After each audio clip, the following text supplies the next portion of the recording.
Hello then, everyone. Welcome to my Trans Day of Visibility live stream 2021. Please let me know if you can hear me in the chat. I'm going to be watching the chat where I'm on this solo mode where it's just me. So I thought I would just start off with a couple of minutes saying what's going on and warming up my voice for the next 7 hours. Quite a few hours of talking. We've got some really incredible guests. So basically what today is, sorry, I'm just checking the chat to make sure you can hear me. I think so. Exciting. So Trans Day of Visibility is the day where we talk about trans people and try and make all the different voices from all different types of trans people heard from. And I think visibility is an important tool in fighting against the inequality that all trans people in the world face every single day. So it's not the only tool, and I understand that lots of trans people don't like being visible, and if that's you, that's also fine. Never feel obliged to use yourself as a tool to fight for your own rights. There's dickheads like me who do that, for now at least. So do what you want. But for everyone else, that's also great. And it's great to see you. And thanks for being here. And yay. So yeah, we have some amazing guests. I have 11 amazing trans people over the next so many hours coming. And everyone's going to be here for about half an hour. We're just going to chill. Sometimes, there's all different ways to do trans visibility, and sometimes you get people up and standing and talking about facts, and some people you get them telling their story or anything. I don't quite know what we're going to do. I just wanted to have a range of just hanging out, just to show that trans people are normal. So some people we might just talk about music, and some people we might talk about what they're doing or their career, and other people we might talk about the actual visibility of trans people. We'll just see. There's not going to be a theme, and we're just going to wing it. I've researched all my guests, and I've printed off notes about what we can talk about.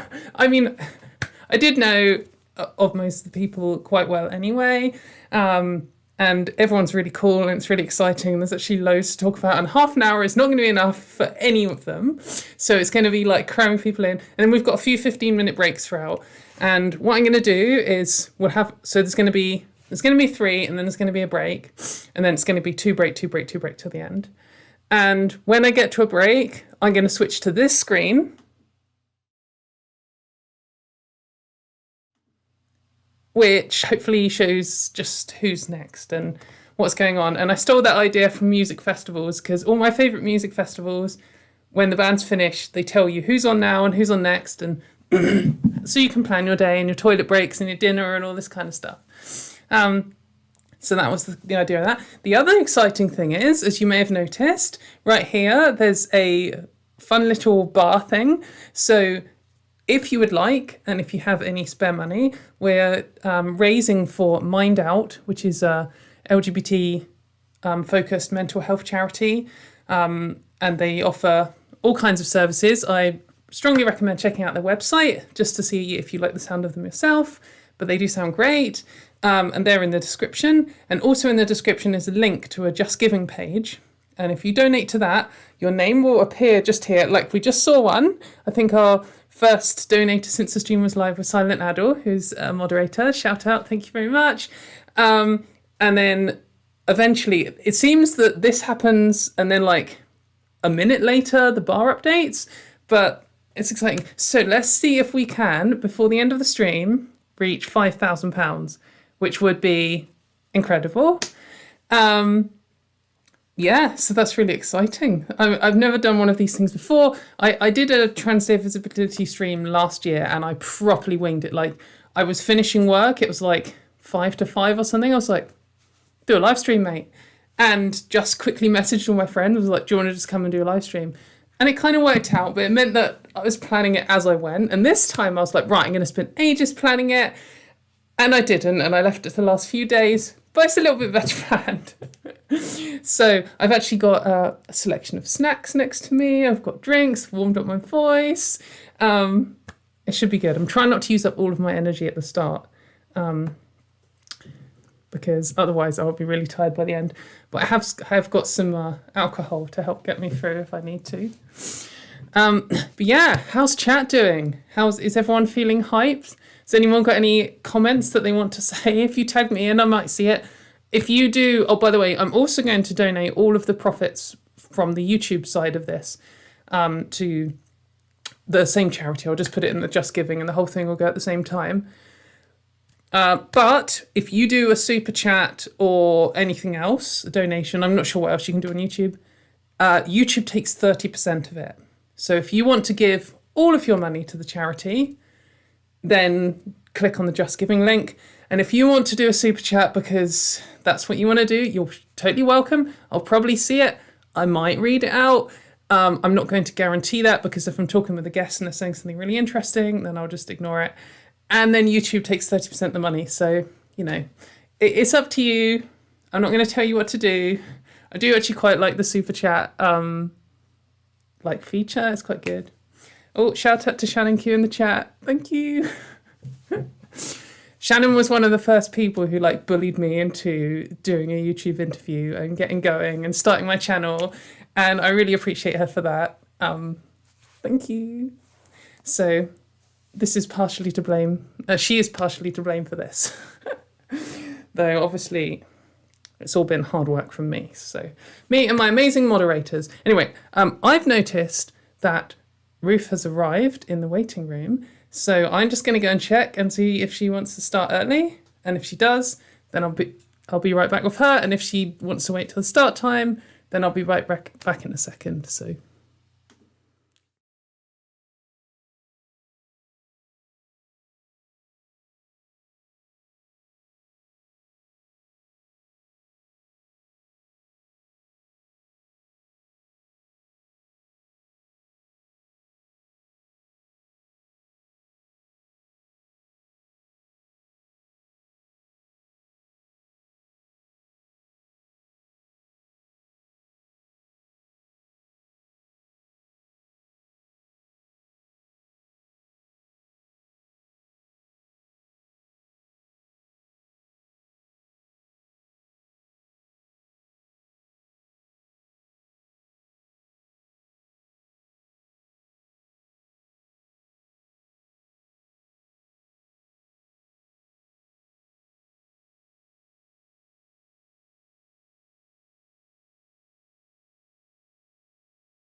Go.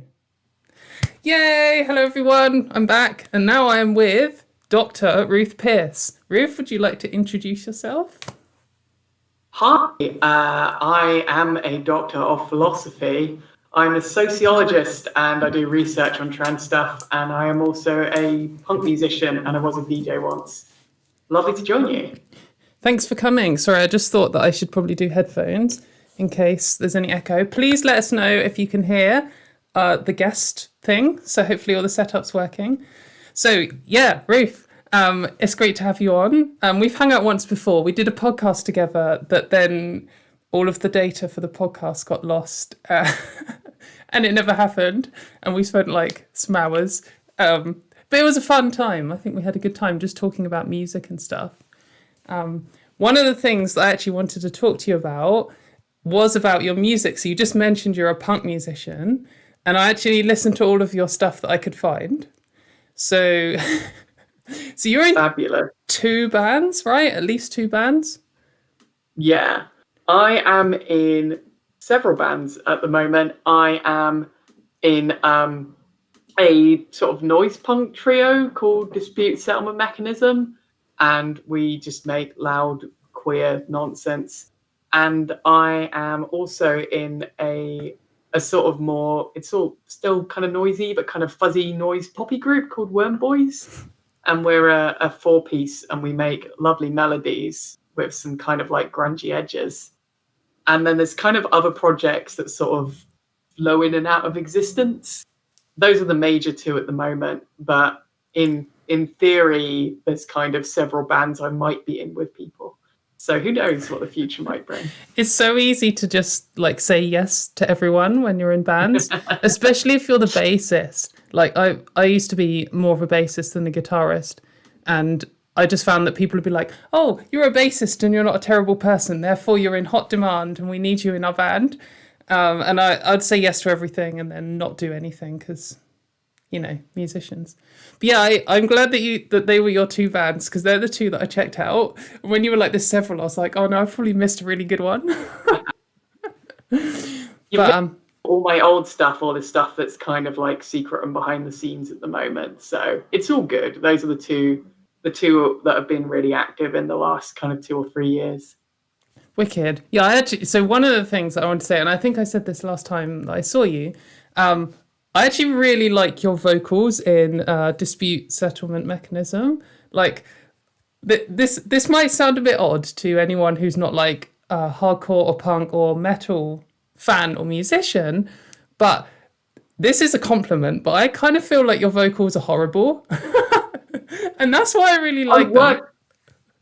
I work so hard on making those vocals really fucking horrible. Like, it's not easy. It's really like I think it's not, sorry, I'm fiddling with my settings. It's not easy making vocals the right kind of horrible, because you can do bad vocals and they are very different. And I think to someone who doesn't listen to like heavy music, you can't tell the difference until you try and do them. And then when you try and do like good horrible vocals, it's actually really challenging, I think.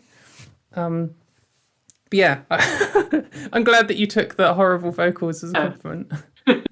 I found my way into it quite slowly, because like I joined a punk band first, and none of us knew what we were doing, which is what the joy of it was. But I was like, oh yeah, I can do vocals because apparently I'm charismatic or something, which was nice. I took part in a punk idol competition in a local pub like years before and won based on yelling. So I was like, I'll join and yell. But it's kind of a weird thing. I was like, I'd never learned to sing properly. And so I just, weirdly, the only way I could actually do it was high pitched, which was odd because, you know, I am a trans woman. Like, my vocals, you know, it's just like I speak like this, but actually my vocal performance is a lot higher pitched. And that was literally, I found it easier being noisy at a high pitch, where it's like, okay, what can I do with that? So over time, I just tried to make that high pitched, piercing, horrible thing like harsher and harsher. And it was different to all the low growling, which I also love. Yeah, like, so that's actually something I was going to ask, because I think that a lot of trans women, particularly, who like transition after puberty, first puberty run through, it's very difficult to be comfortable even with your own talking voice, let alone your own singing voice. And sometimes I think, oh, my talking voice isn't so bad. And then when I listen to myself singing, I'm like, this is horrific. So I'm pleased that I'm pleased that there are just any trans people singing at all. And I'm also very pleased that people are happy with their own voices, whatever they are. But also I'm pleased that there are some trans women who can get like the kind of, I guess, like a sound that I would want in my own music. So I thought, like, I need to try and do your horrible technique. We should collaborate sometime. It would be nice. That'd be wicked. Like, we could actually travel one day when we can travel and sit in a room and yell. It would be pretty cool. Yeah, and do some riffs. Yeah. So I mean, I still feel like a complete fraud musically. A complete fraud. I don't know where the notes are on my bass guitar. Really? Like, I can barely sing, but apparently it's good. So. But that's the magic of punk. Like, you can just make any old bullshit noise that you like, and it's good sometimes. Have you found being trans in bands has affected things? Has that been an issue or a bonus in any way? Generally not. Like, I'm lucky that a lot of the gigs I've played in recent years have all been within like queer and feminist punk scenes, which are pretty friendly. And the biggest issue there was that, like, there's an underrepresentation of trans feminine people as opposed to trans masculine people. But, you know, it's worse. Like, you know, that's a lot better than the scenes where there's outright, like, abuse or whatever. It's just like, this is something to work on rather than this is something awful. And the biggest kind of issues I've had, music stuff, has been as a woman. Like, right. I was in a heavy metal band for a while and it was great, but it was just so different to being in a queer punk band. So we were just playing, you know, in front of all these 40-year-old blokes all the time. And that's fine. I've got a lot of time in my life for 40-year-old blokes. But just like the point where I was the only woman on a lineup, the only, and then like there's people yelling, "Get your tits out" when I come on stage. It's like the classic bullshit. Yeah. I was just really, really tired of that. Yeah, that's way worse than any shit I've had music-wise for being trans. I've found the same. So I haven't done much gigging since coming out. I've done some, but it was a while ago. But I find that like certainly in early transition in general society, I got more flack for being trans. And I think I've been in, I don't know, I've had some pretty shit situations for both being trans and for being a woman. But usually when I get into a very music-centered space, with metalheads and punk people and stuff, being LGBT is less of an issue. But like there's still kind of a lot of very ingrained misogyny.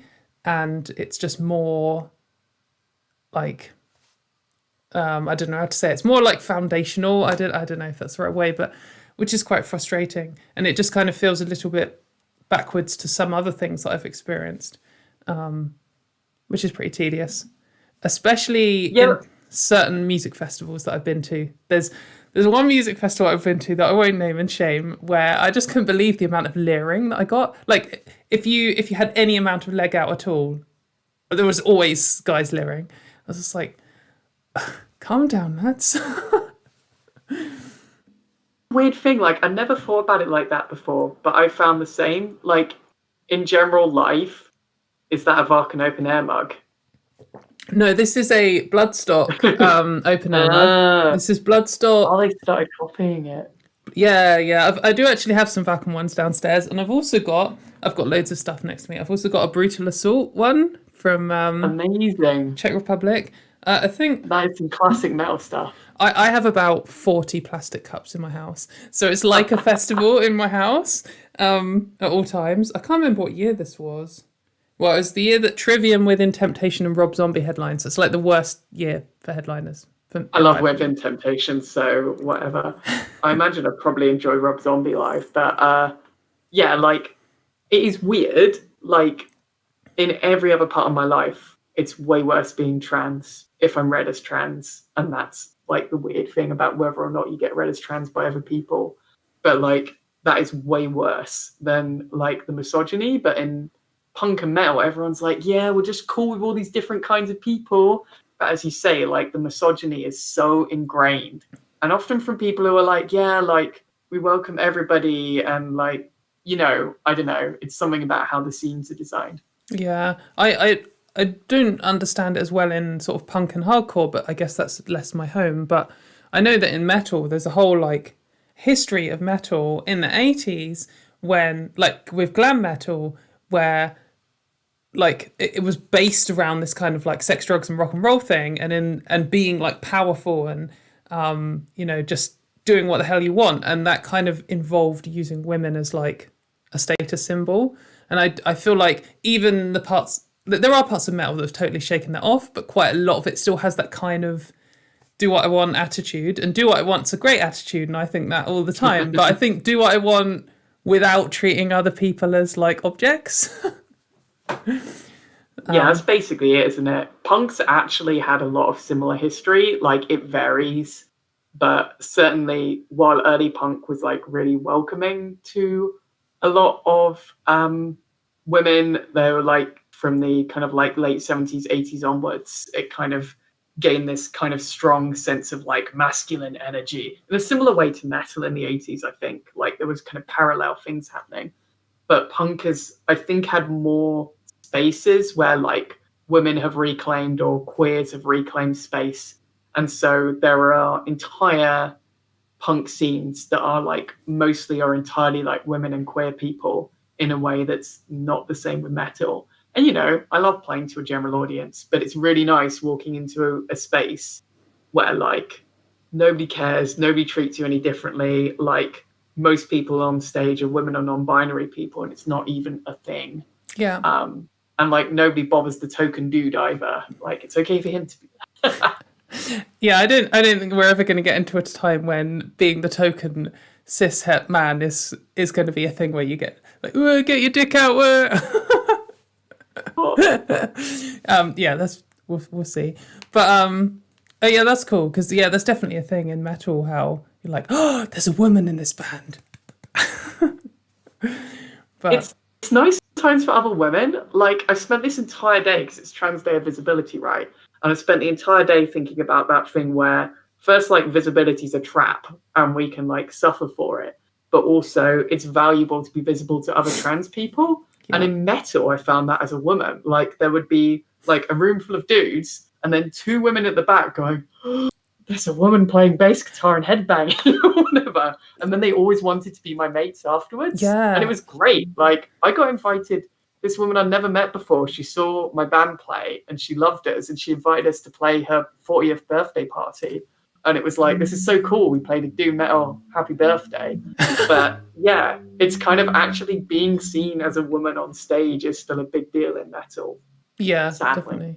But yeah, I totally agree on the like sort of comrade angle. Like you walk in, especially with different genres of music have different ratios. And if you go to like black metal or something, then there might be quite a lot of women there and it's less like exciting. But something like thrash metal or technical death metal is very macho. And I feel like the crowds might put women off more. I'm not quite sure, but you go and then you just see like two other women in there, like, we're now friends. Like, I've just made eye contact with you and now we're going to be talking all evening. And that's quite fun.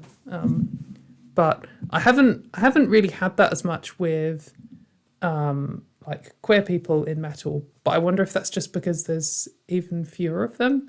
I've not really had that. Yeah. We're often less visible. Like I'm thinking about when I'm playing in a queer band, I often look pretty queer. But when I play in a metal band, I mean, it's not even that I'm trying to hide. It's that I want to just wear a metal t-shirt, black t-shirt, a metal t-shirt with some white unreadable logo, and just like have my hair down and just look. And then I end up looking like everybody else. Yeah, I don't know. That's kind of the thing, isn't it? There's a band called Less Than Jake, and I think it's them, and they're like a ska punk band, and they have a song that's called like I don't know, it's like All My Best Friends Are Metalheads or something, and it's a song about how all metalheads look exactly the same. It's like you want to be different, but in trying to be different, you all look exactly the same. And like, yeah, that's true. Actually, when you listen to it, it almost sounds like a plea for like equality. You could turn it into a gay rights anthem or something. Yeah, exactly. There's nothing more gay than metal. So no, it's true. So what else have you done on Trans Day of Visibility so far? I wrote a blog post. That was nice. That was for me. I've done so much writing recently, like academic writing and work writing, and essays and research and stuff, which is cool. I like doing that stuff. But I wrote an essay just being like, I'm thinking back to meeting another trans girl at a party for the first time and how awkward that was because I didn't even know how to say trans. And then thinking about visibility. And that was nice. It was nice to just sit and write something creative. So that was cool. Wicked. Also, I went to B&Q. Oh, amazing. B and queer. I don't know what B&Q stands for. That's it's like a hardware shop for any Americans or anyone else who doesn't have that. But yeah. I have no idea what B&Q stands for. That never even occurred to me. But yeah, you said that you do like academic writings and stuff. So I don't know if many people in the chat will know, but you do like quite a lot of really important work. And so recently you like presented something for like in Parliament or something, didn't you? Yeah, that was depressing. I would say it was Parliament. very for I was sitting in this living room. Yeah, well, like to Parliament or to the Gender Recognition Act inquiry reform, Women Inequalities organisation team squad or whatever it is. Yeah, the whole thing was very depressing, but I guess like I'm inspired that you did it, and I was just like, I was really proud to like know you when you were doing it. So like, thanks for doing it, because it is so bullshit. Like, just look at, because I didn't watch or read the whole thing of everyone, but I like skimmed through it and saw some summary, and also I saw yours like just before you went on, and like saw yours in full. That was really good. And then compared to like the other side, it was just so much more authentic and put together and well researched and not allegedly plagiarized. Yeah, I mean, it's very, very Yeah, the fact that you could run their later submission, and the reason they submitted that thing was because they kept saying there are Swedish studies. We're referring to the Swedish study, and didn't actually. They were kind of like, making up something that a study said that it didn't. And yeah, the fact that they went and produced a document that, as you say, if you happen to put it in a plagiarism detector, it appears to show that they nicked 30% of it from someone else. It's frustrating, like the dishonesty of people. Just like, I don't know, I sit down and I spend real time like knowing what I can claim, what I can't claim, what we found out, what we haven't found out, and I go in prepared for stuff like that. And like, there's these bullshit merchants who just like hate us. I don't know. I mean, it was worth doing for that. It's so depressing, but I think these things are worth doing because if, like I normally think it's not worth having a debate with people who just want to make stuff up, right? Who want to lie. But if they're going and speaking to Parliament anyway, it's like, well, we might as well have. Yeah. So thanks. And I just hope that people, because I think when something like this happens, when you've people have been fighting for their rights for ages and ages and ages, and all of a sudden it breaks into the mainstream, and then there's a mainstream reactionary movement. Lots of the public and the people in power just have no idea of any of this, and the reactionaries have such an advantage because they have the status quo on their side, and they also, like you say, they can just make stuff up. They don't need to be rigorous. In fact, if they were rigorous, then they would not be reactionaries. So it's like a feature of their position. Whoever ends up taking the mantle of opposing minority rights will inevitably be a bullshit merchant and will inevitably just make things up. And that means that they get out faster. They get out first. They have more money. What they say is more alluring, like, because they can just say, oh, there's this crazy conspiracy by Jewish billionaires to try and keep kids immortal. Like, they can just say that and it sounds scary. Whereas if you're like, well, actually this is about, there's a group of people and they need better access to healthcare and it's actually a big strain on them, and people like kind of turn off, it's boring.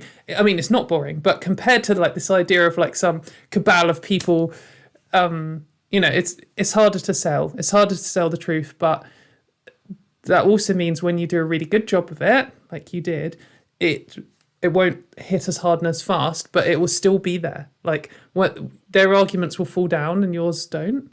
So I hope it's good long term. I mean, yeah, that's all we got to hope, right? And like, I mean, actually, some of the good stuff is boring. Like when trans people live our lives, we're boring. We go to B&Q, you know, like we sit around and watch TV, and like some of it's really sexy. Like, I mean, I did a lot of research recently on trans people's experiences of pregnancy and childbirth, and a lot of that is really mundane, right? Yeah. It's people living their lives and just sitting around at home and having a kid and being with their family. But some of it's quite exciting. Like, I think anyone giving birth is exciting. It's like a miracle of human nature. The body grows and changes, right? Some of that's really cool, but then some of it, a lot of the real work is really, really dull. Like, and I'm excited about dull things because I'm a nerd. But, you know, like recently I was reviewing some guidance by the Brighton and Sussex NHS Trust Hospitals Maternity Services. Oh, did they ban the word really breast? Cool. Did they make you sacrifice your breasts to the altar of wokeness or whatever it is? I mean, they've got 2 documents, right? And one's about 20 pages long, one is about 40 pages long. And like, this is the real work of like trans activism. Most of it is just like, okay, so on the pathway, like you check in with someone at this date and you make sure of this thing. And at this date, you might want to check this. And you might want to kind of bear these things in mind. And here are some stats about trans people. And so a lot of that is really dull. So then like, there's nothing exciting for the time. So they might as well make something up and say, nurses are banned from saying breastfeeding, which literally isn't true. Like, you literally just need to look at the document and tell that. But the real document is very boring. And like, that's how we get stuff done. We do lots of very boring things.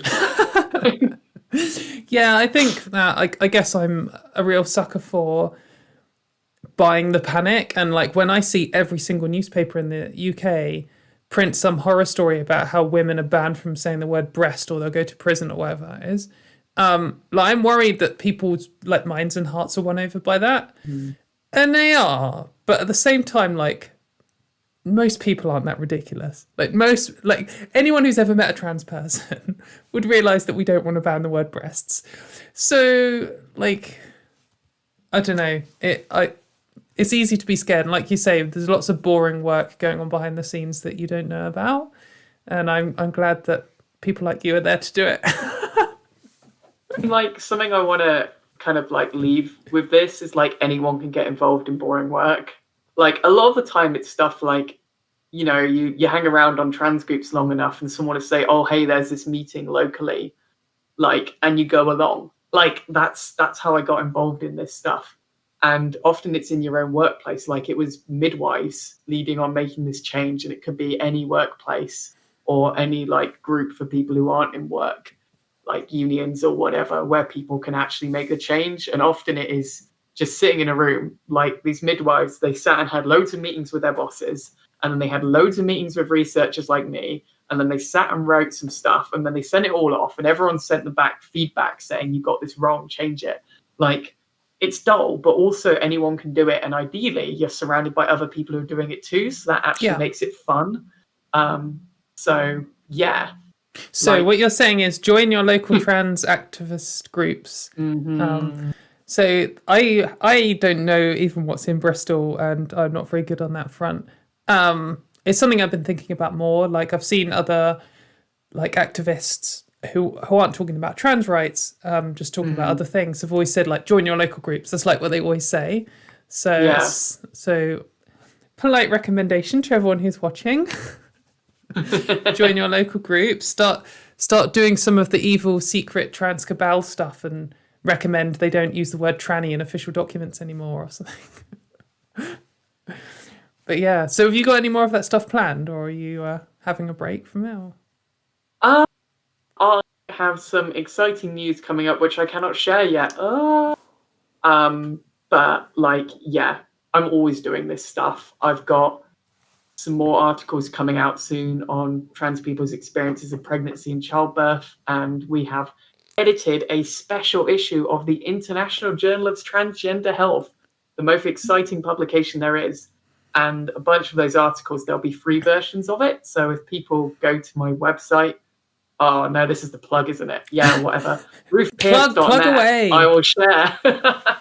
If people go to RuthPearce.net, there are free academic articles, and I'll share the new stuff as it comes out and write about it. But yeah, we've got an entire special issue with over 20 publications on things like trans people's experiences of pregnancy, experiences of childbirth, experience of adoption, experiences of menstruation. There's some stuff about transmasculine and transfeminine people's experiences of periods, like abortion rights. So like we've got this full body autonomy spectrum of stuff. Pretty cool. Good. And that's like all really mega important stuff.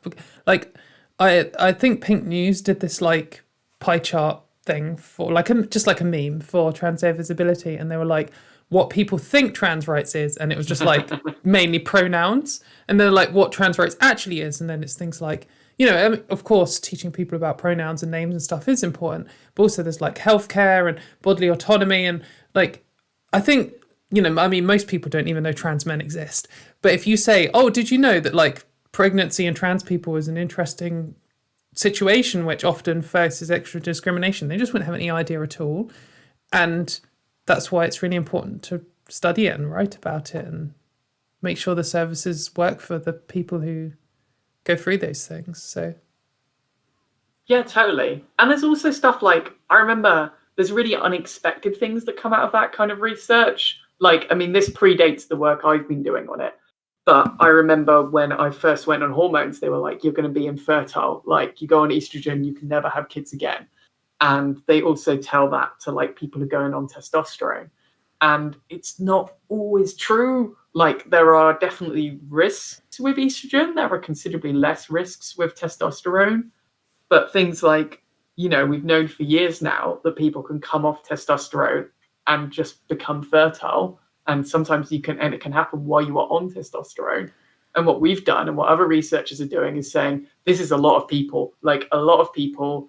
We've got case studies of people who will come off testosterone after 10 years of continuous use, and they can be fertile. And this is really useful, right? Because this is stuff that people want to think about if they want to start hormones. Yeah. Like, and this is stuff that people want to know about if they've been on hormones and they think they can't have kids, and they can. And actually it's like, this stuff is exciting.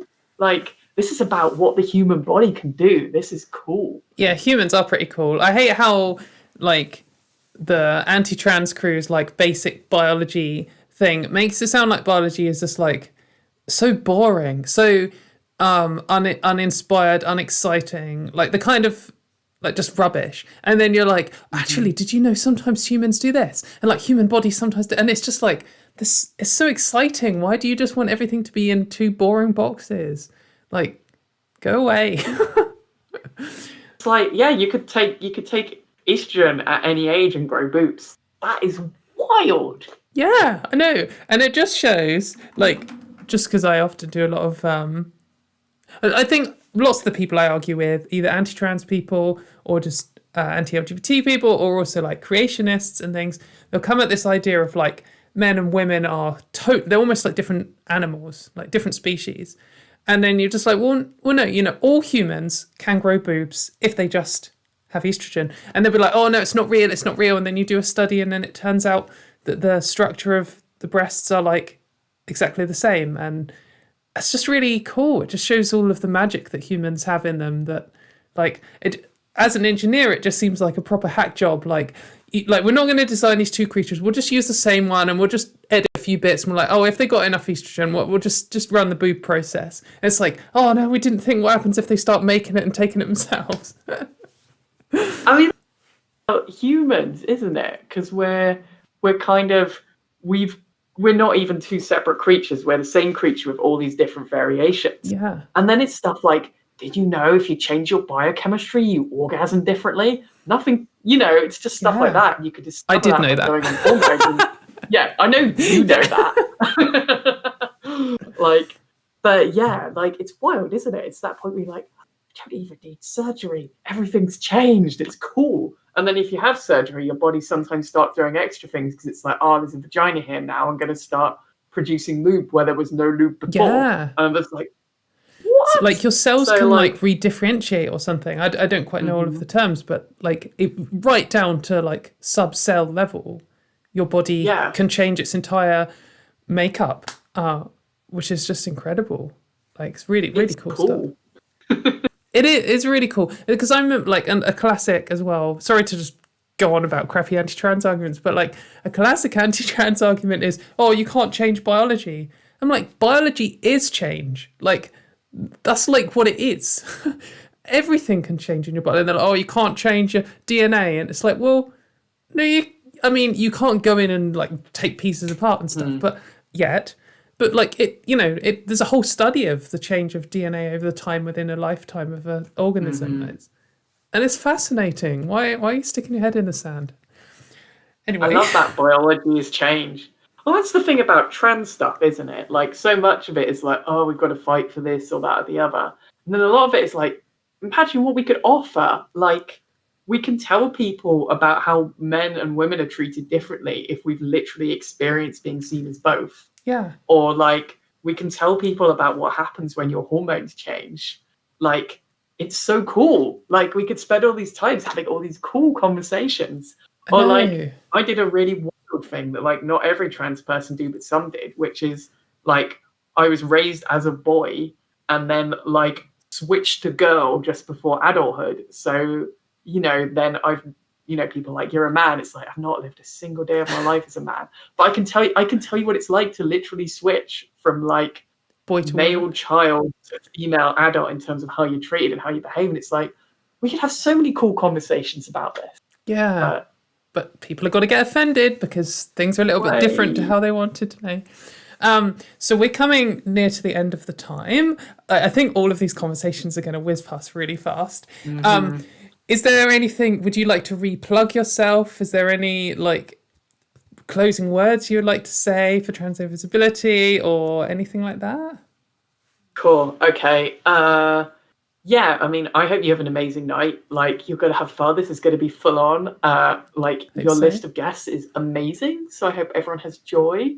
I am Ruth Pearce. You can find me at ruthpearce.net and you can read all my stuff there and look at my videos and stuff. And I am also on Twitter as @NotRightRuth. And yeah, I'm in Dispute Settlement Mechanism. If you look for Dispute Settlement Mechanism Punk, you will find us rather than the World Trade Organization. And I'm in Worm Boys. And yeah, have a great time, Katie. Thank you very much. And thank you so much for coming on. I would actually love to collaborate in a music project with you one day if we can ever go outside again. Yeah, it was really great to hang out. And I hope everyone in the chat learned some cool stuff and now follows Ruth on various things. And I guess just before you leave, like, cool announcement. We've nearly hit £1,000 already on the donation, which is incredible. So thank you so much for everyone donating. And obviously you're donating because Ruth is such an amazing guest and she inspired you to donate. So yeah, anyway, thank you very much for hanging out with us, Ruth. Our next guest is going to be Shash from Wales and we'll be back shortly. So let me just click onto the timings thing again.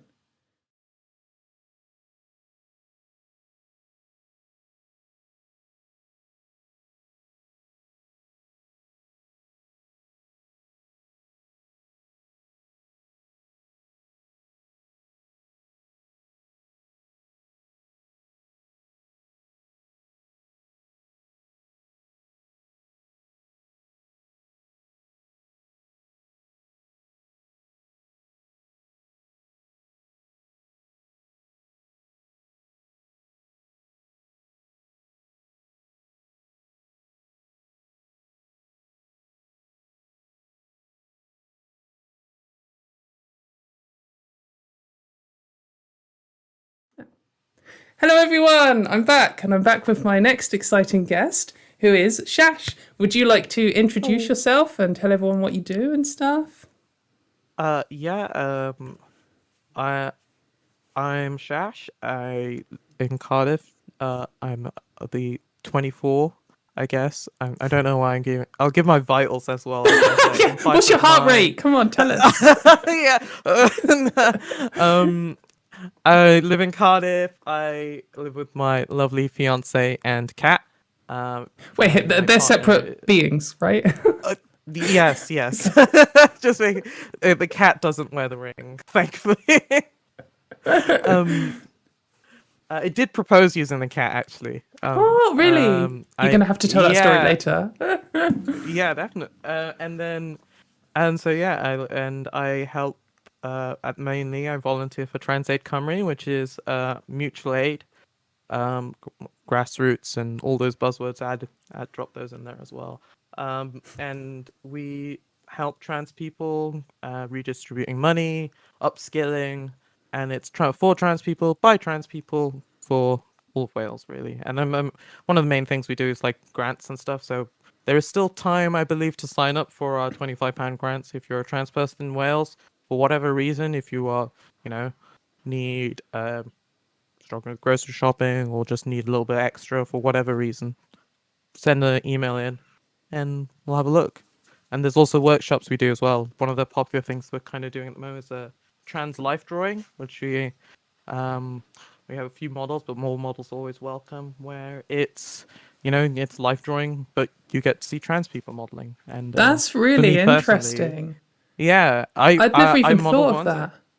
Really? It's great. I really enjoyed it. And what the best part for me was like seeing the art afterwards and seeing that like how people have perceived me, and it made me feel really euphoric actually, like because when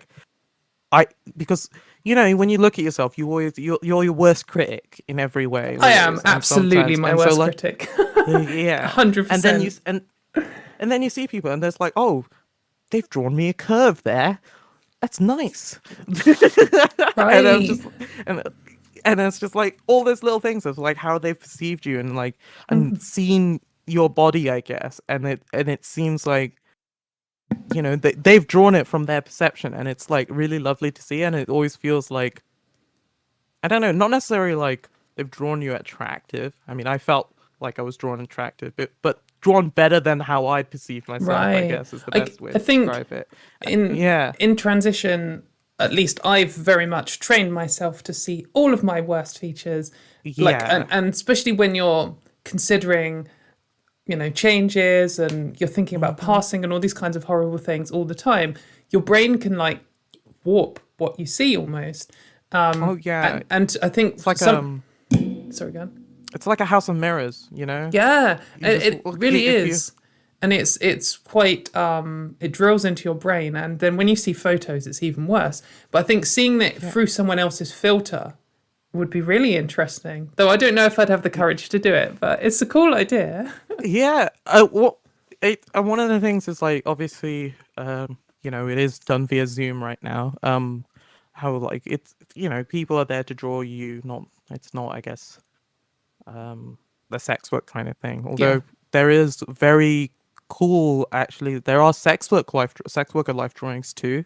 I believe there's a collective in Ireland that does it. And they do a lot of like BDSM related life drawing, which is very interesting. And so if people are interested in that kind of thing, also do check that out, because there's loads of cool things going on in like the art space and queer and marginalized cultures all the time, and it's always fun to explore. Must be intense doing like a BDSM. I don't really know much about BDSM, but like just get into some really intense position and they'd be like, hold that, that's perfect. We just need you to there for 2 hours, and you'd be like upside down or something like, oh god. You could get like really imaginative as well, like I don't know, because you've got like a green screen, you could have like sharks at the bottom or something, like just dangling over. That'd be good. So you can't see it, but behind me I've got a really cute like it's like a cricket or katydid or something like that. And I love it. I'm an insect person, so I've always got to have insect backgrounds. I'm terrified. It's one of the reasons I have to wear glasses all the time, like even in the shower, because I can't see. And like, oh yeah, most people think like, oh, it's just you're being already. But like, I used to live in India, and there are like insects that can crawl up the drain and give you like a paralyzing bite. Right? So I'm like, I'm not risking it. I don't want to be paralyzed in the bathroom. That is brutal. Yeah. I actually, I do, I'm not interested in being attacked by a really venomous insect, but at the same time, I just really want to. I feel like England is the worst country, or the UK is like the worst country for insects, because all of our ones here are boring. They can't really hurt you. Like you can get stung by a wasp, like. Pff. But like, yeah, where's all the centipedes which can paralyze half your body? Where are the invasive species? Come on, has colonialism not taught us anything? Yeah, exactly. We need to import some of the like giant cockroaches and stuff. Steal their. We steal their wealth, but not the insects too. How dare they? See, it's clearly one of the royal family wasn't an insect person. Yeah, exactly. It's like there's an alternate universe where colonialism was run by a load of like entomophiles, I guess it might be the word, and then like imported all the insect backs, and we've got like millipedes and stuff all around the place in the UK. That'd be amazing. I bet you, like, definitely. And there's Queen Elizabeth has like a series of like bug brooches where it's just literal like just like crawling all over her all the time. Oh, horrifying. Oh, I think it'd be funny. Anyway, how has your Trans Day of Visibility been so far? Have you done any exciting stuff? I have been enjoying it. I went outside for a walk. I went to Co-op, which is fancier than the usual Tesco Express. Nice. Although there was some sort of incident on one of the vegetable aisles that was like completely cordoned off, and it looked kind of scary. I'm not gonna lie. Like there was like orange like barriers and everything. It wasn't just regular tape. And I was like, did someone die? What happened to Co-op? What serious vegetable related incident? It's just it just wasn't allowed any kind of leafy greens. It's just like I know I live in Cardiff and it's mostly students, but like, you know, some of us do try to eat greens, I guess, sometimes, you know, like I'm just thinking like what could have happened. I mean, maybe someone just lost it with lockdown and there was a really sharp carrot just to hand, and you know, what way to go out? Whittling. Can't go out to the woods anymore, whittling a carrot. I wonder what the best vegetable for self-defense, shall we say, in the vegetable aisle is, because like I think parsnips are a bit more hardy than carrots maybe, but they're a bit smaller. What else is even in there? I mean, you can get quite like, I know you can get quite large radishes elsewhere. I don't know if you can get like here, but like a radish would be quite good, I think, like because you can get like white. I used to eat like white radishes, and they basically look like white carrots, you know, right? Yeah. And they're massive and taste awful. Personally, I don't like vegetables. I'll eat raw carrot though. You lied. You said you were going to the vegetable aisle, and we just found out. I'll take any excuse I can get. Radiation link, murder. Yeah, just pay off like a hitman to kill a random person in the vegetable aisle, just so you don't have to get any radishes. It's just like, can you please spike the supply of our entire supply of vegetables with thorium or something? Just like a radio, you know, like I just don't want to eat vegetables. I just want turkey dinosaurs. It's all I want. Oh, talking of which, I don't know if everyone's seen, but any of the vegetarians and vegans in the chat, they now do vegetarian and vegan turkey dinosaurs. So like YouTube's been advertising to them. I think I got adverts for them on Twitter and YouTube and like everything. So like I'm gonna have some, definitely. I keep getting advertised this one Minecraft server on every YouTube video I watch, and I was like, I don't want to play with 12-year-olds. I'm sorry. I don't care. I don't know who's spending this much money on ads for a Minecraft server though. That's what's wild to me. It's mad. Some of the ads you sometimes see. And the fun thing always I do is my partner always does this, but like because I have a mod on my phone which removes the ads, but my partner blocks all the promoted ads she gets on Twitter. Yeah, so do I. And you get some really, really weird ones after a while, and it's because like it'll be like the people who've paid like, I don't know, $5 or something to reach like 100 people, and you're one of those lucky 100 people, and it's just like there's actually a good Twitter account to follow for that. I can't remember what it's called, but it's like odd promoted ads or something. Sometimes people just promote the weirdest tweets. It'll be something like, Yeah. I just went to the vegetable aisle and it was closed. And someone's like paid money for people to see that. It's like, oh, okay, if that's what you want to tell people. To be fair, I guess Twitter could use the funds because they are constantly making a loss. Yeah, so That's one have of the they ever made a biggest issues. profit? I don't think so. What's wild though is like, they buy things and just never like they bought Vine and just run it to the ground where it could have like Yeah. became something like TikTok easily. It I was like the feel blueprint for TikTok. Like they made, Yeah. they showed that there was a market, and then they tanked it, and then TikTok were like, now we're the biggest app on like that there is. So Yeah. it's just so ridiculous. I don't have it on my phone. I use my partner's phone because I don't care about her data. So they could steal that data if they want. So I've made a TikTok, and I do actually think it's quite fun, and it can like eat your time. Yeah. But I'm just too addicted to Twitter. I just cannot escape the clutches of Twitter. Like I'm so addicted to Twitter that during like a binge of TikTok cat videos, I'm like, oh, I could check my Twitter. So no. it's quite a serious. It's like terminal for me. So Oh God, I've gotten better with Twitter in the sense of like not tweeting. doing as much on Twitter. Yeah, I guess. Yeah, so like although like there's things I do, but like I used to like just retweet every like shit post I see because I just need some joy in my life. Yeah. But yeah, I used to engage in a lot of like turf stuff, I guess. Try and get arguments and stuff like that. Yeah. And I just couldn't do it after a while. It burned me out real bad. I don't know how you do it. I see you arguing with some people and I'm like, kudos to you, Katie, because that's I can't. Braver than the troops, hands down. Thanks.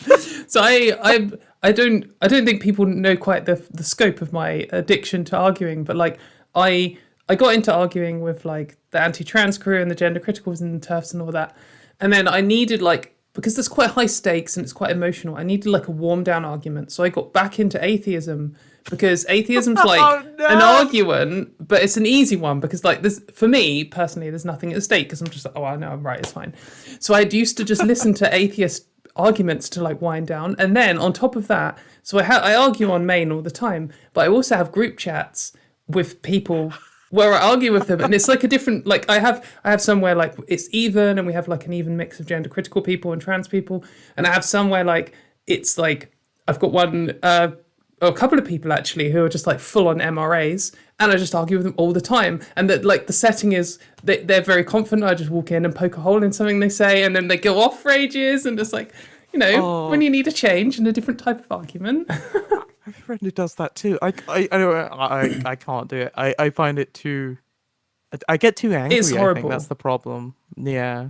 I'm finding it personally. Like I'm finding it a lot better at the moment to, like, look at trans joy, I guess. And I would encourage that, especially on like a day like today, I guess, go and see some like trans person living their best life. It always feels good, doesn't it? That's what like this event is about. This stream, like, me and Katie living our best lives on camera for you all on a lovely Wednesday evening. And it is a lovely Wednesday evening. I don't know what it's like over there in rainy Wales, but like it's actually nice here. It was actually 15 degrees and sunny. Incredible. I am boiling in this flat. I was just about to say that is hot enough for people to start complaining about the heat, and for me to start complaining about those people. So you can shut up if you're saying it's too hot. Well, I've got a defense. I live in the top floor flat, so all the heat rises up from the blocks below. So the internal temperature, because my thermostat tells me, is like 25 degrees daily. Perfect. I have my heating set to 22 at the moment, but I always wear my dressing gown around the house. So, I mean, like, the other metric before we had the thermostat was see if the cat would cashew would lay with her belly out, and was right. Like, so that's the metric. So like, if it's cold, she'll curl up to stay warm, obviously. But if she's got like a complete belly out and stretching and lying down and sleeping like this, she'll be like, Oh yeah, no, it's very warm now. So we've had to comb her quite vigorously, and she doesn't like the Furminator at all because obviously it cuts her fur, and so she's just like, Right. "Don't do that. That's Aw. irritating." Cashew's a great name for a cat. It is, isn't it? It's a we call her a little nut. And our friends. Um, it comes.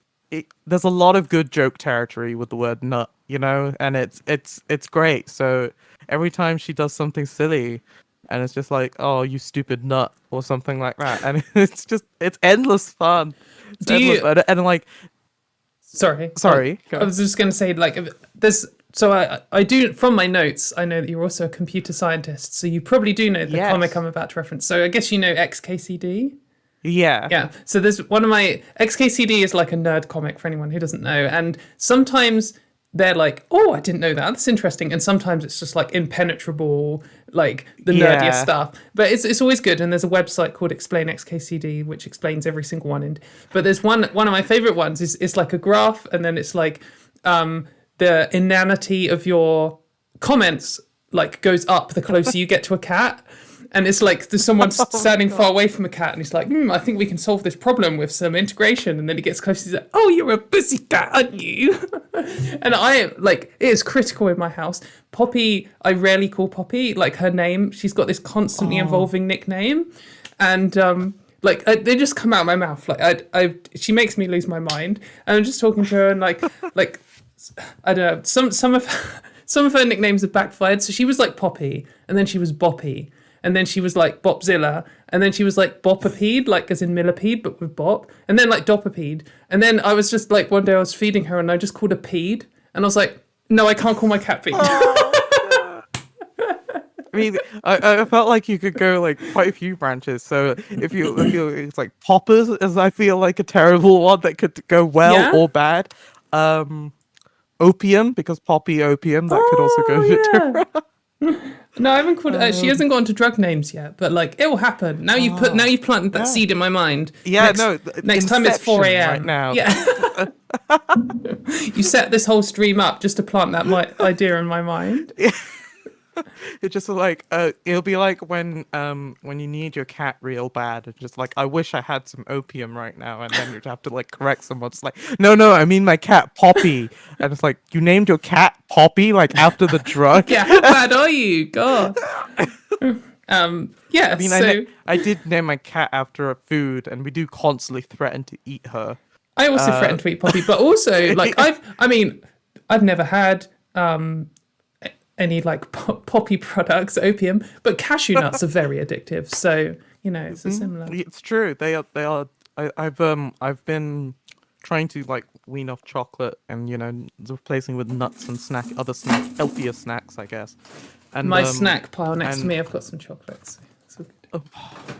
So I looked at, I was in co-op and I looked at the new Easter eggs. There's some real wild ones out right now, like this galaxy Easter egg, and it's got like galaxy truffles, and I'm like, that was the second best chocolate in the celebrations tin that they got rid of, and I was so annoyed when they got rid of it. I'm not a milk chocolate person. So the chocolate I've got here is dark chocolate. It's raspberry, Asda's own raspberry dark chocolate. But so have you tried the raspberry Magnum, like the raspberry Magnum ice cream? I will do It's that. so there's a tub version, and there's like the regular Magnum, and it's got like raspberry ice cream in the middle, and then like a layer of like raspberry jam and then dark chocolate on the outside. So it's delicious. It doesn't matter what anyone takes away from this massive Trans Day Visibility live stream, but the thing you need to remember is they do raspberry dark chocolate ice cream. So yeah, that's important to know. It's but yeah, like just there is I guess there's some good things about ice cream, I guess.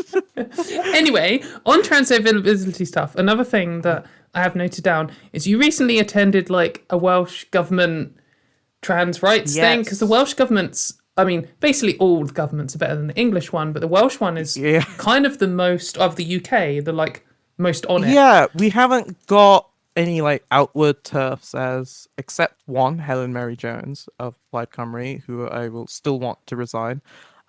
We did make her leave Twitter, which was impressive. But she Hopefully not left through the... harassment. No, actually, it was I just wanted. because... No, so we essentially, because there was like there was a hustings event with a charity called Youth Cymru, and I went to it. It was, there was Helen Mary Jones was invited. One of my friends on the panel, Lena, she emailed them, and this is how we met. Actually, she contacted me saying like, I've tried at my all to try and convince Youth Cymru that this is a bad person, this, like they should be platformed. They aren't listening to me, and they said like, what can you do? And so, me being me, I decided to kick up a fuss about everything. And so we emailed the funders. We so essentially we attended the hustings event, and then basically we wanted to ask her questions essentially. And so, but the issue was all the questions were like, you had to pre-submit them, Right. and you couldn't ask them directly in like any Q&A. Everyone was forcibly muted. The Zoom chat function, it could only go to the hosts, so only the hosts could see the chat, whereas so it didn't go straight to the politicians or anything like that. And so as like I asked some questions about like asking about Helen Mary Jones's transphobia, like the stuff that she's tweeted and done, and like advocated for like removing gender and putting the word sex down or something. Standard stuff, like yeah. ridiculous. The yeah, 6 standard words. dog whistly. Yeah, the birds and the bees. I guess. And so it's so like and so obviously that didn't go through. So they actually, so I changed my background, like similar to how you've done with on the stream. I changed my background to a trans flag. They disabled my camera feed. No, what, just for a trans flag? No way. Yeah, so I was like, and then they disabled the chat because I kept asking the host, like, why did you disable my camera feed? And they disabled the chat for everyone. They didn't ask any questions about, like, the transphobia things I was raising. In fact, honestly, like, it was an event aimed at 16 to 25-year-olds, and there was barely any questions that was related to us in general. But that's a whole other thing of politicians just being shit and not appealing to voters in general. And so like I changed my icon like on Zoom, like profile picture, to a trans flag, and then they kicked me. They kicked me from a hustings event. What the fuck? I'm 24. I wanted to learn more about my electoral politics. I understand them like stopping you from asking the same question in chat. Like fair enough, but to ban someone for a trans flag, it's not like the Labour MP had a councillor, I believe it was. I had a Welsh flag in the background. Like, well, now I think they've probably all got to have the UK flag, and they're probably banned from having a Welsh flag. Oh god, too, yeah, of course. So. I forgot the new English laws on every government building.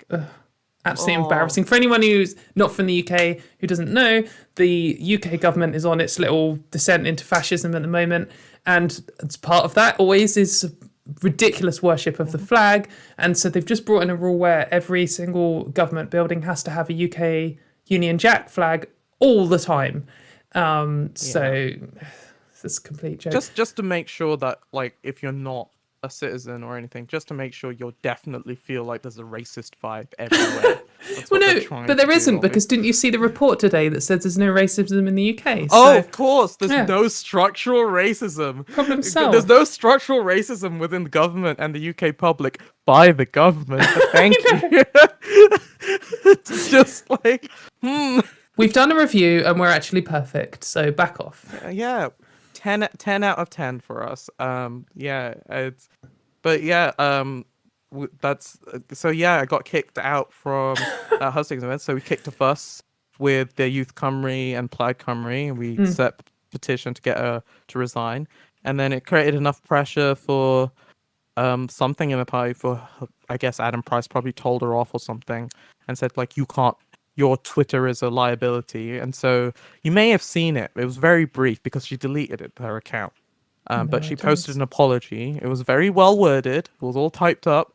But it was clearly, done by someone. It felt like They were saying like, "Oh yeah, I won't do this anymore. We stand fully about trans rights," and and then she said, "I'm going to delete my account from now on." And so not only like did she send out this apology, which was nicely worded, there was no real action because she has caused like irreparable harm. You know, like she's caused damage to the community. She's been transphobic to people's faces. Like people have tried to meet up with her and talk to her, like trans people. She's participated in transphobic, admitted to being transphobic in this apology, and basically is not being held accountable. And so yeah, and then at the moment she's gone. And at the moment, like I can't in good conscience vote for a party, you know, that has transphobic people in it. And so I honestly come at this upcoming Senate elections for a lot of people and trans people in Wales and a lot of black and brown people too. It's kind of difficult to vote for anyone or like vote because there's police brutality, there's transphobia. It's honestly just a mess.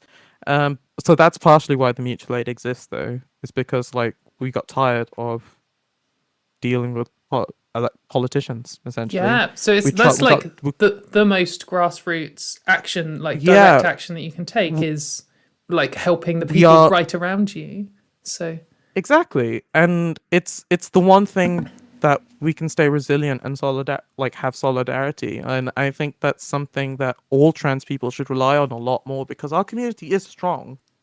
A lot of us are very skilled people. Like you're an engineer, I believe, aren't you? And like, you know, like like half of all trans women are programmers. So. Yeah, exactly. Like I do computer science. I'm a techie. I'm a massive tech nerd, and like we have so many skills. Like one of the things we're doing is a trans tech tent thing, and it's a few of us, and it's like we teach people to, you know, troubleshoot and do free repairs and stuff like that for trans people because like, you know, like we have the skills, why don't we share them? And that's the essential part of this whole mutual aid of like for trans people, because what's more punk than like telling fuck you to the system and just starting to do things by yourselves. Yeah, exactly. I mean, and that's like the ethos behind like the whole history of trans people, because it's not like the healthcare system has never been like, oh, here's the healthcare for you. It's like, well, fuck you, I'm just gonna have to do this on my own. And that's unfortunate. I mean, it's bullshit. It would be great if the system did help trans people, but it doesn't. Until like last year, we had to, in Wales at least, had to go through a gatekeeper before we got referred to Charing Cross. Yeah, you had so go straight. So not only did you have an extra layer of gatekeeping, it was an extra layer of gatekeeping to then go to London, which from like if you live in Swansea, it's like a 4-hour train ride each way. Yeah, if you live in North Wales, it's a nightmare. So I drove to North Wales a while ago, and it took like I don't know how many hours, like 6 hours or something. It's if you want to get from like North Wales to South Wales too, it's like you have to go into England. You have to go into down the M5, the most terrifying place in existence. You know, just Birmingham. Right. So sorry, I would love to carry on this conversation, but we've actually already smashed through half an hour, so we're actually near the end. So, is there any like closing notes you would like to say? Is there anything you would like to plug that you do? And I will plug the Trans Aid Cymru website that has the links to Please everything. do. We do take donations. Obviously, donate here too to MindOut. And please look up your local mutual aid and places like that, because there are some other local trans mutual aids. I know there's one in Edinburgh at least, and there's and support trans-led orgs, because I do believe, like, as much as allies are great, don't get me wrong, we need to take the wheel. We can't rely, and we've been shown, especially with things like the GRA reform, you know, like we tried playing ball, you know, and we're just getting kicked in the face all the time. And that isn't to say don't be involved if you want, but just, you know, put more stock in each other. And we can support each other, and you know, if society doesn't want us, we'll make our own. Yay! And that's a great message. So, thank you for running or being involved with your local stuff, because it does make a difference. Like Scotland puts pressure on the UK, Wales puts pressure on the UK, then they'll have to listen. So You got to it's start important. somewhere, and sometimes you can get the biggest joy of helping your like local neighbor or something like that. Your local Yeah. trans person. But yeah, Your wicked. local friendly Oh, trans person. You know, thank you so much which for we've coming been on. radioactive transness. Trans spider bit me. Like, if there's one thing you need to do is you need to go and sabotage your local vegetable aisle so that your local trans Oh woman yes, doesn't have to no eat vegetables. anti-vegetables. No more greens. Just I'm take actually pro-vegetable, by multivitamins. the way. We Just so have we know. pills now. But anyway, thank you so much for coming You're on. anti-mayo. I'm That's anti-mayo, like, of course. It is solidarity with another food group. Come on. Never. But if we can't ban all Is the food mayo groups. its own food group? Oh, well, it's not This is food, what I so. wanna- It's okay. I see. But yeah, no, honestly, All right, thank you so for much for having coming me. on. I really Yeah, appreciate it, I'm and glad.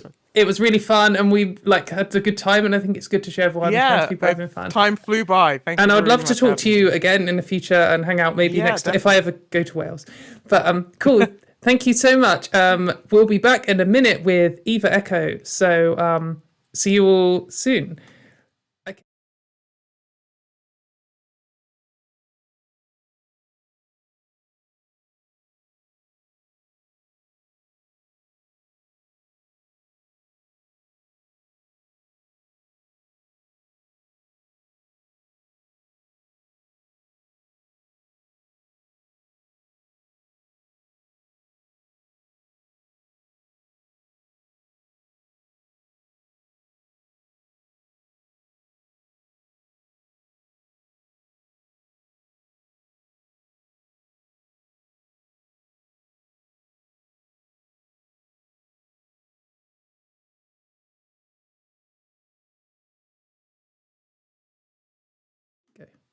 Hello everyone, I'm back. Oh no. Oh, somehow I'm on the wrong side. How has that happened? Oh no. So mates, I don't understand this at all. Well, I can tech issues. I didn't even know this could happen. So I can move my insect over here, but now my camera is the wrong color and yours is. Sorry, this is a bit unfortunate. I apologize. Anyway, everyone, I am here with Eva Echo, who would you like to introduce yourself? And I'll just do some fiddling with the tech while I do. Yeah, sure. My name's Eva Echo. My pronouns are she, her. I'm a brand ambassador for London Transgender Clinic, and I'm an activist and trans spokesperson for gendered intelligence. And I also sit on the Crown Prosecution Service's hate crime panel for England and Wales. Yeah, that's really exciting. Like, I went through like your things like in your Twitter or bio or whatever, your Instagram, and like there's so much stuff. Like you do so many things. How have you managed to get involved with all of this stuff? That's all I do. It's like my full-time thing. I think as I came out and as I progressed in my transition, I got more involved in different things, and yeah, I just like being a part of change, and I like being able to help people, whether it's on a one-to-one supporting level or something much wider. Oh, that's wicked. So I'm really sorry that I'm half distracted. Right, I've kind of bodged it back. It's a little bit better now. I'll sort it out more for later. But anyway, yeah. So I don't actually know how we met each other online, but I think I've followed you on like Instagram or on Twitter for ages. Instagram or Twitter, yeah. It was just as I came out and I was like looking through, swiping, thinking, oh yeah, I'll hit follow on that, and I think it was Twitter actually.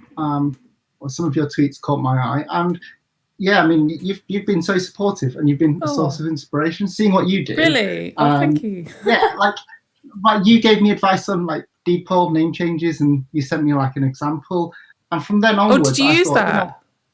I did, yes. Oh, amazing! Oh, that's good to know. And it just went through, and the great thing is, it was like back then, I guess, I mean, so much has happened since then.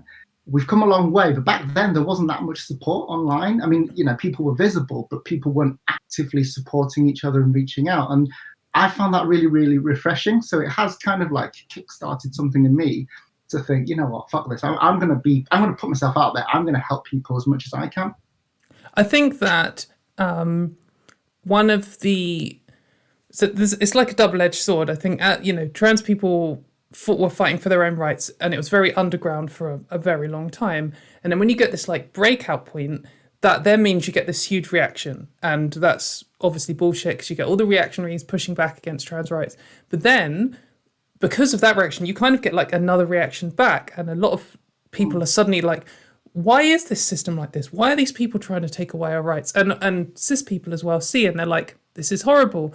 And it inspires, like, this kind of why I'm involved. If there wasn't such a big backlash against trans people, I would have just transitioned and, got on with it. Yeah. But then there's a load of people trying to take away the rights that I already have. So now I'm involved, and now I want equal rights. So it's their own fault for fighting back. But like, yeah, they did this to us. They made us. Exactly. Like, if you just left us alone, and we'd just get on with it, wouldn't we? But yeah. Yeah, no, that's cool. And I'm glad that it's really cool to think of all these people inspiring each other. In fact, that's one thing I was going to say. So you're like, I'm just trying to look on my notes thing. So I can't remember if you said it in your intro or not, but like you're with CC3 Entertainment, is that right? Yes. Yeah, I'm signed to CC3 Entertainment. And that was set up by Carmen Carrera, was it? It was, yeah. She set up a talent agency that kind of has a specialism in LGBT plus activism. Yeah.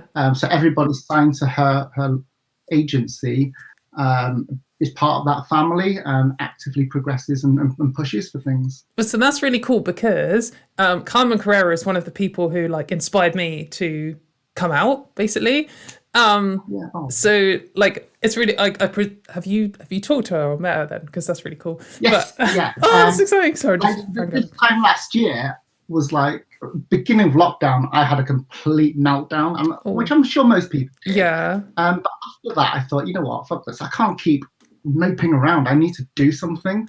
And we could be at home in lockdown for quite some time. So I pushed myself to do more in other ways, and I think that's helped me to grow as a person. And until then, I would never have done live stuff. I would never have gone on camera, done video. I hate my voice. It sets off my dysphoria, and I just thought, I'll just keep quiet. But lockdown happened, and then I got more involved in doing live stuff. And then someone said to me, part of a project I was doing, said, we're interviewing Carmen Carrera. And I was like, fuck. Yeah, she's such a huge inspiration ever since we recorded Black Grace days. And so they basically said to me, okay, well, you're going to do it. So the first person that I ever interviewed in like a professional capacity was Carmen. No way. Time last year. And yeah, she's a huge inspiration, but even speaking to her then, in an hour conversation, she inspired me so much more. So it is really an honor to be able to be a part of her agency. Yeah, no, that's really cool because I hadn't heard of it, and I don't really know what agencies do, and I just clicked through all your different things, and like because there's some other really cool people signed to it as well, like Samantha Lux is on it as well, isn't she? Yeah, Samantha Lux, Aniello, who was a vocalist, the Vica, I think it's pronounced Vica twins. They set up their own makeup brand. And somebody is a Olympic medalist. It's just a diverse. Wow, like mate, you're on a real cool lineup. So yeah, and someone is signed to them called Teddy, and they are, I think, PGA Tour champion from the age of like 19 or something like that. I could be wrong, but yeah, they've done really, really well. So yeah, it's just this group of people, and we kind of inspire each other, and we do different things. Oh, that's really cool. So, like, do you talk with the other people on it as well? Is it like a little family? Yeah, we can do. I haven't yet because I only signed with them recently. Okay. But yeah, if there's ever like collaborations and projects, we can always each other for support. But it's great. It's just that this network. We're a family. We help each other, and at the same time, like there's different areas of like specialism. So when one account or one member of the family is better at makeup, then if there are any collab opportunities, they'll deal with that side of things. But yeah, it's just really just cool. Great. Oh yeah, it's really fun. So yeah, no, like another thing. So you said that you are an ambassador for Trans Clinic UK. So they're one of the like private healthcare providers in the UK. Yeah. Right, yeah, and that's started by Mr. Christopher Inglefield. Oh, right, okay. Yeah, I've definitely heard of him. I think like it's such an important thing is like trans healthcare in the UK, which is fucking terrible. So it's good, like Exactly. I mean, obviously it'd be great if we didn't need private options at all and we had like decent healthcare for everyone, but we just do not. And it's not that we have, it's not like, oh, private's a little bit better. It's like for most people, private is the only option.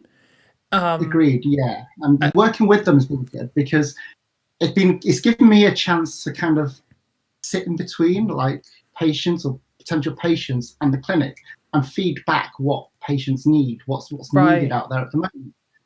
So one of the things I helped them to do was set up a pay monthly scheme. So rather than having to pay fees and everything up front, you just sign up and it's almost like you just pay monthly to chip away at it, but you still have access to it there and then. But also kind of, bridging the gap really, because like you say, I think at the moment the NHS system is absolutely fucking terrible and it's not looking like it will get any better anytime soon, despite the GRA reform. So we've kind of all got the reform that didn't really do anything. Yeah, exactly. A 3-year wait for nothing. Yeah. But I mean, I think last count for my chosen gender clinic, which is Exeter, is absolutely disgusting. I think it's about. There was a thing on Reddit that somebody sent me, and they took 2 patients on or diagnosed 2 patients last year. Yeah, in the whole of 20, they had 495 new referrals, and they only saw 2 of them in a year. And like for sure, COVID, but I know that like they wouldn't have done anything online. Like my first appointment there, I live like 2 and a bit hours away from Exeter. So I took the full day off work. I drove down, which was like 2.5 hours, and parked up and like was all nervous and stuff. Went in, filled in a form, and they were like, "Cool, see you in 6 months."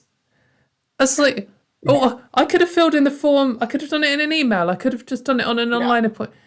Oh, like I have a flexible job. I have my own car. I have a lot of money. Like, and that was still a nightmare for me. Imagine all the people getting a train down from Bristol would cost you like 100 quid or something. Like, that's unreal. How far is it? How far is it from you? I don't feel like you have a very southern accent. So no, I'm in Birmingham. I'm originally from South Manchester. But, from Birmingham, it's about 3.5 hours, I think. Oh, each way for a 15-minute form filling. Did you just have the same thing where you just fill in a form? I've not been yet. I'm still on the waiting list. Of course, because you know what? Sorry, I've basically gone private, and I recognise that I'm privileged enough to be able to do that, which is why I think I push harder to create changes so that other people don't have to do that. And I get people asking me all the time, like, if private is the only option right now, why don't the private healthcare clinics, clinicians, why don't they lower their rate? But the problem is, like, the NHS is subsidised. There is a rate for every consultation. We just never see it.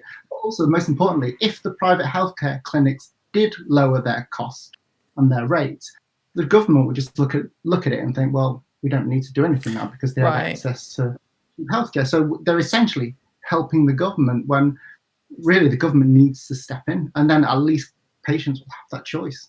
Yeah, and it's not like people would like to work for free and just help people. Like if I was a doctor, I would love to just help loads of trans people for free, but doctors still need to eat and stuff. And we can have an argument about what wages they deserve and all that kind of rubbish, but like still, it's not like private options just shouldn't be the only option. And exactly. I know so many people. I don't even know why I assumed that you had been. I think that was stupid of me because like no one's been to a gender clinic. Like anyone who came out like even 6 months after me hasn't been to a gender clinic. I think I was like the last person who was and I still had to wait 33 months. So the last batch. So as well as part of that leak, when they said that they'd only seen 2 patients in 1 year and they got 500 new ones, they also said the person who's been waiting there longest has been there 6 years. So if you haven't been waiting 6 years yet, you're not going to see them anytime soon. Yeah, I've been on there for 4 years now. So you've still got a minimum 2 years to go.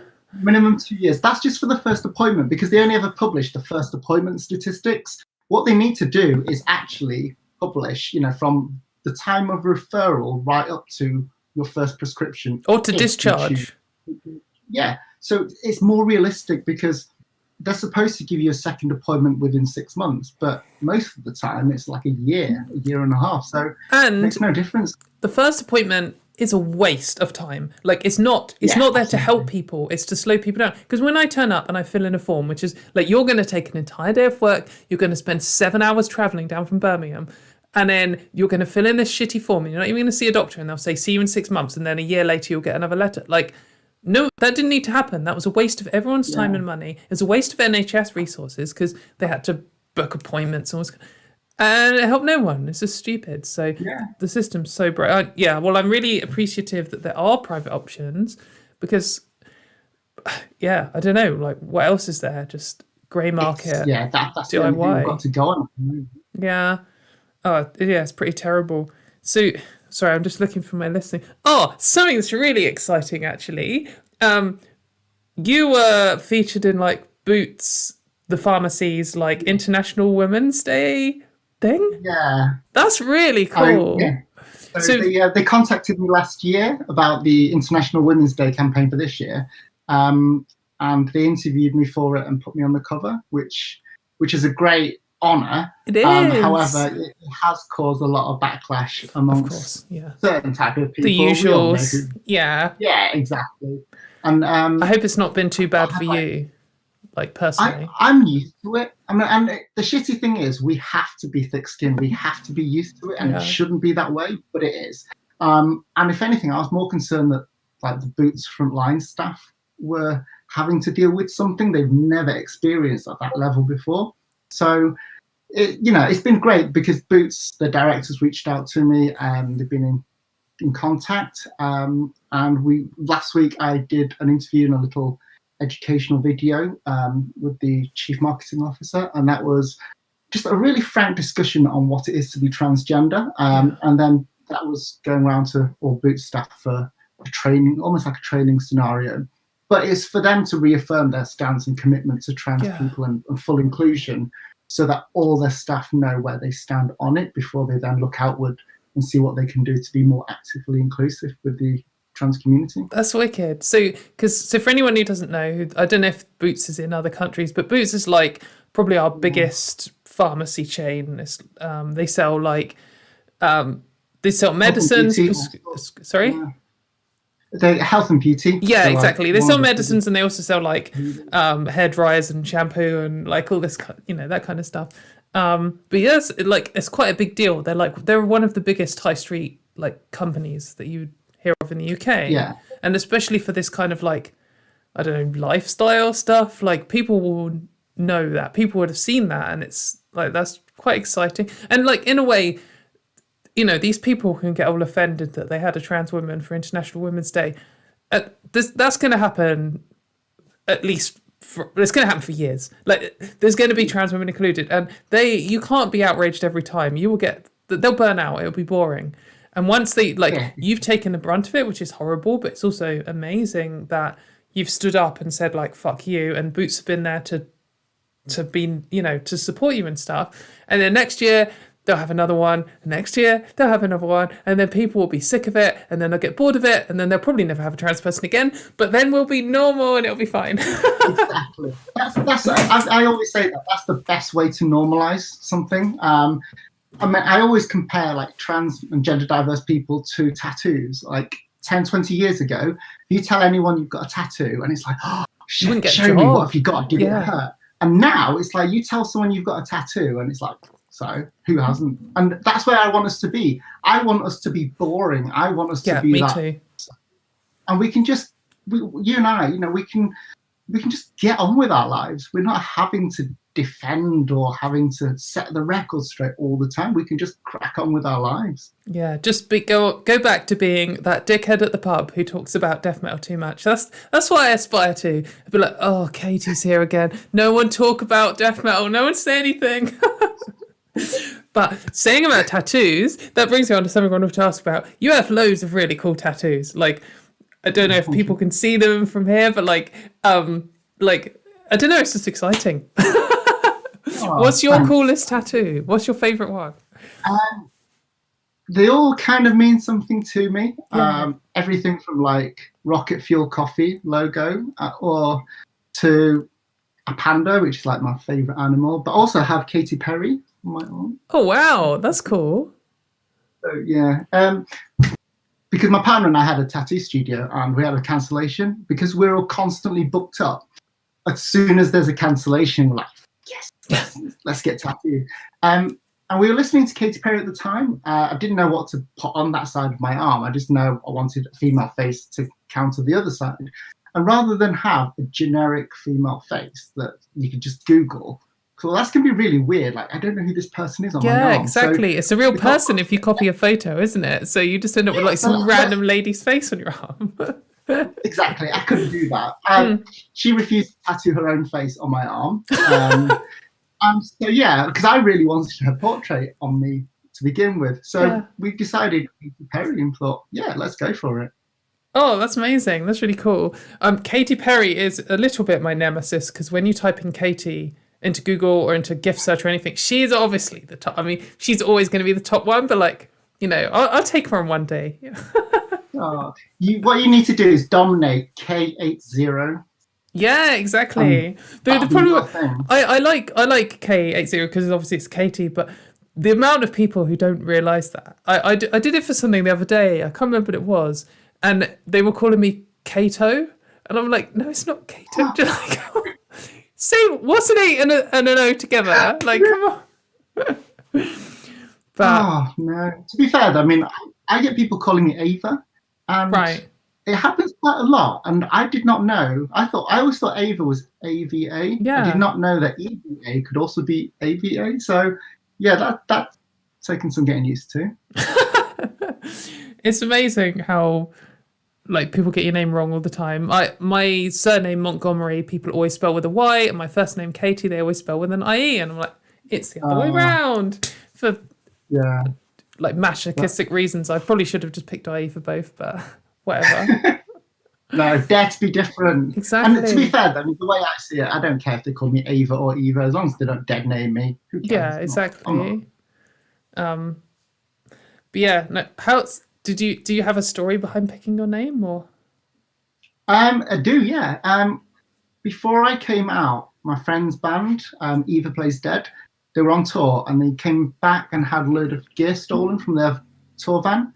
I think there's about $4,000 worth of gear. So I set up a GoFundMe to help them replace it so they can get back on the road.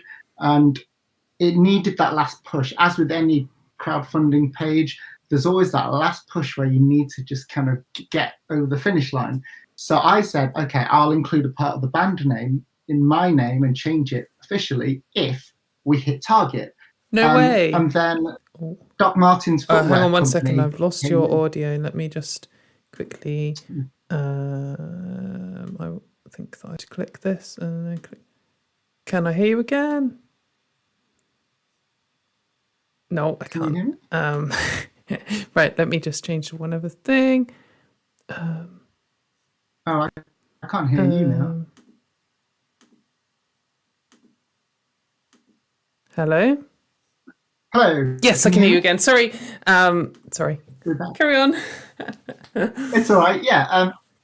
So towards the end of this campaign, Doc Martens put in like $2,000 and took us way over the finish line. And I'm like, fuck. But then at the same time, I was quite pleased as well because I was at that point where I was starting to push my way to the surface. Yeah. So I chose Eva and put it in with my like middle name back then. And for the surname, a band that I was supporting when I met my wife had Echo as part of their name. So that is like a tribute to us, really. It's just that little thing that we've always got. Plus, Eva Echo makes me sound like a superhero. So it's a really cool name. Like, because I didn't know if Echo was like your actual like real surname or it was just like your brand name or whatever. But it's got a good. It does have that kind of like superhero or supervillain kind of like it's got the alliteration and it's like an interesting like your superpower is something to do with like echolocation or something. So yeah, that's really cool.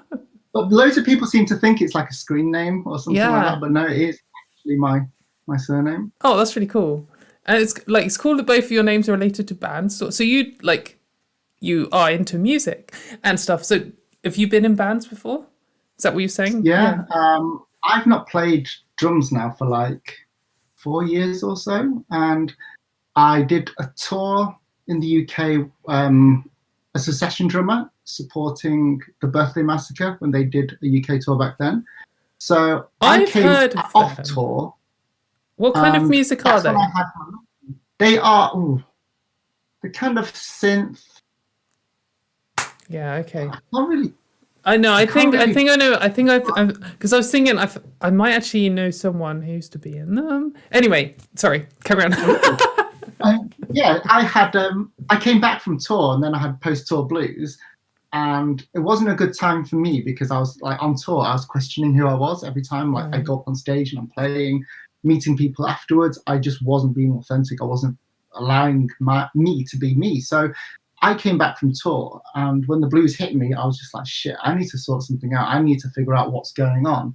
And yeah, since then, I then came out and decided to transition. But I mean, I've not played since then purely because I just don't have time these days. Yeah. And also, being a drummer, it's not like you can just set up and have a go. I've got a digital kit as well, but it's just the space. I just don't have the space for it either. Setting up drums is like takes longer than playing the show. Like if you've got a half an hour slot, it's like half an hour of drum setup, half an hour of like playing, and then nightmare. That's it, yeah. And you've got so much to carry around as well. Everyone just rocks up with like a microphone, a guitar, or an amp. And I can hold it in one hand.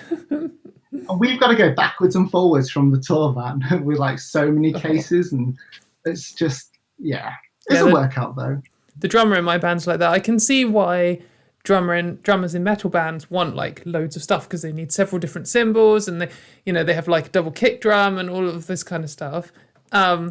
But then I can see the appeal of being in like an indie rock band where they have like a snare, a bass, one tom, one cymbal, and like you can get it all in one go. So exactly. Also, I find like having a smaller, more minimalistic setup pushes you creatively because you've got to do more to create variety. Otherwise, you can just crash another cymbal, hit a china, and it's all there for you. Whereas if you just minimize everything, you just got one ride, one crash, hi-hats.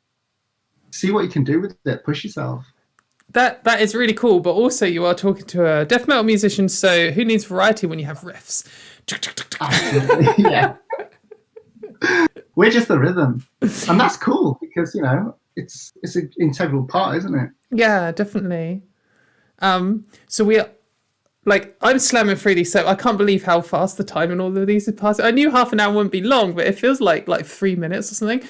But if we're coming to near the end of the time, do you have anything you would like to push? Have you got anything exciting coming up? Or do you have any, Trans Day visibility words or anything you'd like to add? A few things. Well, one thing that's coming up that I'm trying to do is basically iron out the language used in legislation at the moment.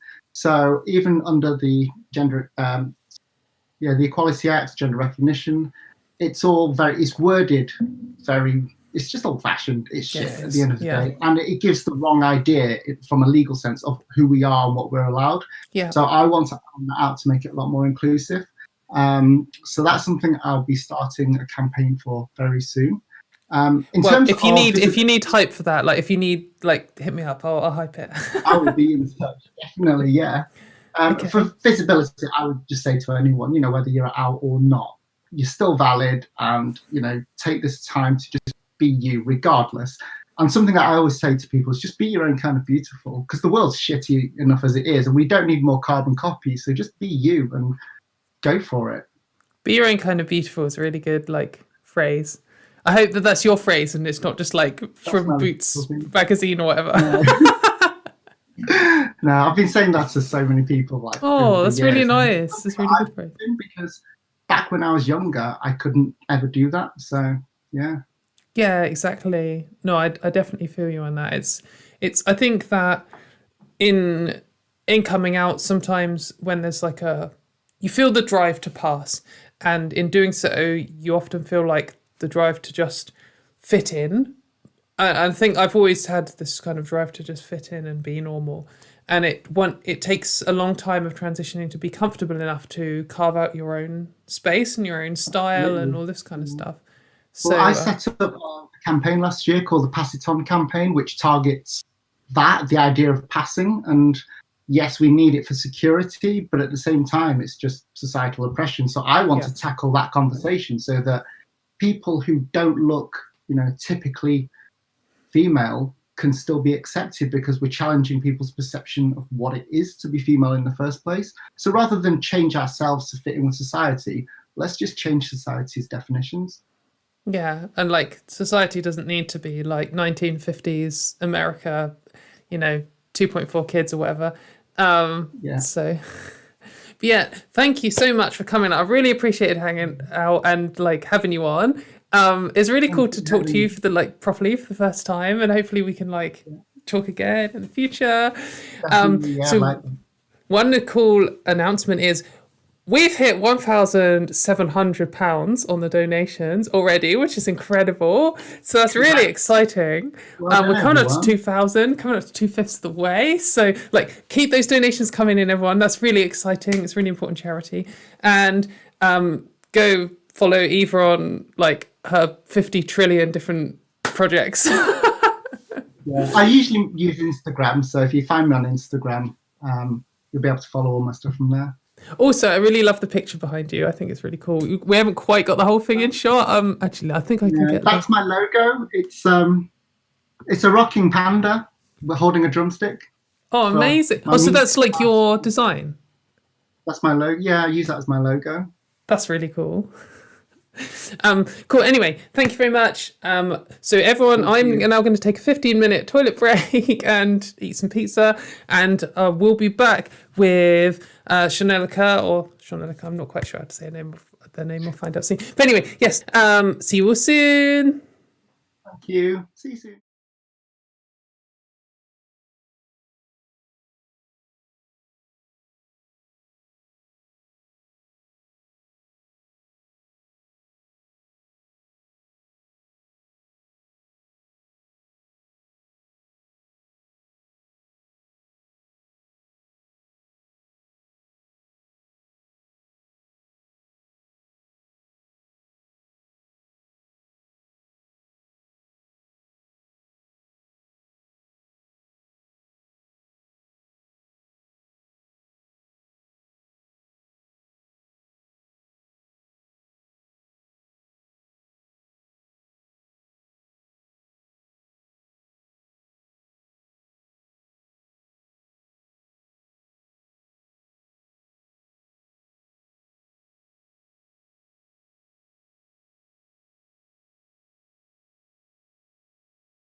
Oh no, I can't.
Right, hi everyone. I've got some more tech problems. I'm just gonna fiddle with them again.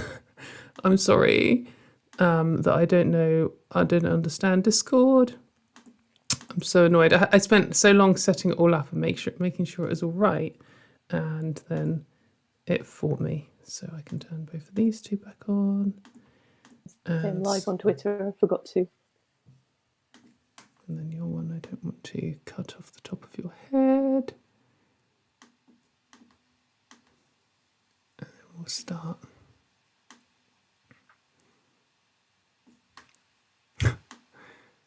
Oh, what a faff. I had all of the rectangles and stuff all exactly the same size, and now they're all messed up. So...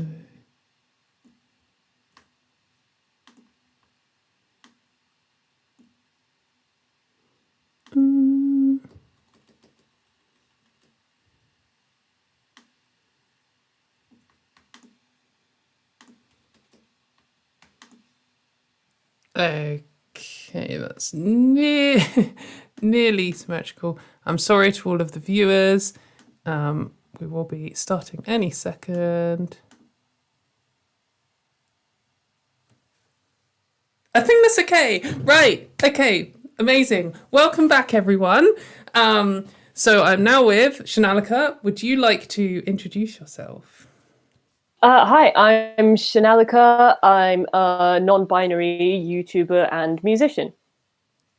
Amazing. Yeah, so like I know I've seen that you have like quite a big YouTube channel, and I would like to talk about that, but also I would quite like to talk about your music, because like I also really enjoyed your YouTube videos, but I'm like a music person, and I was like, I better check out all the music from everyone who's been on, and you know, I do like it all, but I listened to your stuff and I was like, oh, this is going to be some like pop stuff, and I'm gonna look, and like I'm hype over it. Like, it is genuinely fucking good. I'm genuinely not like hyping a guest genuine recommendation. It's got like some kind of 80s synth pop vibe, I guess, something like that. Yeah. It's just really cool. Like, how... Oh, I'm so glad you like it. No, like, genuine, like, I don't know why I like it, but it's just very good. I think it's the 80s. Is pop not normally your thing? No, I'm a metalhead. Well, so am I. Sort of, but probably not as much as you. Like, I used to be way more into it when I was like 14, and like, sorry, that sounded really dismissive. That made it sound like, when I was a kid, I grew out of it.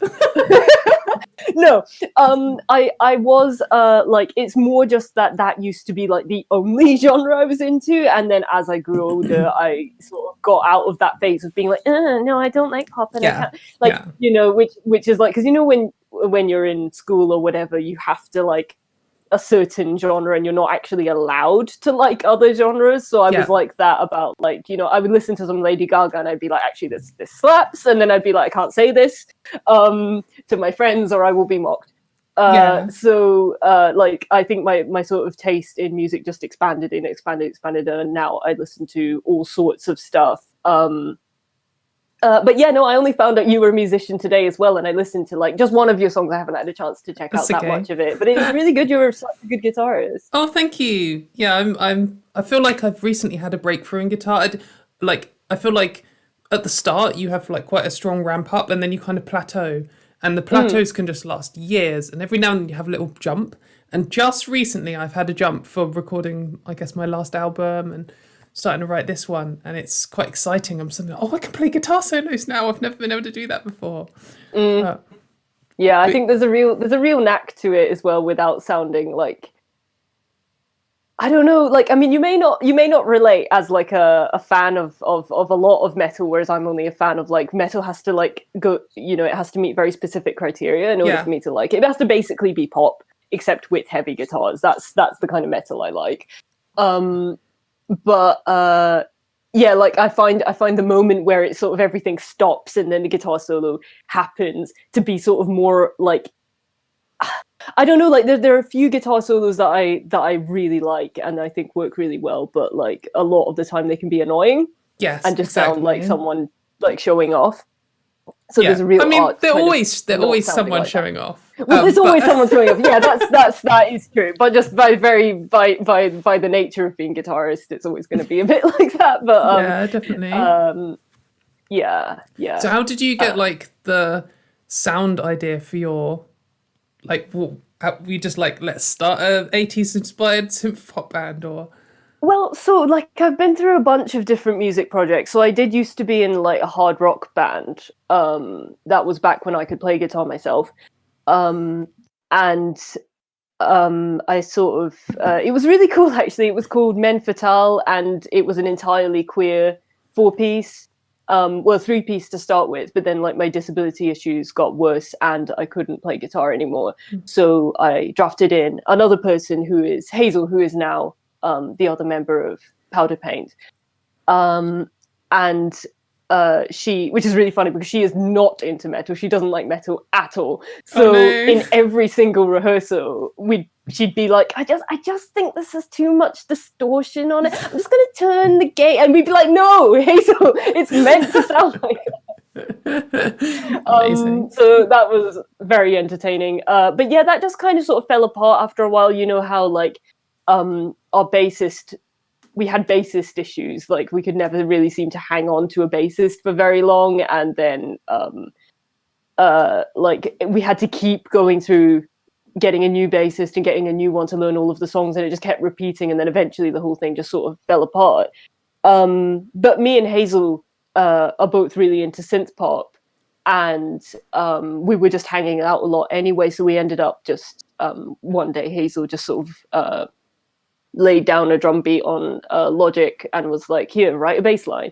I just did it, and then that sort of started the formation for our first song, and then it just kind of developed from there. And yeah, I'm really proud of it. I think it's really well produced, and the lyrics are really good as well. Like, look, I know I'm like super overhyping it, but like I was just like, wow, this is really cool. No, so, it's honestly, it's so nice to actually talk about my music for a change, because like you know, my main thing is, or like the thing that I'm mostly known for. I say known, I'm not really known, but you know, my you got 40k subs, like celebrity. The audience that I do have is mostly YouTube and not really my music. And I am a musician, like at heart. That's really what I am. And if I could, I would probably do music full time. Yeah. Well, so talking about the overlap between YouTube and music, and also mentioning metal, I was like catching up on all of the guests and stuff on here, and YouTube recommended me a video of yours of covering a load of metal vocalists. Like, you're a really good singer and have a really good range, which is cool. Like, I wish I could do vocals, I just can't. But yeah, also note, I think you did a cover of an After Forever song. Is that right? I don't think I did. did.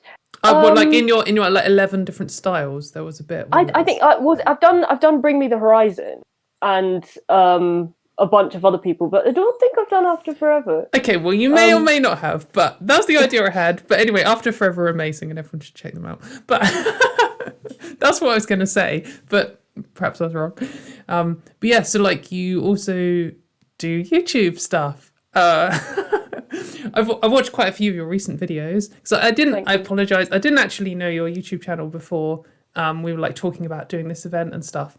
But like, it's really cool.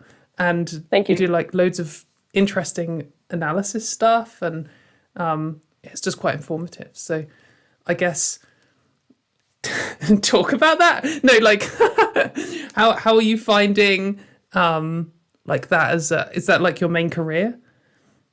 It is now, yeah. I'm not earning minimum wage yet. So if anyone fancies going and becoming a coffee supporter, they can do that. Please do. But I would like to get to the point with YouTube where I am earning minimum wage, and then I'll be like happy with it. I think I just want to be earning enough to kind of get by, really. Yeah. Yeah, exactly. I think my disability gets in the way of it sometimes. It gets in the way of everything, but like that's part of the reason why I went for YouTube. Is basically because I couldn't do anything else. Most jobs have hours that you have to work, and you can't just be like, well, I'm too tired or I'm in too much pain. I mean, you can, but you can't get away with that like forever. It shouldn't really be like getting away with, should it? But like, I know it shouldn't. But so another one, such as capitalism. Yeah, and so I'm so much less articulate when I haven't planned what I'm saying in advance. No, sorry. But look, well, your video essays are really articulate. I think that's something that what I'm good at is just totally winging a conversation. And what I'm not good at is reading out a script or choosing, because when I'm winging it, it's just always good enough. Like everything I say is good enough, but it's never like going to be like video essay quality where every single word is really thought out. And so I struggle with that part of it. But it's good to have like different people who have different skills, because like I struggle with that aspect. I mean, like, to be honest, like an aspect which I've kind of gotten over because I've done a few events that are sort of at least similar to this, if not exactly the same now.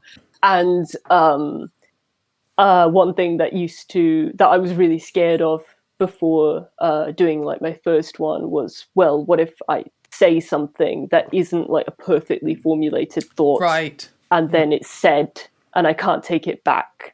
And that kind of thinking really affects everything I do to quite like a detrimental degree, to be honest, because what I say, like, when you just said, okay, well, I'll say whatever I say and it's good enough. Yeah. Like anything I say isn't good enough until I've gone over it so many times. Right, you've done editor brain like on it. Yeah. Yeah. When you're working on a piece of music or you're working on a painting or whatever, and you've done it for so long that you can no longer see it. Yeah. Or you can't really tell what it looks like. You need someone else to look at it, or you need to look at it in the mirror or something. Otherwise, you're not going to be able. That's what it's like. And a lot of the time, that really slows me down even more than it would have. Than my disability does already, and it really slows me down with releasing music as well, which is unfortunate because I've been sitting on a solo EP for the last 3 years. 3 years, mate, get out the door. There's this thing. So I'm an engineer, and I used to follow this website all the time called Hacker News, which is like American California startup culture. It's very like tech bro, and it's not really my scene, but there's a lot of things to learn about it. But one of their like sayings that they would just always say is just ship it. It's like just ship it TM, and it's like you've just got to get it to the point where it's good enough, and then you get it out the door and you do another thing, because if you're always waiting until it's perfect, then you never get anything out the door. And so 100%, I often think that with like music stuff, I'm like, oh, I don't know, like I could do this little bit better, and then just get in my mind like just ship it, and I'm like, cool, send, done. That's I wish I could be more like that, and I am working towards it, but it's very much a work in progress. I have horrible perfectionistic tendencies, and so does Hazel, actually. So that's Really? That's slowed down. Yeah, that's why How to Paint stuff takes a bit of time to get put out. But that having said, Hazel was in a creative, just started working on stuff again a few days ago, and that sent me on like a creative thing, because sometimes like I don't always want to do a YouTube video, and it's not that I don't enjoy doing them, because I do, and I feel quite good after I've done like a good video and stuff, but it is because of the nature of it, because it's political, or even if it's not that political, it's always about like the point of it is to invite discussion, right? So there will always be people in the comments either saying, you know, disagreeing in some way, or sometimes disagreeing like super rudely. And I don't mind that just sort of is what it is, especially because of the way I deliver things is often in a very kind of, I don't really coddle my viewers' feelings very much, and that can lead to a bit more like backlash than I would get otherwise. But it's fine, because I think it's better for my brain to be that way. But so I started working on powder paint stuff in the last few days, because I was like, I just need a break from something where I know people are going to, where I have to worry about how people will interpret it. Because with music, I don't need to worry about that. It's just like, I mean, some people might not like it, but that's fine. That's just, it's not my thing. It's not, I think you are morally wrong for making this. Do you know what I mean? I always say about music is, because like an art in general, like all art is subjective. So if you don't like some music, it's just because you don't get it. Like, for, you know, if it's like Nazi punk or something, there can be rational reasons not to like it too. But if it's just some music and you listen and you think this is bad, then for sure you're okay. You don't need to learn to like everything, but you are just wrong. It's not actually bad. It's just you don't get it. And that's fine. And that also means that when other people don't like my music, I'm just like, all right, I don't care. Like, I get it. Yeah, no, it's fine. People just have different tastes. I really am not bothered by people saying they don't like my music at all. Certainly not in the same way that I get bothered by like YouTube comments. Especially with my perfectionistic tendencies, because like especially if somebody points out a mistake that I agree with, and I'm like, shit, I did that. I made that one tiny mistake. I said slightly the wrong thing. Should I delete the video? Like that's the kind of thought process I go through. So it's a lot. I don't have the right kind of. Well, in some ways I do have the right mindset for YouTube, and in other ways I have a very like self-destructive mindset, and it's just something I'm working on. I think like overcoming sort of perfectionism is quite a challenge. It's definitely something that like I've dealt with, and it is what puts me off releasing like edited videos. But yeah, like saying about, I was just thinking about it's good enough thing, and then you were saying about how you're worried you might say something and it's kind of like out there and it's like attach your name, and especially when you start getting lots of followers, and especially when you're like a trans person or any other minority and people start looking for a reason to attack you. There are some conversations that come up and you're just like, I have to be very careful here. I was on a call-in show the other day, and it was like a call in with your beliefs and we'll discuss them with you. And this like pretty much full-on racist called in, and he was like one of these blue lives matter, white lives matter, like, slavery ended racism 300 years ago or whatever types. And it was just me and this like white cishet guy. And I was like, I can't let any of this slide. Like, he was saying dog whistles all over the shop. And I was like, I can't let any of this slide because I don't want that attached to me like letting dog whistles slide and agreeing with this guy. But also like, I don't want to, it's so easy when you're trying to, like, because the whole theme of the show is to not have this shouting argument, it's to have a discussion and find a middle ground. I was like, how can I find a middle ground with a racist? It was a difficult chat. I ended up just kind of being a dick to him because you have to. But I was like, I need to tread carefully here. I mean, yeah, couldn't you just arguably, like, wouldn't you have reason? I don't know how the show works, but like, wouldn't you have reason to just chuck him off when it became apparent that he was a racist? Yeah, so it was all coded stuff, and I can't. So it wasn't my show, but also Oh right, okay. I wanted, like, one of the things that I find when I'm arguing for trans rights is someone will come and say, sex-based rights, defending women, children matters, and I'm like, literally, yes. Like, I'm literally on board with that. But the issue is that other people watching don't realise this is like an anti-trans dog whistle. So I want to answer the question in a way where I can say, yes, actually, I fully agree with you. We do need to have adequate protections for all minorities, men and women, and there are some differences that apply to different groups, and we need to focus on all of them. However, also, we need to remember the fact that misogyny doesn't just affect cis women. And then you can do this big constructed answer, which traps them, where they've said a dog whistle and that was as far as they were prepared to go. And then I've just kind of walked around the dog whistle. And so when someone's like, they're like, well, why doesn't everyone's life matter? I'm like, I agree. Everyone's life does matter. However, due to the fact that then you can do like a girl answer like that. I mean, they're trying to sort of they're trying to they're trying to construct your argument as something other than what it is. Like, they'd be like, oh, trans people are denying that sex exists. It's like, we didn't actually say that. That kind of thing. Yeah. And it's very much like, oh, sex-based rights, but then they don't want to acknowledge that, like, trans men have periods.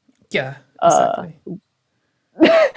That's like, they sort of want, they'll only do it to, like, something that furthers sort of cisness.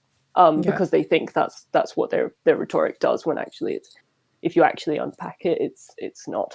But it's a mess. Yeah. Luckily, it is a mess. I've not actually had to honestly deal with many in-person conversations like that. The majority of stuff I get is either YouTube comments or stuff on my Twitter. And to be honest, if I think a person is coming from a place of bad faith, I mostly just leave it alone. I don't get involved in discussions because all of my energy goes into creating the YouTube videos. So I don't have extra on top of that to then like get into extra arguments with people in the comments, especially if they're arguing against something that I've clearly explained in the video. It's like, I'll just be like, well, watch the video you just watched. Yeah. That's, I think pretty much every single video I do, I get one comment where I'm like, you watched 3 minutes of this video because you're commenting on something that happened 3 minutes in, and 4 minutes in, I answer what you're saying. So yeah, exactly. Yeah, it's just not worth it most of the time. Especially, I have a lower amount of energy than the average person already, so I can't afford to be spending it on YouTube arguments after I've already made the video. I sort of feel like my role is to make the video, and then the people watching can debate it in the comments if they want to. I think that with arguing stuff, so something that I do to the point of addiction is arguing on Twitter. And I do get carried away, but I think sometimes, like, if a news article comes out, I want to get in there with the top tweet, so when anyone clicks on it, they can see someone opposing this bullshit. So, like, the Times comes out with something saying that trans kids don't deserve healthcare. I can get in there and say, this is false, here's the science, shut up. And then I think it's good to have that first level. But if you're the person making the video, then you are doing that. Like, you're already providing the good information. You're already providing, like, this analysis. So the next layer down is less important. And every single rung down the argument, less and less people see it. It's less and less important.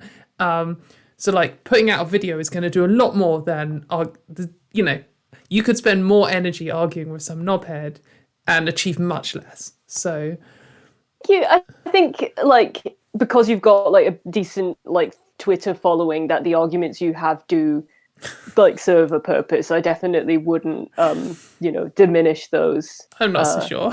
And there've been so many people in, just because I was watching the last one, and there were so many people in the comments saying, how much you've, like, helped them and or inspired them to, through what they're doing, or you've educated them. So it's definitely a thing. Well, I'm pleased to hear that being a dickhead on the internet is profitable. Practice. So how do you find being a non-binary person and presenting like arguments, I guess, about that, and also about like unrelated things? Does it become a burden? That like, do people, because I know that people always, whatever I do, always have to make some comment about trans stuff, and I know that non-binary people in lots of respects get it worse because, you know, I guess it's newer to the public conscience. So do you feel that's like...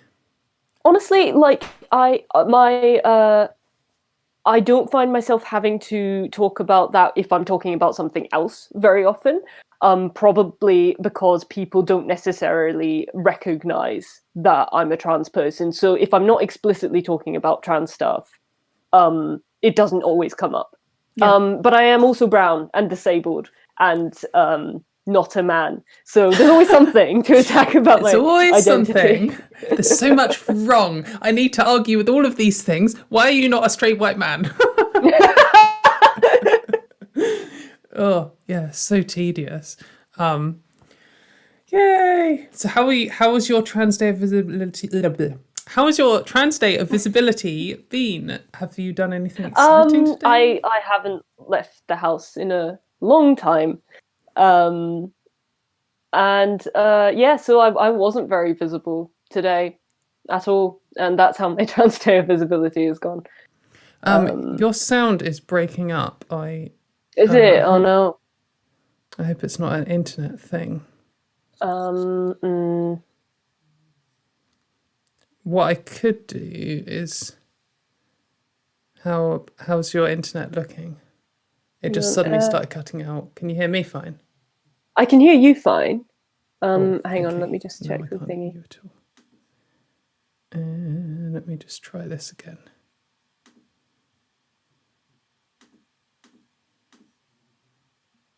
Hello? Hello? Oh, okay. Can you hear me now? Okay. I think that's better. Good. Yeah. No, I don't know. The summer's coming up and I always find summer hardest, dysphoria-wise.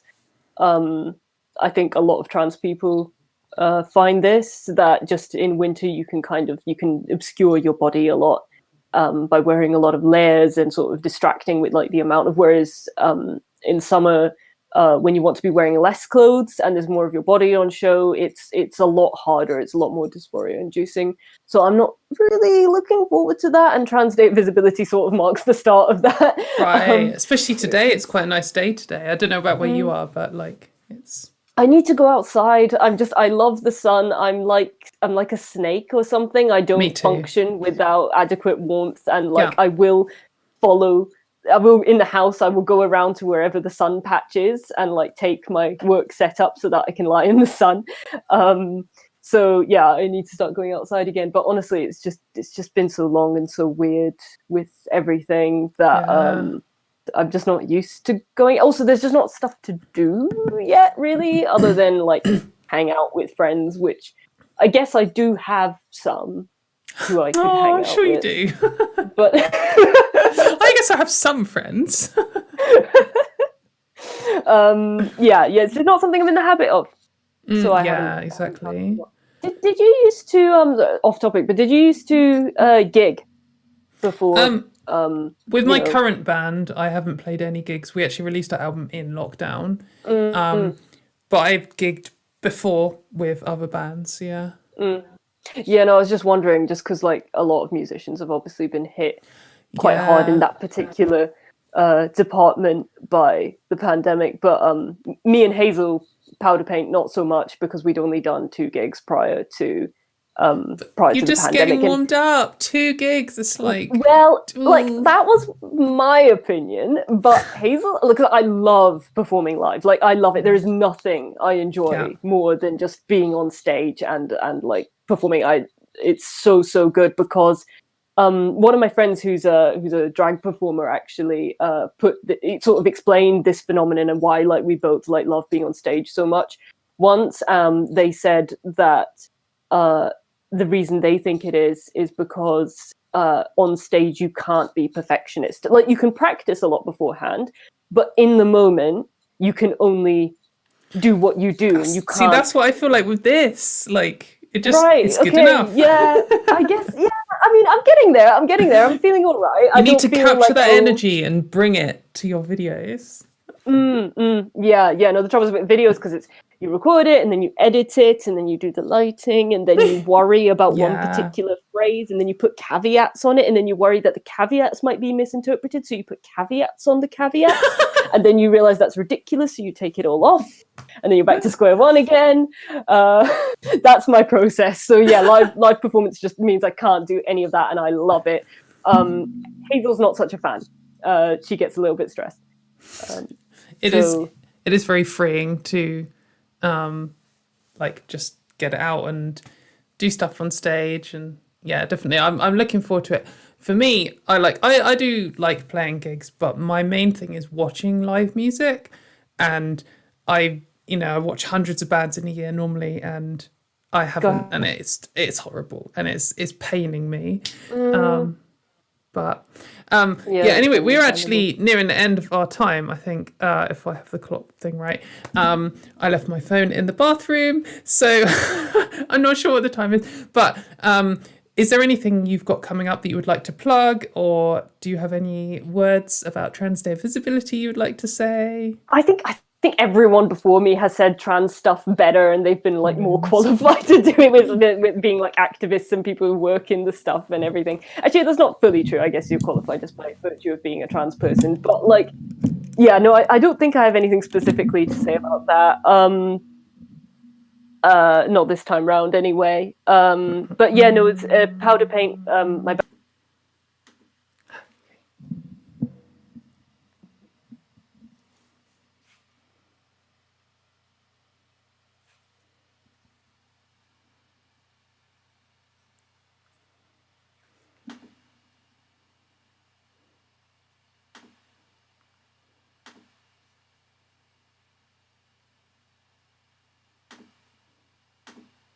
speak and would like to see more of it, and that's basically it. It's been really nice talking to you, Katie.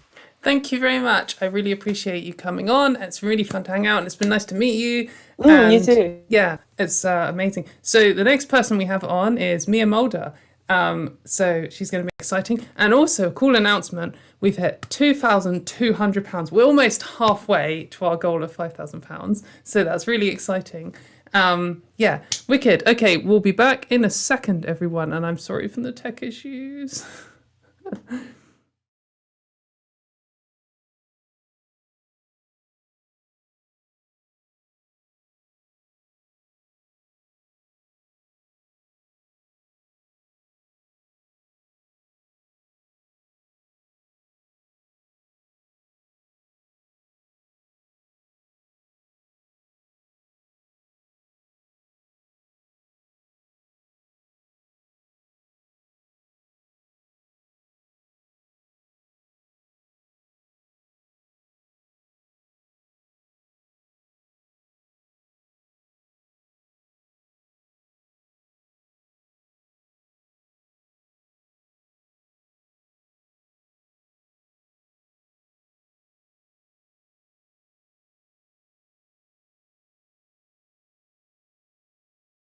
Right. Hello everyone, we're back. So I've had a few sound issues and I've switched over to the thing doing the sound. So can people just let me know if you can hear the sound in the chat before we do all the introductions? People are saying they can't hear us. Oh no, hang on, let's see. It's always delayed on YouTube live chat. Okay, it looks like we lost the end of Shonalika's plug. Okay, I'm going to put everyone's plugs in the end. It's okay. It's back in a second. I'm really sorry to keep you waiting, Mia. Okay, don't worry about it. It's all good. Okay. Everyone's saying. Well, I think the audio should be working now. No one really knows how streaming works, so like don't feel bad because like every day is like a complete mystery. Okay, right. Everyone's saying it's back. I think it's okay now. Right. So let's do some introductions. Anyway, we're here with Mia Mulder. Would you like to introduce yourself? Hi, yeah, my name is Mulder. I am a YouTuber, one of the cursed ones. I make video essays about things. It's really hard when people ask, like, introduce yourself, because all that really happens is that I go on the internet, I read about some cool stuff for a month, and then I make a video presentation about it. And that's not really a job. I think my camera froze as well, which is... Uh-oh. Oh, God. Everything is falling apart. I can still hear you, but you seem to have frozen. Oh. Let's try again. Okay, there we go. Very unfortunate pause, freeze off my face. Hopefully you heard me. Yes, I could hear you, and I can still hear you. Perfect. So you were saying you listen to stuff on the internet and then you make a video about it. And then that is a real job. Basically. You know, someone's got to do that. Yeah, the essential service of book reports, but by video. Well, exactly. You could be helping out all these teenagers around the world who have to do a book report on, do we work too much? And then they're like, oh, there's a new video. Whenever someone has to, like, think about whatever Jordan Peterson has written or why people join the military. Yeah, that's true. That's true. I provide this service. Yeah, definitely. So, like, saying about like you as a YouTuber, I think the first time that I became aware of who you were was actually from Twitter, but it was like, I think I saw a clip of you like pouring something on your head, like some liquid or something, and then someone being like, has anyone noticed that all of the like left-wing YouTubers always pouring things on them? And I was like, I actually haven't seen that at all. And I thought someone was just like making an excuse for you. I was like, who the fuck is this person? Why is she just pouring goo on her head? Because it was like your picture. I poured syrup all over my face, yeah. That must have been interesting. Very interesting. But yeah, that was like a trend for like a short time in sort of the lefty YouTube space. Yeah. Just pour a liquid on yourself. And I came in like right at the end before that sort of in-joke had died. Like right at the very end. So you killed it, is what you're saying? No, I ended it with a bang. Because like everyone had used like coffee or water or milk or whatever, but syrup sticks and is very viscous, so it like pours in a very awful way and causes your skin to break out in a very bad way. Oh no. So don't do that. Do not recommend. The things that people do for art. I also love that the way you phrased that. The first time I was made aware of who you are. The first time I had to endure the idea of your existence. The first time like someone warned you about me, basically. Like here's this person who is ruining the internet and ruining people's normal enjoyment of syrup. I also think there was another thing of you like hiding behind a plant or something. Was that like your profile picture before the syrup? Yeah, I used a lot of plants in my videos. I like that this is what we're talking about because we didn't prepare what to talk about during my segment here. Yeah. Because I am extraordinarily lazy as a creator. Good. So I love that we just started talking about all of the bad decisions I've made in my career. Well, actually, I was going to say, so just before you came on, you were saying about like preparing for this. So I actually went through like and did notes for everyone. I've watched everyone's most recent videos. I've done everyone's music. And like for your one, I just put like new video and that was it. Because I was just like, I'm sure I can just wing it with you. So like, we don't need to prepare at all. We just need to wing. It's not that important. I get it. Like, no, but like,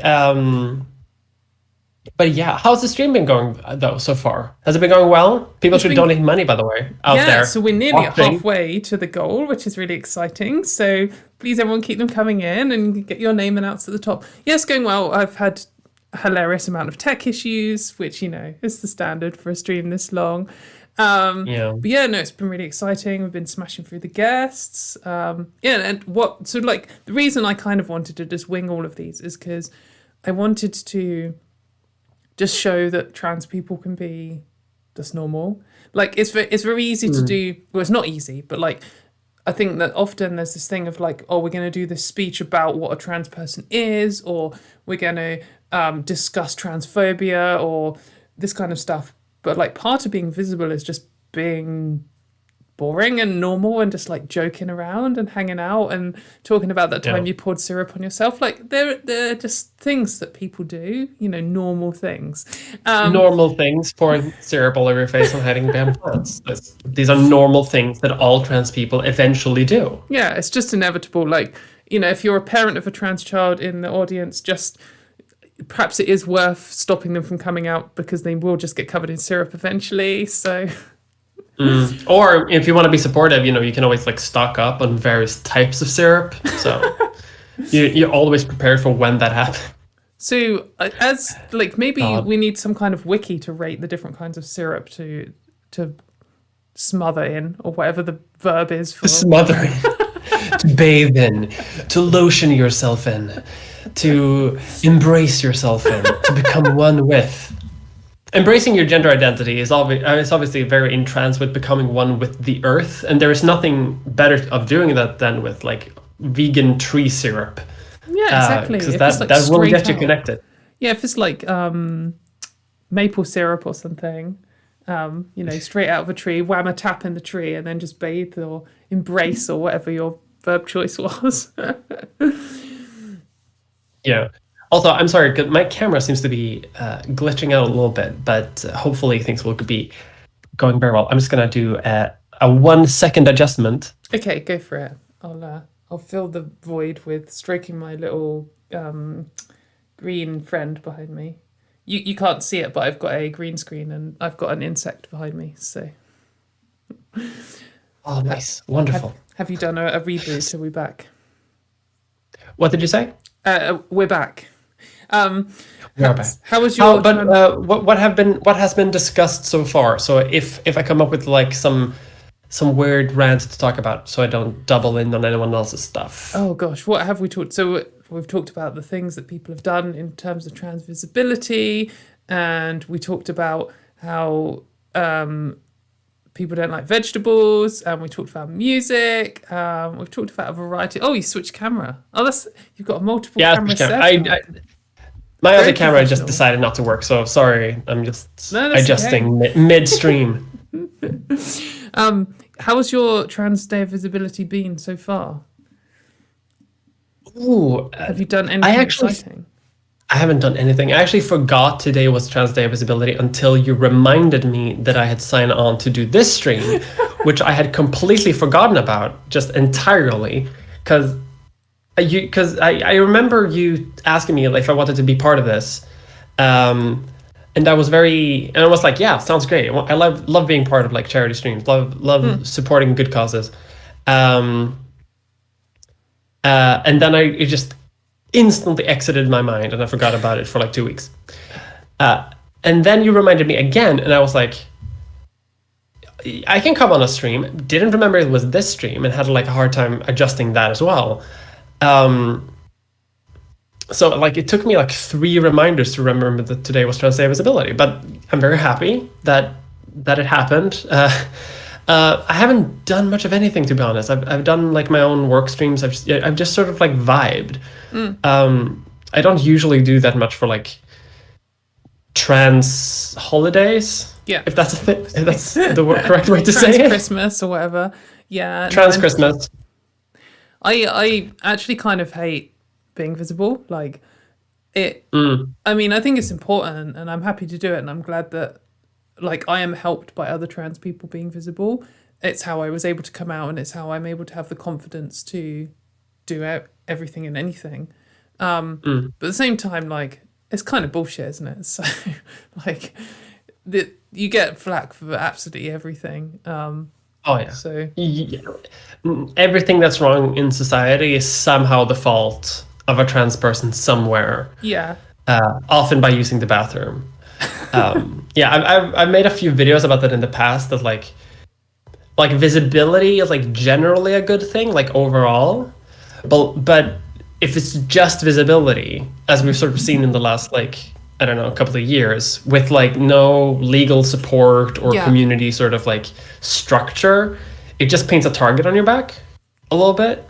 Absolutely. So yeah, I think that you know that's the whole. Oh, Poppy's here, by the way. That's the whole trajectory of like trans rights for the last like 5 years has been trans people clawing their way up to getting equal rights, not quite getting there, suddenly becoming visible and having this huge backlash, but with no legal institutional support at all. None of the media support. I don't know what the media is like in Sweden, but the UK, it's very bad. Yeah. So I hear, the more I hear about the UK, the worse it becomes in my mind. Every week there's some new bullshit on Twitter I hear about, like suddenly Wales is like illegal for trans people to exist within. All of Cornwall has like seceded from the UK, but only for like trans women over the age of 45. Did you see the thing today? The UK has done official government inquiry, or whatever the word is, and they've decided that the UK isn't institutionally racist. So that's it. We've just decided that. I love that the government can tell itself that it's not racist and it's actually fine. I love this. For people who don't know, by the way, I'm like trained as an historian, and the thing that really got me with that report was wasn't there a big thing about like how like the Caribbean slave trade wasn't just like bad slavery, it also influenced culture in both sides in a good way. And it's like, excuse me? Yeah, they said something like, the sentence was something like, slavery wasn't just about money and violence. Like, it was literally just money and violence. Like, yeah, because like the first time I read that line, I was like, oh, this could be good, because maybe they will talk about other horrible things that are involved in the slavery as well, like cultural genocide or like displaced identity. No, it's just adapting to Britishness or some bullshit. It's complete chaos. It's complete fucking chaos. We're a bad country. I don't know how you feel about British tourists, but like, I feel like wherever I go somewhere and there's British tourists, I'm just like, oh, such bellends. Well, thankfully, we don't really get a lot of British tourists here in Sweden, which I'm quite thankful for. But you also mentioned that, like, how Swedish. But you also mentioned sort of like British sort of like media culture in terms of like transness. Yeah. Because I'm making my next video literally about this, because Sweden has, because I'm on Twitter, I follow like a lot of British trans people talking about like how things are happening at like the BBC and all the magazines and shit. They are and I can see like the way they do transphobic discourse in the UK, and then like 4 months pass, maybe 5, and then the exact same thing starts happening in Sweden, just a bit delayed. Yeah, just take however long it takes to accurately translate an article. I mean, basically. I mean, do you remember the whole like rapid onset gender dysphoria thing when that was like a big thing? Yeah. And became like debunked within like a week. Yeah. Like a year later, that like outcry happened in Sweden as well, and everyone had to be like, no, we debunked this like 11 months ago. And like in a way, I guess it's good and bad for Sweden, because you have a very high like trilingual, however many languages you speak, 15 or something. Like loads of people there speak English.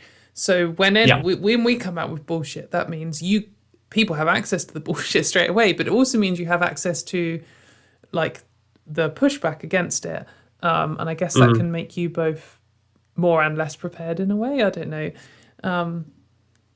Yeah, like a lot of like Swedish like trans activism groups like watch what's happening in the UK and like to a lesser extent in America, and be like, okay, cool, we know what's going to happen like a year down the pipeline. We can prepare for this. That's so lame. I mean, that's good and bad. Yeah. It must just feel like you just see like a tidal wave on the horizon. It's like, okay, we've got 3 hours to shore up our little house here.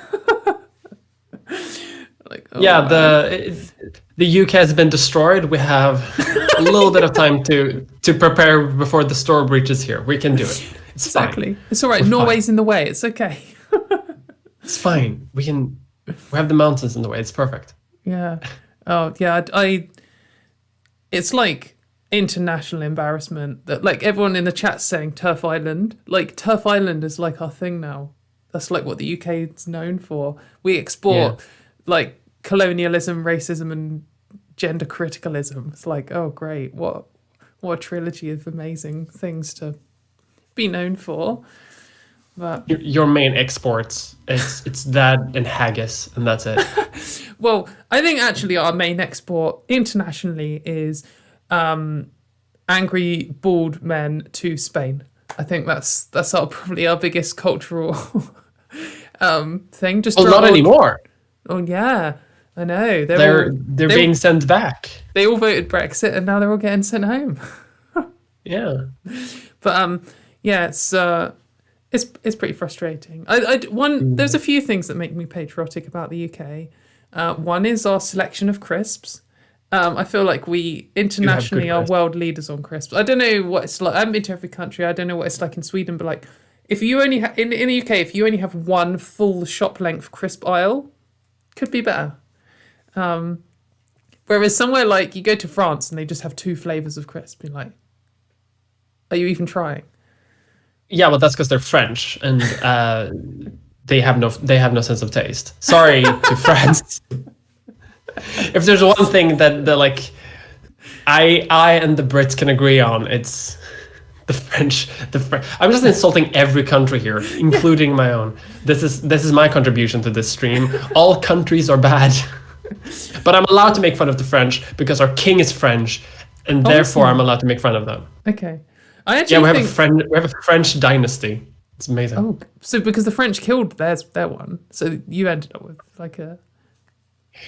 Yeah, like we got one of like Napoleon's generals back during the Napoleonic Wars. Right. We just got one of them, and the big irony about that is because like a lot of those generals were like involved in anti-monarchist uprisings and protests and things like that. So the king that we got to become our king, the officer, had like I think tattooed somewhere on his body, and it might be a myth, but I'm not super sure. But I like the myth, so I'm gonna say it anyway. Tattooed somewhere on his body, like "Death to Kings" in French, and then he became king of a country that he had never been to and whose language he did not speak. So, and that's how we got our monarchy. Amazing. History lesson for you out there on trans visibility. Yeah, and important related to trans issues, like. Not at all, unfortunately. Yeah, well, like. Yeah, I don't know. I think it's interesting. I think it's fun poking at different European countries. But like crisps is one thing that gets me patriotic, and also, like to an extent, I think English drinking culture is among the worst and among the best in the world. Like British people drink to die. Like that is there every single night. It's like I'm gonna go out and get so drunk that I'm gonna regret it. That is like your goal. And I think that very few other nations quite have that. I know that perhaps, you've got bits of the world which are dark for 3 months of the year. But yes. I think maybe it's more justified there. Where we are, it's not even justified and they do it anyway. And like when you're in another country, you're like in a beautiful beach in Malaysia or something, and you see all these, there's tourists around and people from different countries. And then you see just these group of absolute bellends totally blasted out their brain. You're like, they are British. Absolutely guarantee. Like, and I'm just like, oh, home.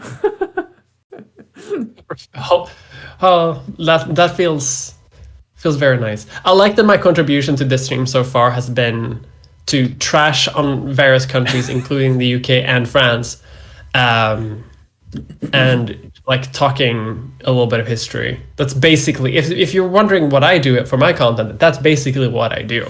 That's a better description of what I do as a YouTuber. When you said all countries, when you said all countries are bad, I was like, that could be one of your videos. Explaining why borders aren't beneficial or why every single nation state has a bad past, even the ones that we don't think of as like. That's me and Mulder content. So that's very true. I had a video like a year ago that I wanted to make about borders, but then I don't know, COVID happened and suddenly the world slowly ended. I was actually going to make that video when Brexit was going to happen, right. But then that kept getting delayed and more complicated. And I don't now I don't really know what's going on. or not. I don't think anyone knows what's going on. I think it's just everything's worse now, but it's probably still going to get worse. So, winner. I think another YouTuber said something along the line of that the current plan for Brexit is that you're all going to turn off the lights and pretend that no one's home, and hope that everyone else just goes away for a bit. Either that, or the lights will get turned off because we can't pay the bills anymore. It's dark. Anyway, Trans Day of Visibility stuff. Yes. How do you find being like a trans YouTuber? Do you feel like it affects your career? Like you mention it in videos and you are out online. I guess that sometimes there's positives to that, but there is definite negatives. Do you find it's a burden? Yeah, like there's definitely, I mean, there's always like, trans harassment, like transphobic stuff on the internet just constantly. But on another end, I also feel like there is a positive end to it, because that means that anyone who like sticks around to watch my videos and like becomes part of like my community and like the fan base, they at least have to like clear the hurdle of like is okay with trans people, which is like if you can like make that hurdle, that filters out like a lot of bullshit, which is very nice. That's true. And on the other end, I feel like just being trans also just puts you in a weird position, right? Because like I don't make like exclusively like trans content. Like I make like political content or history content or things of that nature. But I do also sometimes make trans content. But it does also mean that like people will look to you as a sort of like role model involuntarily, which is not super great at all times, but it feels nice when it goes good, but it also feels like it is an undue pressure on you whenever you make content. So like before I did YouTube, I did a lot of like trans activism in Sweden, and that had like a lot of similar like pressures and issues where the second you become like a public persona, the second you become like a public person as a trans person, you're suddenly you're like forced to represent like the actions and deeds and just like general vibe of like the entire trans community, which is also like pretty undue and a bit unfair, but can also be like when you do it well, like when you feel like you're doing something good with that can be a sense of like good positivity, if that makes sense. Like another like as part of the activism that I used to do in Sweden, like I would like educate local government employees being like in anti-discrimination rules and things of that nature, and there was like a very similar thing there where a lot of the first impressions, like a lot of the work that you had to do while sort of informing like mainstream community, like because when you work in local government, you meet people from like all social stratas, you meet people from all over the place, people who like either are trans or like have never even heard of the concept of a trans person. So for a lot of people, you being there, like as an educator, you become the sort of the first impression. You make like a first impressions for an entire community. And when you do it well, again, like that feels good. When you do it bad, it feels not super great. Guilty, yeah. So that's sort of like the responsibility. It's a responsibility and a gift, and also a curse. Yeah, definitely. I think, I mean, I totally agree with that. I kind of hate the fact that people might judge trans people on me, because I obviously can't represent anyone but myself, and also I'm just a dickhead. Like, what, So I'm also a bit of a dickhead. Yeah, exactly. And then people will be like, trans people are all right, but just a bit dickheads. And I'll be like, no, some of them aren't dickheads. It's just most of us. No, it's just me. But I did have.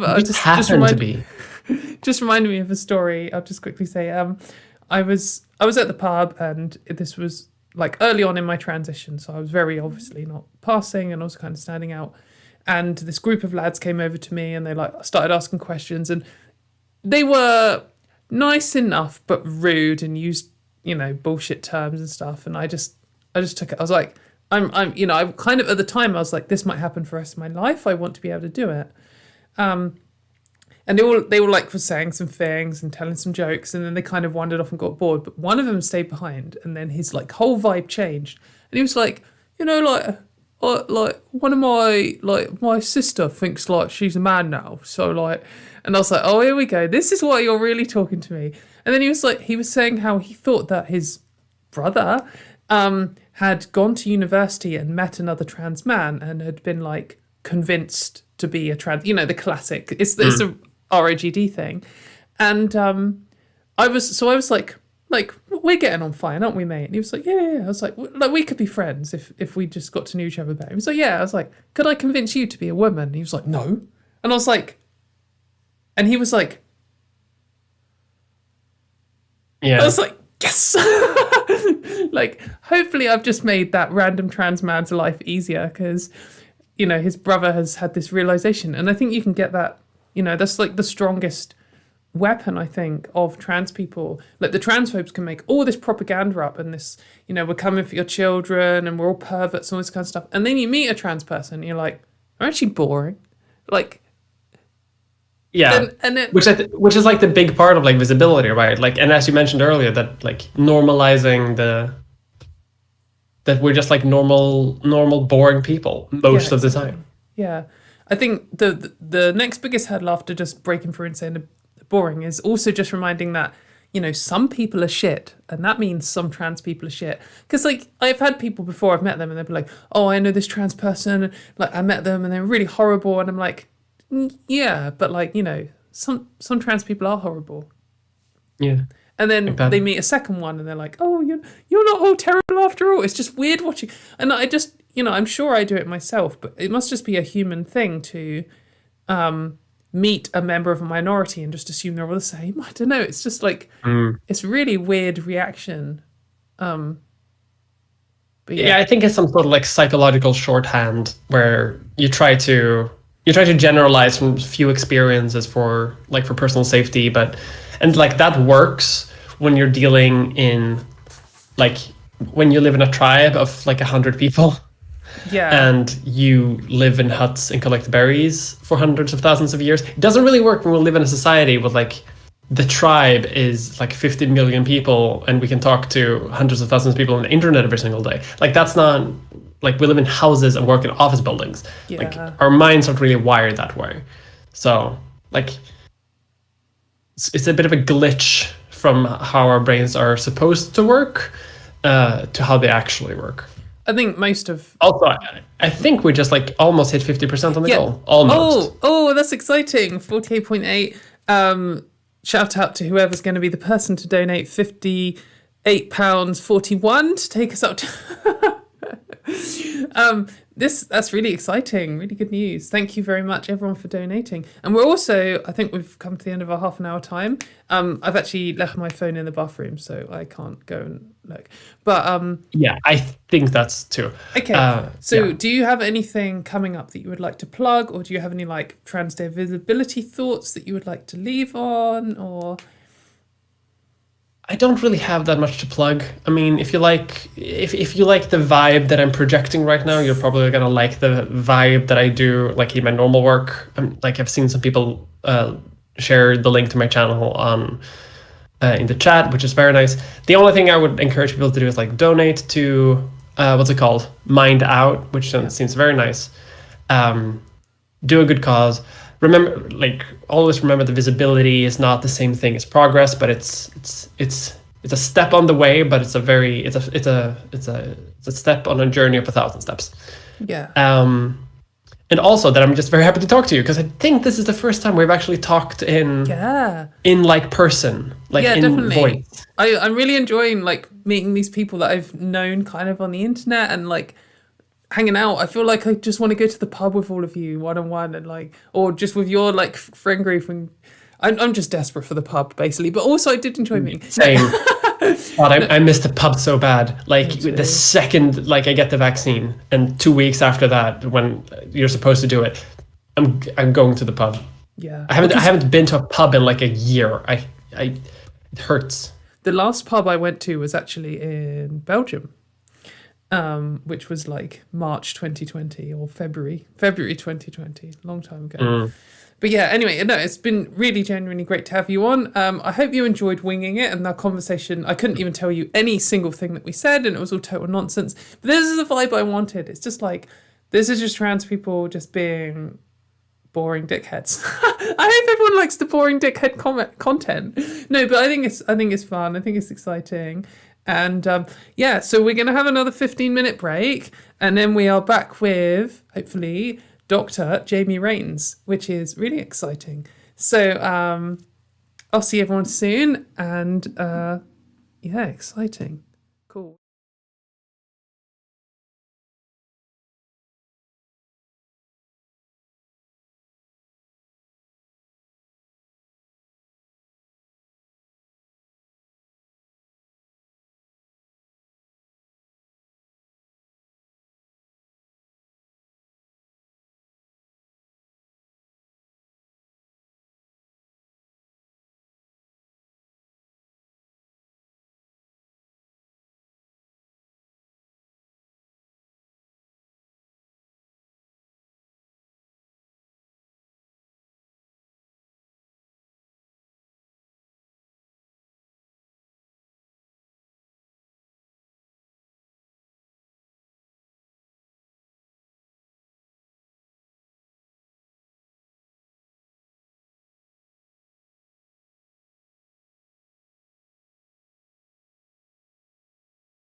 Hello, we're back.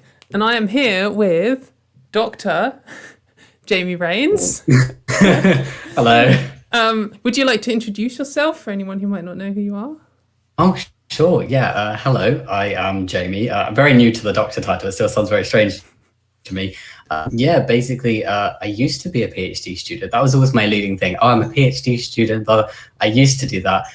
Now I mostly make videos on YouTube. I talk a lot about being trans. I am a trans man. And I just talked about my experience. I make fun videos and I just kind of, have a little bit of a laugh. I think I like how, so like lots of your videos, like reaction videos or that kind of stuff. And I think your strategy of dealing with like transphobes and dickheads and stuff is really good, because it's like, it's almost, if we did a Venn diagram of our styles, there's not much overlap at all. Because like you the way I get annoyed about it and I'm like, this is ridiculous, and like deconstruct it, and then I watch a video of you talking about the same things and you're like, oh, that's so silly. I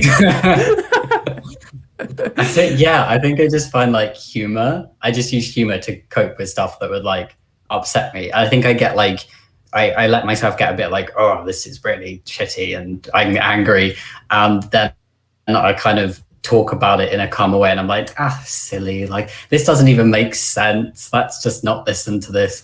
I think both ways are good though. We need like the kind of deconstructing of things as well as the laughing. I'd like to think that I was deconstructing it, but often I end up just being like, this is so stupid. Like, well, I think you did a great I think it was on Medium essay, like breaking down what J.K. Rowling's essay was, right? And like that was amazing. I think you did such a good job of that. And that's like when I first like found you, and just like me and my partner both really liked it. It was very well done. Yeah. Amazing. That was a team effort. So I wrote it and put it together. But so basically, she came out with her like I actually have valid concerns. Her valid concerns essay, and like it kind of stressed me out, because that was the same week that Liz Truss leaked that she might do a bathroom bill in the UK, and the same week that Trump said he was going to make it legal to discriminate against LGBT people in healthcare. And that was in lockdown. I was also stressed at work, and I like had this like full on panic meltdown, and I just couldn't sleep the night that J.K. Rowling did her thing. And and it turned all into like do something energy. So I was like, I'm going to do something. So I assembled this team. I was like, you research this, can you help me on this? Can you help me on this? And then we piled all the sources together, got people to proofread it. And I slept like, so it took 4 days of solid writing, and I slept like 4 hours a night, 4 days in a row. Oh, that's intense. Yeah. But no, I'm glad that I'm pleased that other people saw it. But yeah. I think most trans people did some kind of the big like media trans people. I don't know how to describe you. A media trans person. I know you did a video on it. A professional media trans. And it's good that there were so many different takes on it, because at the start when it first came out, like it was very reasonable, like to the I know what you mean. Yeah. No, absolutely. I think people like we spoke to some like friends and just people that we know, and they were like, some of them who are very kind of like, oh yeah, like trans people, cool, I support trans people. They read that and they were like, she actually makes some points. No. And then it kind of ranged from that to people being like, I can see he's wrong, but I can't really articulate it. And then what the most dangerous thing is when somebody puts that information out there, it's so much harder to then speak out against something that's already in the world, because then you're having to like, oh well, like this is why this bit's wrong, and it just takes so much longer. But it's not a good time. No, and you can spread. It's so much easier to lie, and especially against trans people. You can make something up and people just believe it. Like, oh, did you know that all trans people are perverts? Oh, that's interesting. Oh yeah, I know. And people are like, she wrote this really well-researched piece. There was research in there. And I was like, no, there wasn't. Like, where are her citations? I know. So, that's what I've had quite a lot of Twitter interactions with people, like so many at the time and also since. And people would be like, have you even read her essay? And I'm like, yes. And here is my response to it, including sources, which she didn't have. And I'd like you to go through and tell me which part I've written, which is wrong. And they'll be like, I don't like it. And like, yeah, I know. That's all you've got, really, isn't it? Yeah. I think it was horrible that she put it out there, but it was not. It was. This is gonna sound really weird. It was almost nice to just be able to like put something out that was, and see so many other things go out that were really like thoroughly researched pieces, exactly like the stuff that has been looked into trans people and the truth about what's happening.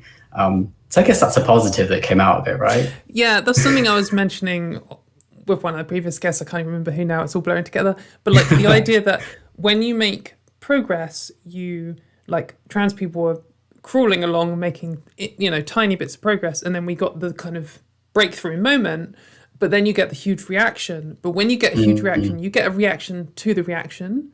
So J.K. Rowling coming out was a reaction, and it's scary and terrible. But then suddenly so many more people are radicalized into fighting back. And so that's quite a good thing. How do you find things like in the UK, which is like, you know, Turf Island, as a trans man who combats like lots of this stuff, because so much of it is focused on trans women, or the same 5 trans women. How do you find like that angle on things? I think like something I've noticed is it's like trans women get the shit end of the stick. It's terrible, like the way trans women are spoken about, and then trans men are just forgotten and ignored. And I think it's deliberate, because it's like if it's particularly like the kind of trans exclusionary angle of like hating on trans women in terms of like invading women's spaces and all of that bullshit. If they bring trans men into the discussion, it completely like destroys any arguments they have. So trans men are just ignored, or just called like lesbians who want male privilege. Or confused. Oh, you're so confused. You're just a young little girl who doesn't know what's good for them. It's like, I can't remember one of the like rapid onset gender dysphoria men who argues on Twitter, and he'd just been talking about his child as if they were like a 12-year-old girl who had been like stolen by the trans cult, and then it turns out that she is not she, and she is he, and he is like 31, and has like moved out and doesn't talk to this crazy deranged parent anymore. And it's like, why are you talking about your child as if they're like a little girl? It's just, and it's the angle like, they have. Like a child. I think I feel like it's a lot of displaced anger. Like they don't want that to be happening to their kid or somebody that is in their family. So like, oh, who can we blame? Like, oh, let's blame like these trans people that I don't like. And it's just like, I feel like trans people are the last people who would want someone to be trans, because we know what it's like and the struggles that come with it. I like, if people aren't trans, good for you. Like, I'm not going to try and make anyone think they are. So it's pretty tedious dealing with all. But on something more positive, how's your Trans Day of Visibility been so far? Have you done anything exciting, or? I tend to like keep it low key. Like I don't just drinking some water out of my trans cup. I think I always do like a post on Insta about it, and my mum actually did this really adorable tweet. I don't even remember telling her it was Trans Day Visibility, but she just did this tweet, and she was like, oh, love and support to all the trans people out there on this Trans Day of Visibility, and then like love you, and then she tagged me and my partner who's not trans, but like he tagged us both, and then like a little photo of us. It was just really cute. I was like, oh, Mom, that's sweet. That's lovely. So that was like, I think, the highlight of my day. Oh, amazing. That's quite cool. So yeah, also talking about you being newly a doctor, I watched your video about like the study you did, because I was like, because I think you titled it like, I knew it was going to be you did some kind of PhD related to trans people, and then you were like, oh, we're studying like that. I mean, perhaps you can explain it better, but like studying the attitudes of trans people and the behavior and stuff, and then like also measuring their genitals. I was like, oh. It's an interesting one to explain, and I remember the first time I told my parents about my research, they were just like, That's nice, dear. And yeah, the funniest thing is trying to get people to take part. Like we used to go to Pride events to see if people wanted to take part in this research, and it's like the tagline, the informal tagline was like, "Would you like to watch porn for money?" Basically. And you either got people who run away or people who are like, yes, or I don't need money. Loads of students were just like, you don't have to pay me to do that. But it's not as like strange as it sounds, or maybe it is, I don't know, but I can describe it a bit. So it's it's human sexuality lab, and there's like this completely private booth where people would go into alone, nothing can be seen in it. And we measure their genital arousal whilst they watch these videos of like cis people, like lone models masturbating, basically. And we just measure arousal by either vaginal probe, which just measures like the pulse in the vagina. As that increases, that's arousal. And then penile gauges, which just measure circumference. So I'm sure you can imagine what that's measuring. Basically. And yeah, I just got a bunch of trans people to come in and take part, well, a bunch of trans men to come and take part in the study to see how their genital arousal matched up, because there is a difference between cisgender men and cisgender women. So I was like, are trans men more in line with their gender and they're like cis men in their arousal, or are they like their assigned sex and are they like cisgender women? And it's like, It wasn't a validation thing. I'm not like, either way, it doesn't matter, because this is just like one small component. But what we found is that trans men are more like cisgender men in their arousal pattern. So they have this like biological process that is more similar and more in line with their gender. And I was like, that's cool. I like this. I know, it's really interesting, like doing this kind of science, and it kind of just confirms what you would have guessed as a trans person. That's what I would have guessed if you asked me to just make a wild guess on it. Because I think lots of the time it's kind of presented as, well, certainly from the transphobe side, being trans is presented as like a choice or a personality or something. But it's something in your brain that is beyond your conscious and beyond your ability to rationalize. And I mean, why wouldn't it affect your sexuality to some degree? So but yes, it's still cool to just see it in numbers and on a chart. So do you have a load of graphs of like penis circumference that It's not accurate in terms of the actual sizes, but yes, they're like, we don't have the graph saved, but like as it's measuring, you can like see just like these waves. Let's just say waves. Yeah. Well, I don't have any of them. Oh, amazing. That's it's a fun thing to It's quite good fun. Yeah, and then like it gives you a good party conversation too. Like so what so what do you do? Well, oh yeah, the guy I worked with when we did our PhDs together, he just used to tell people he worked in a sex lab and just kind of let it roll from there. People were like, yeah, what do you do? Oh yeah, I work in a sex lab, yeah. I measure genitals as a living. And people were just like, oh, tell me more maybe? Do I want to know more? Yeah, it's pretty cool. It's pretty wacky. My I didn't do a PhD, but I did like a dissertation for undergrad, and my like quick explanation was I built a robot which tricked plants into growing in different directions, so you could like program where plants grew, which sounds cool. It's a good like party conversation. I actually hated it, but I got a good mark.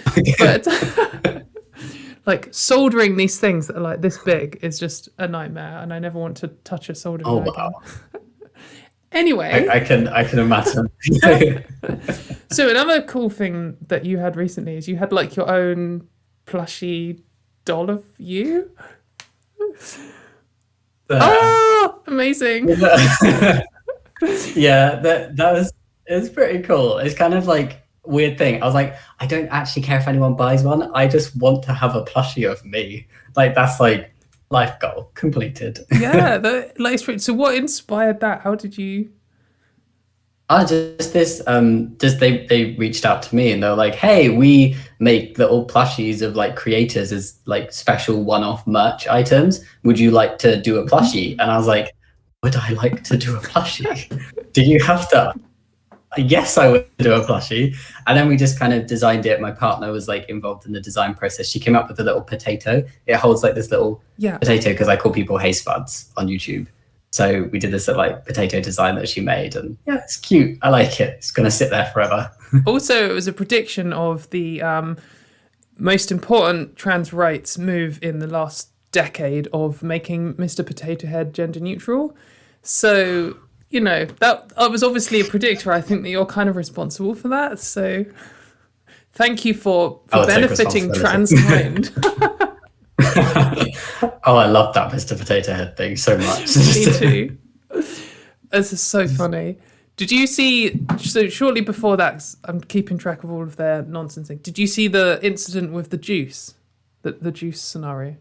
No. Oh, right. So maybe this is something you should look up for a video. So Innocent Smoothie follow like a bunch of people on Twitter. Like they follow like 30,000 people or something. And so one of them, out of the 30,000, was a pretty full-on transphobic person. And someone was just like, hey, Innocent, you're one of my favourite smoothie companies. Why are you following this transphobe? And they're like, oh, sorry, we've corrected it. But then it turns out the transphobe was a fairly well-connected gender-critical person. And it kicked off. And like people were like, boycott Innocent. They hate women. You know, all of the standard stuff. But like there was all these like, you know, gender-critical people who try and pose themselves as serious people getting in a rage because a smoothie company unfollowed someone on Twitter and like saying how, you know, they had erased, you know, Innocent Smoothie has erased women, and the response is like it's worth investigating. I want to look into that. I think it's one of the it's both funny and incredibly frustrating when people are like that when it's basically it's TERFs basically. Yeah. Whereas they're kind of hiding their transphobia behind feminism, and then if you try and speak out against it, they just say that you're being anti-woman, and it's like, no, I'm not going there. I'm just saying you're being transphobic, and that's it. So I feel bad for Innocent getting all that shit. Yeah, me too. I sent them a little DM, and they were like, "Thanks for being a nice human," and I was like, "Yeah, Innocent Smoothie." A similar thing happened to the Body Shop.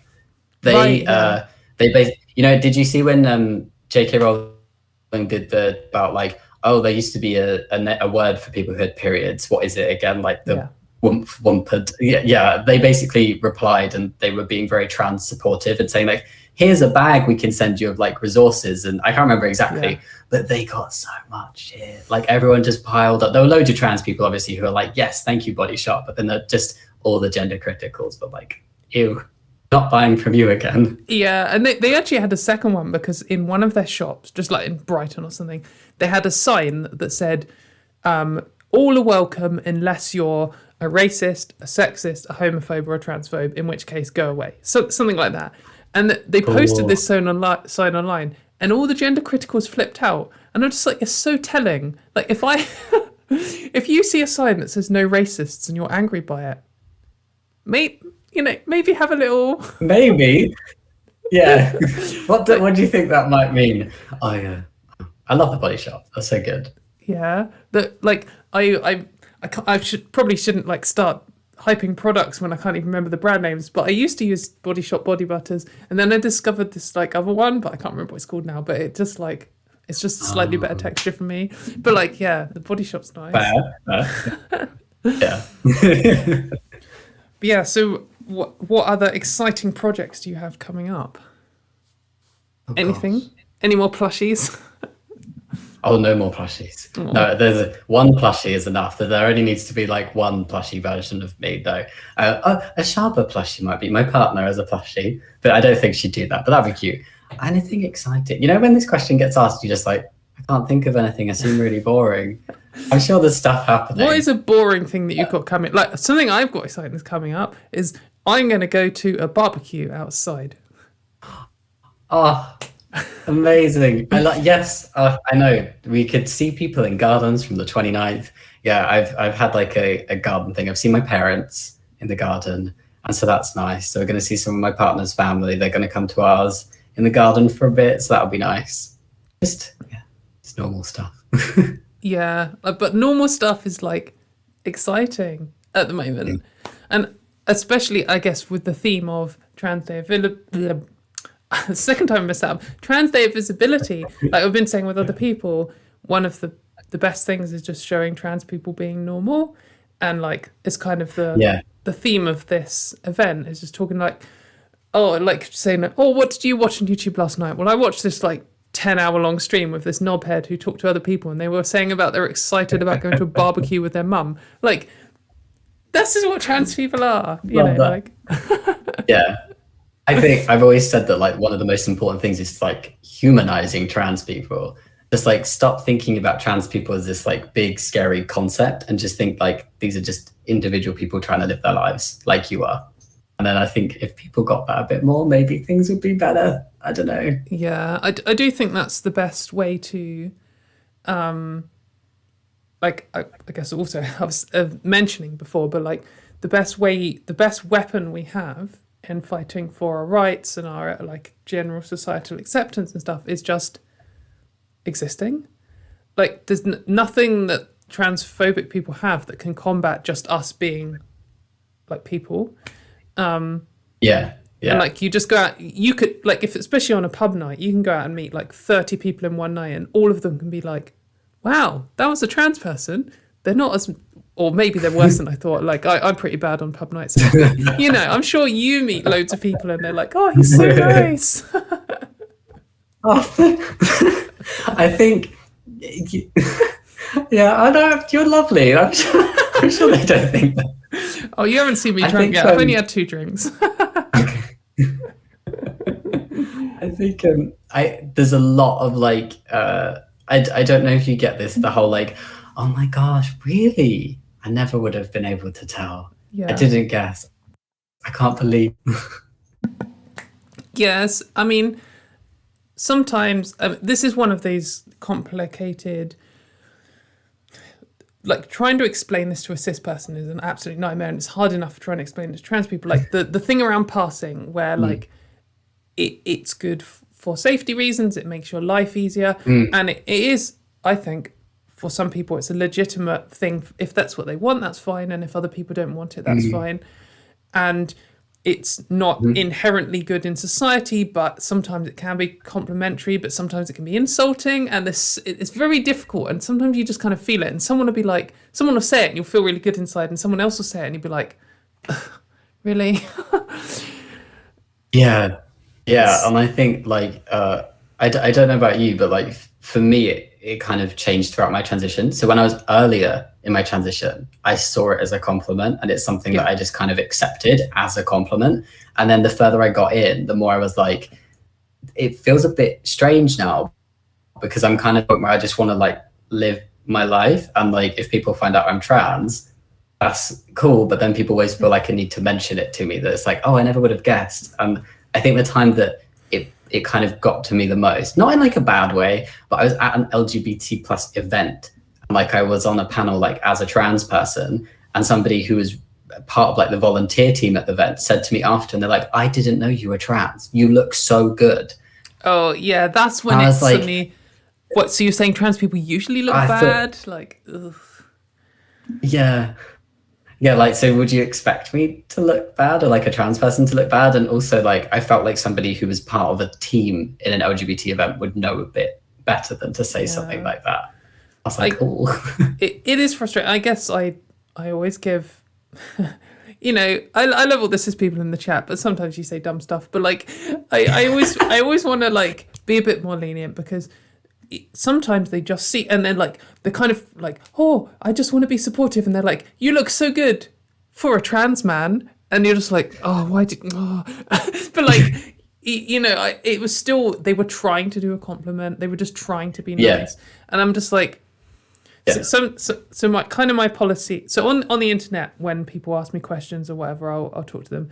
My policy in real life is I don't bring trans stuff up, and if someone else does, then they're going to get everything, and they're going to regret asking me. If they let's say like, oh, Katie, I was just wondering something about this for trans people, and I'm like, settle down, get a second drink, because I'm going to give you an hour-long lecture, and you're not going to say a single word, and then you're never going to want to ask a trans person anything ever again. That would be nice, but you're going to get all the details. Oh, Poppy's trying to see through. Stay there. Sorry, my cat is. I'm worried that she's going to step on the keyboard and suddenly like end the stream. Cats can be a nightmare. Yeah, I've shut the door. My cat is not allowed in for now.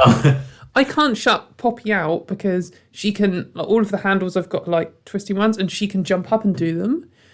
So, no, that's so clever. I know, and it's a nightmare. So when I first got her, like I rehomed her, and I was like, right, I'm going to set the boundaries early. She's not going to come in the bedroom while I sleep. And like in the night, suddenly it was like, good, and the door opened, and I had this like sat bolt upright panic attack, and she just trotted in and went to sleep at the bottom of the bed. I was like, oh, I thought it was going to be someone coming in, and Poppy. No, okay. She just tried to step on the keyboard. Like, come here. I'm sorry. No, I love cats. It's just so cute. They just have a tendency of showing up at like the right moments, don't they? They're just like, hello, forget about me. She's so like, I've got my like monitor in front of me, and then I've got like my laptop beneath, and her head's just like poking out between the two. Like, she's going to try and step over onto the keyboard. Anyway, so you have a cat. What's your cat called? Cat's called Apollo. He's very fluffy and very cute. Yeah, and he's getting lazier. We've noticed he's like adopted this cushion that I bought for myself for like sitting on the floor, because I like sitting on the floor. And now it's his bed. We've even moved where it is into his favorite place to sleep in our house, and that is just where he spends like 18 to 20 hours a day just chilling out. He'll get up, eat, go to the loo, run around outside to make sure it's still his, and then go back inside and sleep. Is he old or? He's 8 this year. Oh, not that old then. Poppy's like 9, and not she's that got old. Loads of energy. So yeah, he's in like his senior years, and he has his moments where he's suddenly going completely crazy, and he's like running around the place, and he's like, I want to play. But then like he just loves to sleep. We've noticed that he's getting like a bit slower. He's cute. He cuddles more now, which is lovely. Yeah. Amazing. So I guess we're kind of nearing the end. Is there any like trans day of visibility things that you would like to mention to people who might be watching, or like, so you're the first man we've had on stream so far tonight. So do you have any like comments for that kind of thing, or? Oh, sorry, it's a bit on the spot. Like, would you like to solve trans day of visibility for us? Like, what's your visibility shout out? Visibility shout out. Oh gosh, I'm thinking. I guess like something I'd say is like having these days is really great, and it's lovely, and it's nice to see positive things coming out of it. And it's like, I think what would be lovely is seeing that carry on, and like it kind of, you know how like the efforts, it's like when people say Pride isn't just June, it's like such stuff should be done all year round. I like the idea that we have this day of visibility, but like, let's support trans people all year and do these little things and show these little bit of love and support at all times. I don't know if that's what you're looking for, but no, it's amazing. Like, I think that it's particularly important now as the like anti-trans panic reaches the USA. Like, that's happening this year, and it's going to get worse and worse. And like, just this week, they've just like outlawed, I mean, worse than even the UK has outlawed.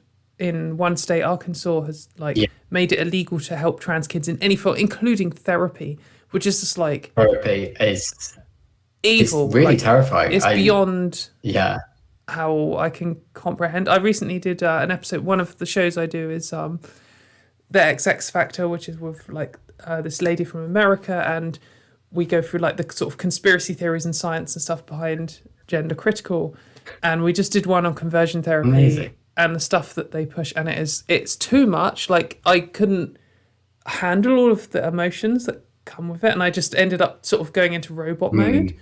But I think that you know, the visibility and stuff, not just visibility, campaigning and people working on the ground and, you know, countering arguments is the stuff that we need to fight this inevitable panic, which is going to get worse for the next some years, I feel, before it gets better.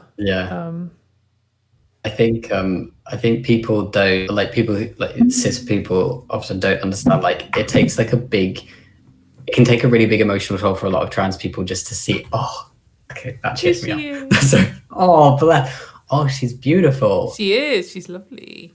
Oh, hello. Oh my God. I love little cats. They're so cute. What was I saying? I'm just thinking about cats now.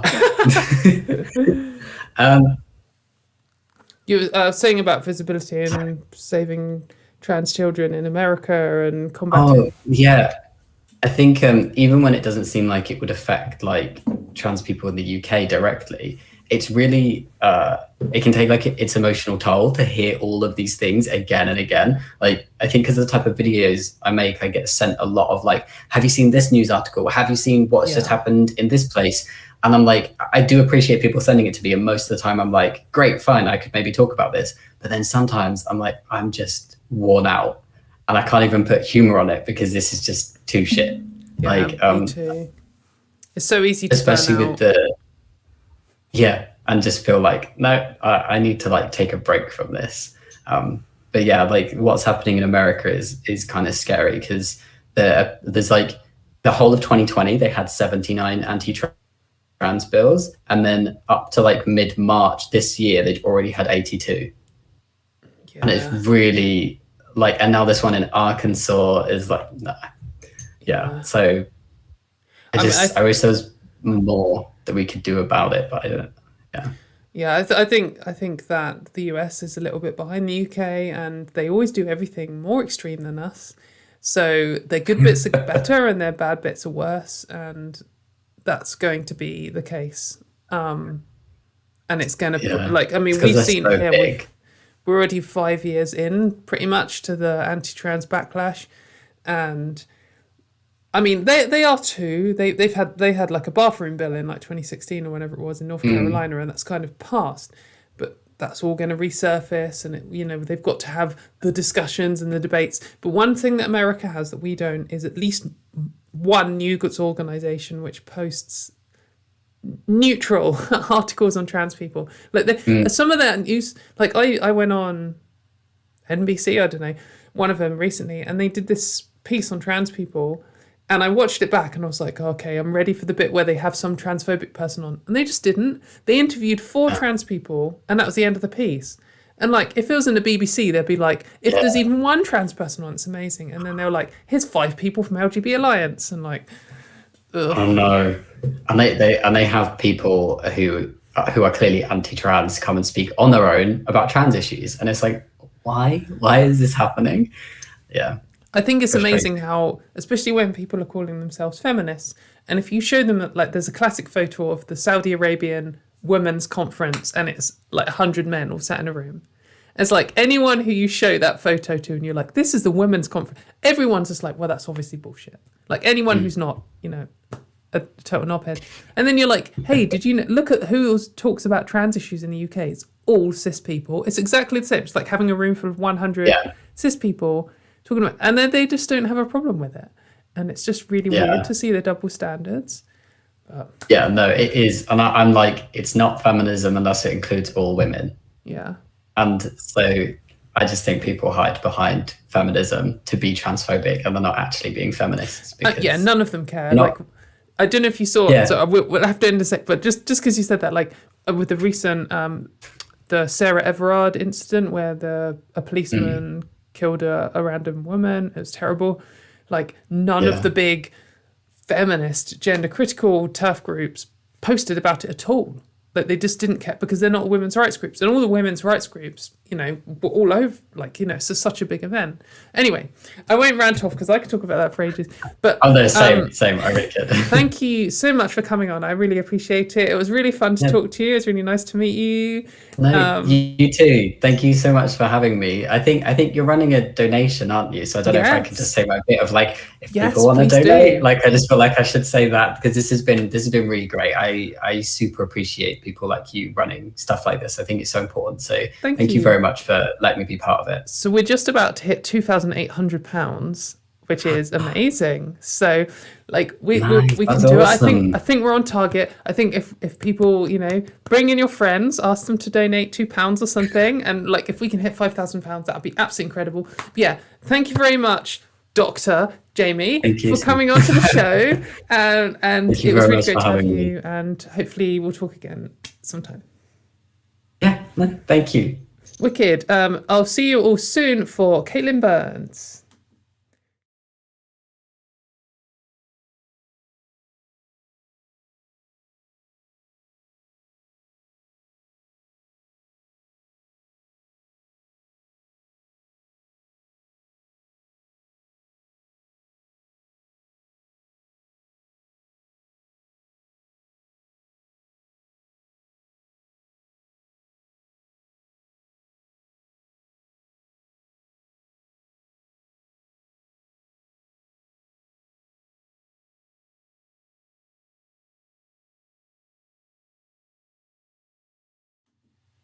Hello everyone, we are back with Katelyn Burns. Would you like to introduce yourself and say about who you are?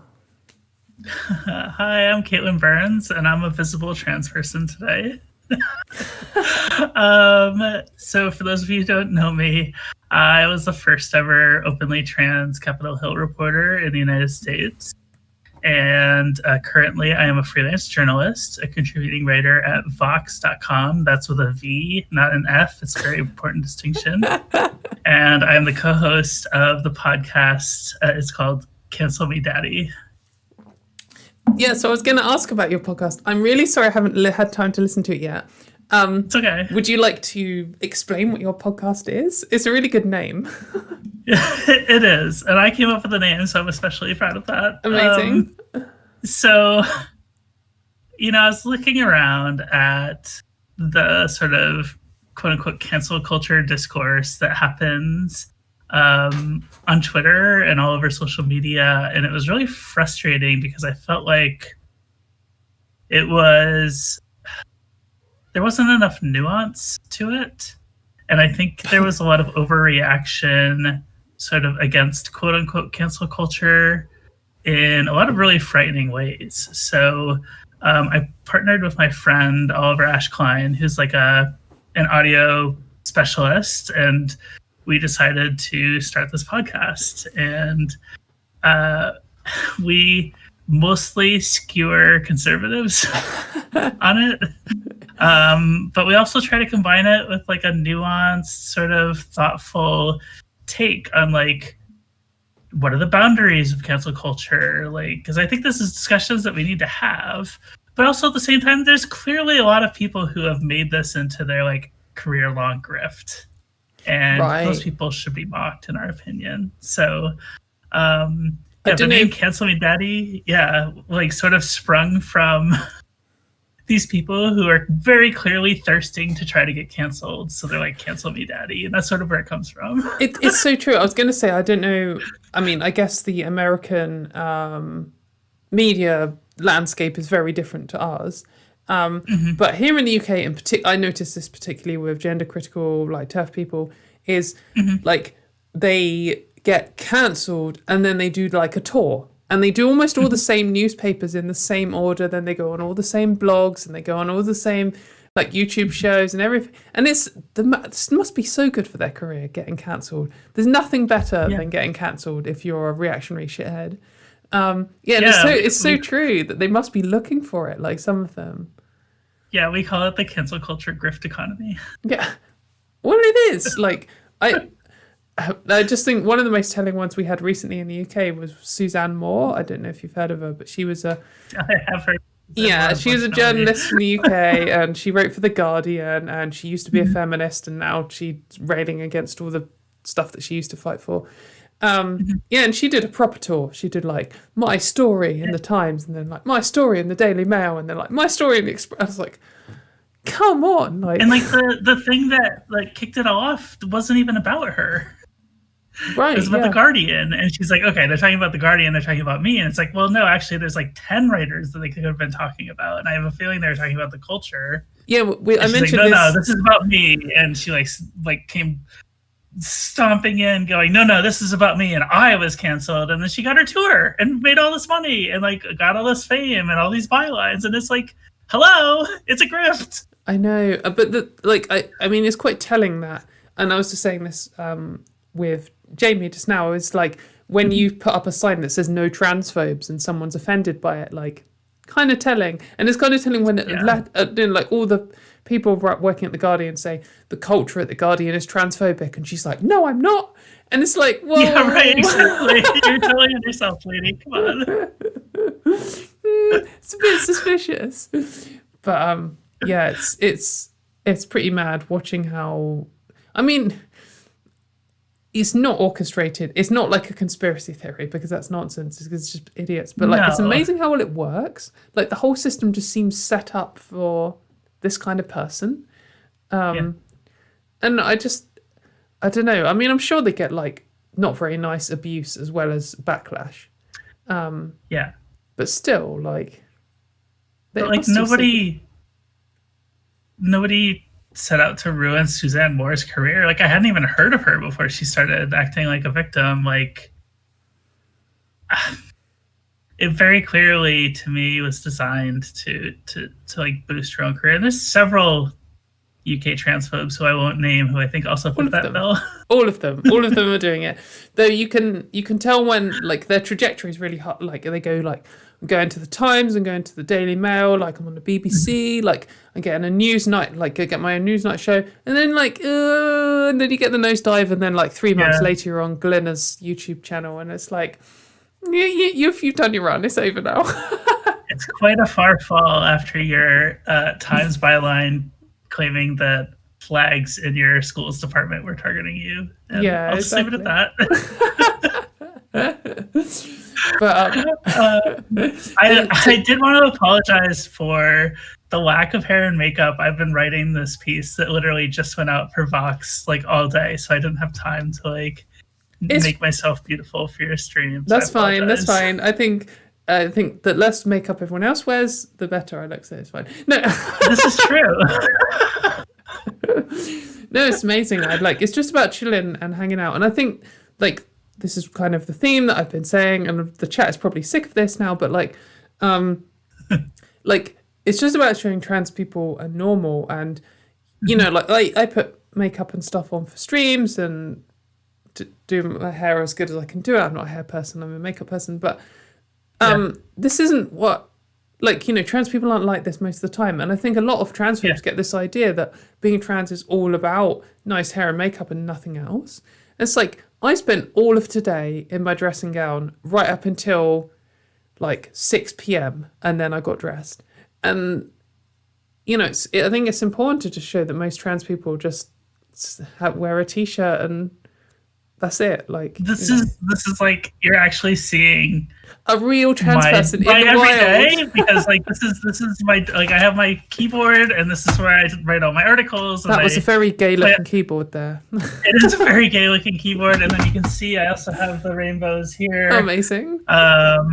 So you know, representing the LGBT as a straight trans person, which is kind of awkward. Yeah. But yeah, no, this is like you're literally seeing me on a day-to-day basis. I'm wearing a ratty, nondescript t-shirt, and you know, no bra, no makeup. I actually was on cable news here. Yeah, in the US over the weekend. You on MSNBC, right? So I don't know. I don't really know the hierarchy of channels, but that's one that I've heard of, so I assume it's big. Yeah, so it's like how do I describe it? It's not an over-the-air channel. Right. Okay. So it's not. It wouldn't be like a. We don't really have all this. Like, I think we might have cable here, but I don't know. Cable's such an American thing, so it'd be like if you have a TV news network that is like the liberal news. Okay, we don't, but like, were we to? We have like 5 different flavors of right-wing news, and then we have The Guardian, which 50% of the time is right-wing news. So. Yeah. So if The Guardian was not as transphobic and had a news network, this is what MSNBC would be. Okay, that's cool. But yeah, like I saw you were on there. Were you talking about trans kids in sport or something? I was talking about trans athletes. How did that go? That's quite exciting to... It's really hard because I think the conversation is more nuanced than you can do in a 5-minute TV hit. But obviously, you know, I can't explain like the science of estrogen and testosterone and also talk about the political situation in 5 minutes. So you really have to boil it down. But I think I did okay. Like I had 3 goals for the interview. The first was I wanted to get my 3 main points across. Yeah. The second was I wanted to keep eye contact with the camera. And I need to do the that. third was I wanted to give short answers. Yeah. And I think I'm very verbose when I want to go. A fourth implicit one would be you don't want to do a Matt Gaetz or whoever it was who recently did an interview with Tucker Carlson. Oh my god! By the way, I don't about the Tucker Carlson interview. I don't know. That was wild. If like for people who aren't hyper online, you probably haven't seen this, but some American, what is he, congressman or something, a very high politician, did an interview with their like biggest. Oh yay! Who's this? Sam Weiss. Sam Weiss. Sam Weiss is his name. I like his big eyes. Yeah. Anyway, some big time politician did an interview with their biggest, most famous right wing news host, and he was accused of sex crimes with a minor, and he just casually implicated the interviewer in it. So he was like, "Hey, you remember when I brought this woman to your house and we had dinner together?" And the interviewer's just like, actually no. It's really worth watching. Like, if you're going to watch Fox News, watch that interview. Yeah, it was just... I have no doubt that actually happened, actually. I know. It's Tucker Carlson must have been absolutely like. Can you just imagine? like imagine I'm interviewing now, and then you're like, "Hey, Katie, remember that time we met up at the illegal cockfighting ring?" And I'll be like, actually, no." Wait, you don't remember it? I've never seen this woman before. Yeah, it is a scenario. But also, talking about going on news channels, I just want to grill Katelyn for a second here, because a while ago she was like, I've got this, someone's invited me to do this like talk on I forgot, NBC. And she was like, but I can't do it. Can you do it? And I was like, I guess maybe. And I was like, when is it? And then I messaged him and it was like, it's in like 20 minutes or something. And I was like, and it was like an hour. It was like an hour away. And I was like, I might have even still been, I was still in my dressing gown. I hadn't had a shower or anything. And I was just like, I have to get to peak performance. I have to plan what I'm going to say and get ready in like 40 minutes. So I had this like mental shower, like did all my perfect makeup, sat down like thinking while I was in the shower. And I think I did a decent job. It was like about J.K. Rowling. So it was something that I recently, but yeah, and I was like, thank you so much for like the opportunity to get my word out, but also like, fuck you, because... I remember that. I was feeling awful about myself that day. And I think I had a million other things just to do or on my mind. And I'm like, okay, who do I know is just going to like do a great job with this? And I was like, well, it should probably be somebody British. And should have been someone Scottish, to be honest. Well, this is true, but I don't know as many Scottish people, unfortunately. And you were the first one who came to mind. And I was like, you know what? She's beautiful and articulate and she'll nail it. And you did. Oh, 1 second. Oh dear. My Chrome seems to have crashed and I don't want us to be...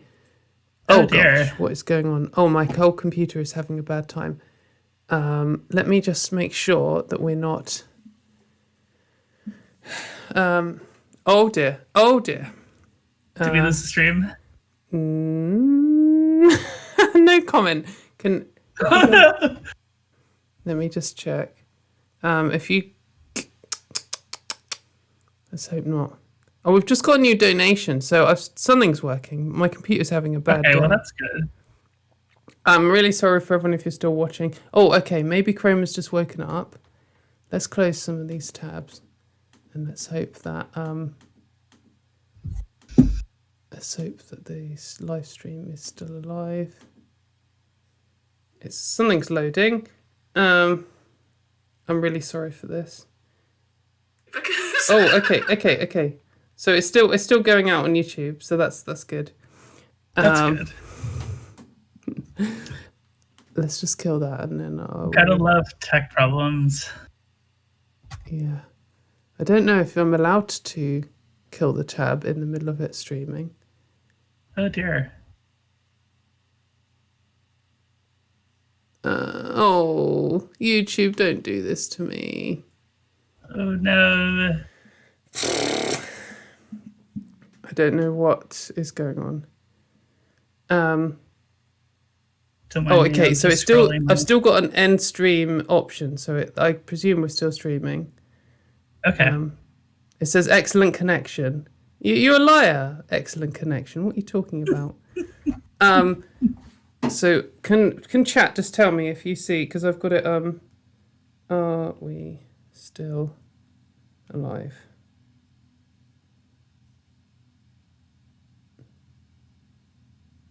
I think I don't know what my desktop's doing. Oh dear. Oh no. It's freezing. I don't know if it's still going or not. Are we still live? We're still live. Okay, Yes. It just says it's lagging. YouTube is not receiving enough video I for just me. pulled it up and it's still going. Okay, I'm really sorry for this. I'm That's not quite okay. sure what is happening. I presume it's my laptop having a bad day. I'll just make sure I close everything. Everything that I don't need. What else don't I need? Don't need GIMP open. Discard changes. So I presume. Yeah, so we're still getting sound, and I think the video is frozen, and let's just do a bit of sound stuff. Anyway, so we've still got a little bit more time, and I hope that it can recover. I apologize to everyone. Invisibility. Yeah, transinvisibility has just become invisible, but hopefully you can all still hear us. I'm not quite sure what's happening. I presume it's something to do with my internet. Anyway, what were we talking about? We were talking about interviews on the Yes, NBC. Well, one thing we can move on to for something else is you write for loads of different publications. You write for Vice, Washington Post, Teen Vogue, Vox. Like, that's quite a good resume. Yeah. It's not bad. Which how do you find being a freelance journalist? Is it it sounds quite stressful? It's very unstable. Right. A bit like this connection somehow. Oh. So, do you want me to keep going? Or? Yeah, go for it, yeah. So it's very unstable, unfortunately. So my income is not steady from month to month, and that makes it really difficult. Like some months are really, really good. I have a lot of money coming in, and then there's other months where we're struggling. So it's not the greatest way to make a living, but I do feel like, with the platform that I have, I can at least make a difference for other people. So is that what got you into journalism, or? So I actually started writing personal essays that I self-published on Medium. That was back in early 2016. I wrote about struggling with fat phobia before my transition and how it intersected with my gender identity. Right. And I wrote about growing up as an athlete who is closeted as, a closeted trans woman athlete. And so you play football, right? Or soccer, or whatever you call it. Yeah. We call it soccer, which is actually an English word. Yeah, so I hear, but still, yes. But yes, Americans are mocked for it. I'm okay with that. And I wrote that athletes article, and I had a bunch of really professional sports writers going, "You're a really good writer. You should be getting paid for this stuff." And I was like, "Wait, writers get paid?" So I taught myself how to pitch editors, and I was really thankful to have some really supportive early editors who like recognized that I had some raw talent but needed some refinement, and they were willing to work with me. Right. And it just sort of built from there. So eventually I moved from like personal essays into like opinion pieces that included maybe a personal anecdote, and then I started including other people's perspectives, and then I started doing like really hardcore reporting. I did some breaking news work, and it sort of turned me into this kind of all-around journalist. I'm actually really proud of where my writing is right now. Oh, amazing. That's really cool. What would you say was your like favorite like big story that you've broken or you've done? Not all news is breaking news, but like what's your like your top piece? Top piece. Or a good one, or a good one recently. I would say there was a piece I did early last year for the Guardian US, which is the non-transphobic Guardian. Yeah. And they had me take the train to New York City and meet a bunch of families that had trans kids, and I toured this. It's not really a gender clinic. It's like they call it the Gender and Family Project. Okay. And it's really interesting. You know, I spoke with the person who runs the clinics, who invented the clinic, or like started the clinic, excuse me. Yeah. And I wrote a piece that I'm really proud of.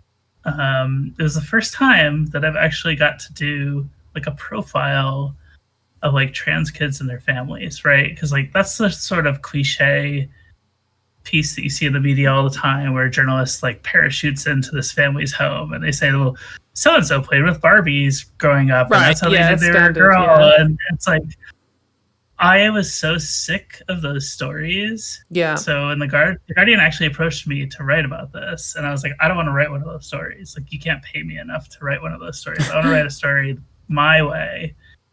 And we didn't even go into that stuff. It was more like, this was the parent's story of how the kid sort of came out, and then what is their life like now? Like, what are the challenges that they're facing now? And we just ignored the whole discourse over like desistance and are you worried your kid might regret it? Like, I don't really care about that stuff. It's like, what is the family facing now? Like, what is it like when the kid goes to school? Like, those are stories that you just don't hear because everybody is so hung up on like, should we give this child medicine? And it's like, well, the child's 8. You don't have to worry about it for 4 years. Like, what are the problems the kid has now? Yeah, exactly. Yeah, I think the stories of trans kids are often just totally focused around their genitals or their ability to reproduce, and like nothing else is told about them. And so it's really important to like give the rest of the story about how their life is better now, and that, you know, they can have a normal life and their family can be normal. And like, I interviewed this Black trans girl who has been thrown off the top of the jungle gym at school. Like, you don't hear about that. It's all like, what if they can't have kids later? And it's like, hello, they're getting thrown off the jungle gym. Yeah, I know. Shouldn't we talk about this? So I'm really proud of how that piece came out. And I think it sort of opened a lot of eyes, at least in the US, for other journalists, for like a different way to do a trans profile, a trans kid profile. Yeah, like, I guess I hadn't really even considered that from a journalism perspective, because like I guess it's because it's not my like art, but like the idea that you can set the scene for a new way on how to report stuff. I think that's really important, because like the UK, either intentionally or otherwise, probably intentionally, doesn't know how to report on trans people, and often does it in the worst way possible. But maybe if you can show other journalists how to not do a shit job, like that can make a big difference going forwards. There can be, you know, all of the main journalists can be like, oh, well, Katelyn wrote this piece and I'm going to steal her style and take all the credit for it because I'm a cis person, but like, at least you made the difference. Yeah. I mean, the British media scares me. It's I've been horrible. invited on Good Morning Britain before, and I was just like, no, thank you. First of all, it's like 3 a.m. for me. Right, yeah. Like, who wants to stay up to talk to Piers Morgan at 3 a.m? Like, come on. Saying that though, He's like not there, of course. But... I do some shows in the US which start at like 1 a.m, but it's a little bit different because it's not Piers Morgan, so yeah.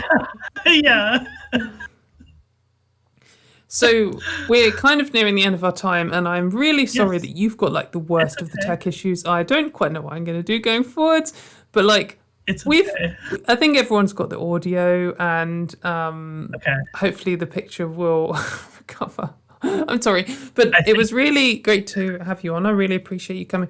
Do you have any like projects coming up that you want to plug? Or do you have any like thoughts about trans visibility that you'd like to share and leave on? I'm going to plug my podcast again, Cancel Me Daddy. We have a new episode dropping tomorrow. We're talking about Teen Vogue and Substack, which has gotten a lot of people's attention recently. And then I have a new article out today for Vox about the trans kid healthcare bill in Arkansas that I'm really proud of. It's a very long read, but if you know my work, it's very thorough. So I wanted to plug those 2 things. Right. And thoughts on trans visibility. I think trans visibility is in a lot of ways a double-edged sword. Definitely. Yeah. I think that that's kind of the theme. I think like lots of the people I've had on have been like, oh, it's really good, but it's also really bad. Yeah, so, I wish there was more visibility for like, you know, I was just talking to all these people from Arkansas. Like, you don't hear from trans people from Arkansas. Like, I genuinely didn't know Arkansas was a state, so. Well, it's like Kansas, but they put an AR on the front of it. Yeah, so it's like Kansas with a gun or something. I don't know. Arkansas. I mean, my best friend is from Arkansas. So, oh, really? Yeah. I mean, she doesn't live there now, thank God. But yeah, scary stuff. Yeah. So yeah, go check that out, and be careful what you wish for with visibility. Sometimes I wish I was less visible. Yeah, me too. Yeah. But yeah, anyway, thank you very much for coming on the stream, the technical issue bound stream. But I really appreciate it, and it was really great to hang out again. It was really good to talk to you again. And yes, thank you everyone who stuck by with this tedious tech issue, hopefully. So we're going to have a break now. We're going to come back with Rudy Bee. So hopefully I can work out what to do. If anyone has any tips on what to do in this situation, if you've ever done anything like this, please hit me up on YouTube or in Twitter DMs, because I have no idea how I'm going to recover this. But yeah, thank you very much, Katelyn. It was really great to see you, and we'll see you all. We'll be back in 15 minutes, assuming that my laptop hasn't died forever.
Hi everyone.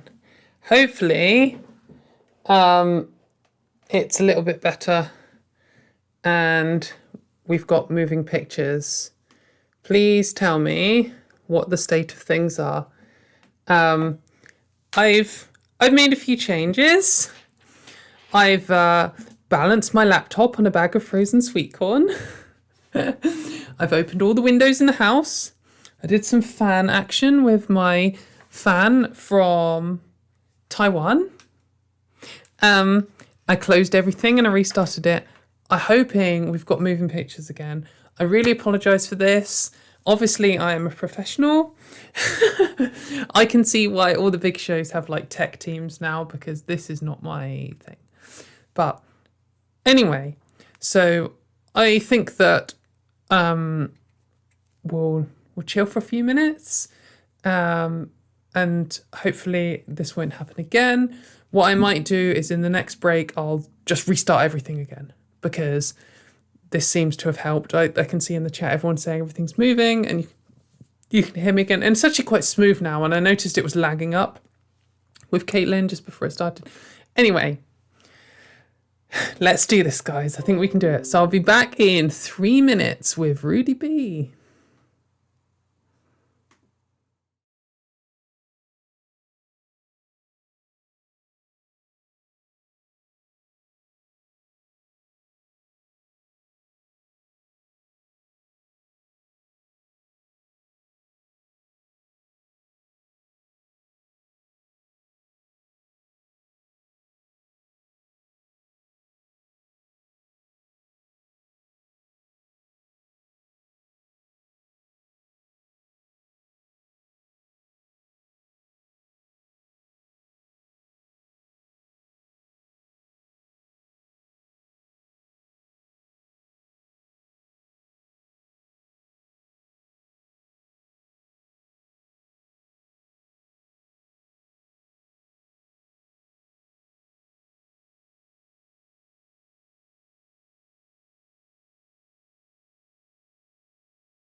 Hello, everyone. Hopefully, we are back in action.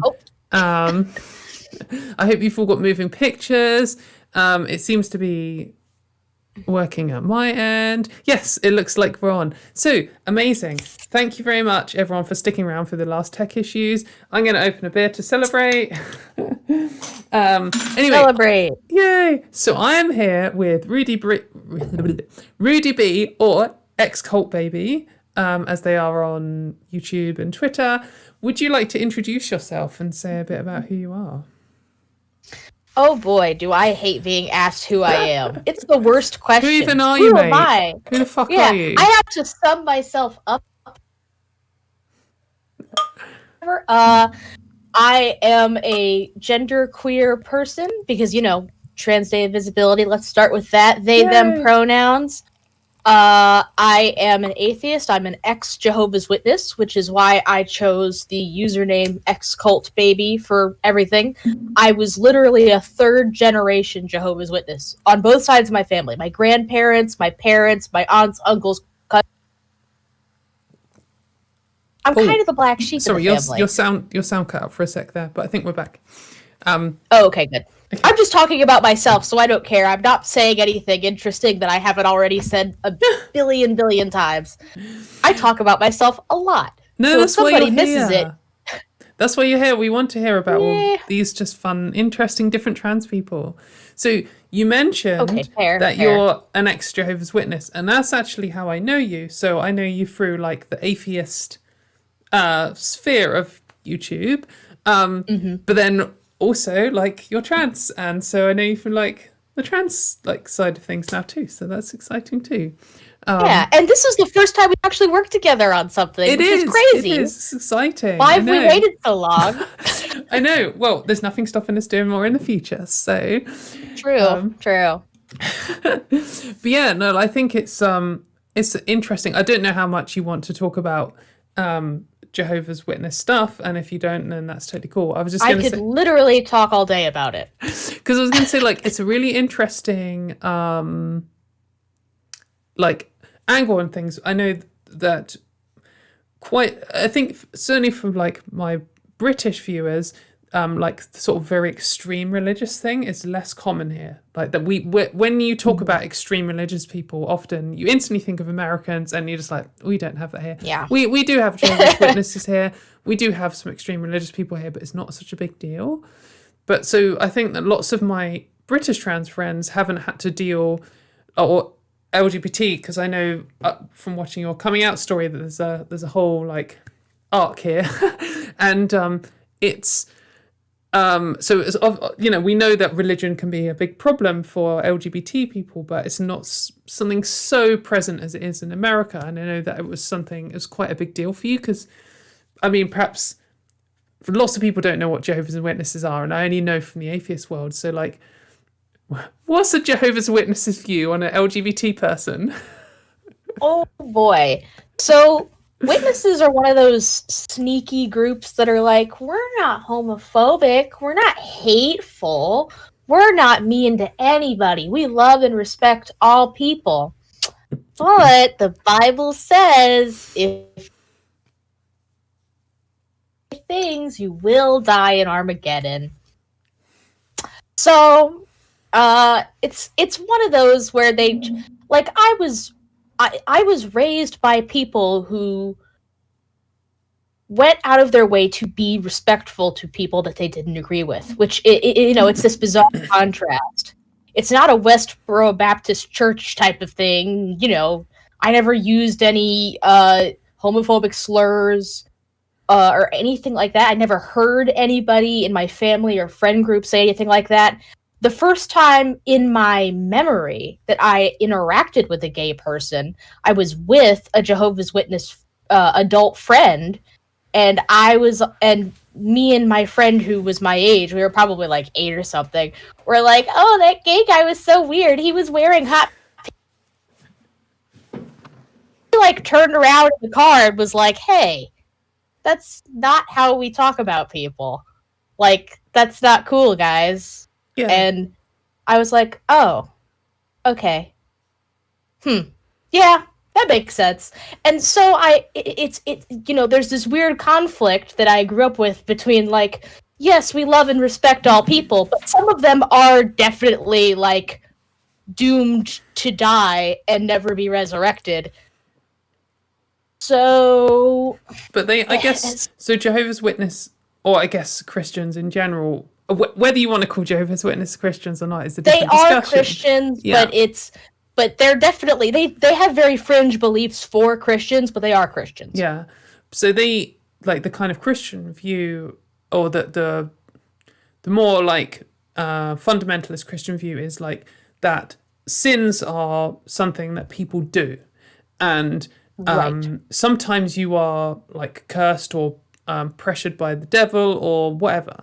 But sins are something you do, and for lots of more extreme religious people, being an LGBT person is a sin. So I know that we hear, like, oh, don't hate the sinner, hate the sin kind of thing. And that is very frustrating, and often it's just a guise for just open homophobia or transphobia, or like to hide it. I actually made a video on my channel talking about that specific phrase of don't hate the sinner, hate the sin, and the kind of mentality that Jehovah's Witnesses and certain other Christian groups have of, like, well, you know, you are allowed to be however you want. I won't stop you, but, you know, you're going to get yours when the end comes. Like, yeah, that's still, and I've been trying to kind of widen certain people's perspectives on this idea that bigotry is not just outright hate. Hmm. Because if you accuse somebody of promoting a bigoted idea when they share a certain post or something like that, even if it's just a joke, or even if you don't agree with that post but you think the joke is funny or whatever, and it's almost always transphobic. Like when I'm saying a joke, I mean a transphobic joke. Let's be real. And I say... Oh, your audio's cut out for a second again. Oh, so you're back. Okay, Karen. Every now and then your audio just cuts out for 1 second. Don't ask me why. Oh, tech issues. So anyway, sorry, Karen, they shared a transphobic post. But yeah, I've talked to friends and been like, hey, that promotes a very common bigoted talking point, which is not true factually, and you are promoting this hatred of people. Like, maybe you don't feel that way, but you realize the person who made that post originally does, right? Like, you know that you are promoting the views of a person who's definitely transphobic, right? Yeah. And it's weird because I've experienced this as a person of color too. If you tell somebody what you've just said is racist, they're like, I'm not a racist, and I'm like, what I said is what you just said was racist. Yeah, it's a difference. I really want to drill this home a lot whenever I'm arguing about trans rights, is like, you know, I was a transphobe in the past, but also I just had transphobic ideas. Maybe today I do. Maybe today I have some racist views. Maybe today I have some homophobic views. And if I do, someone saying to me, hey, you know what you just did, Katie, was actually prejudice against women, against gay people, whatever. Mm-hmm. It is not nice to hear, because you're like, shit, did I just do that? No, but at the same time, nice. You've told me, and I can go away and think about it, and maybe you're wrong. But maybe I'm wrong, and maybe I can learn and I can become a better person because of it. And it's not a nice realization, but it's a chance for me to become better. And that's a good thing. Right. But people often see it as a very personal attack. Yeah. I remember one time I had a kid tell me that I said something that was problematic, and I felt kind of fucked up about it at first. I was like, did this 8-year-old just school me? I was working at I was volunteering at like an occupational therapy center for kids. And I said to a kid, like, oh, that's lame. And he was like, you shouldn't say that. And I thought about it and I was like, I shouldn't say that. Yeah. Lame's in my vocabulary, and I need to face it. He didn't say that's ableist, but I knew as soon as he said, hey, that's not cool to say, I was like, I guess that is ableist language, isn't it? Yeah. I've never actually stopped and thought about it, but it is. It's just one of those things where, it's never comfortable. It's never comfortable to get told that. No.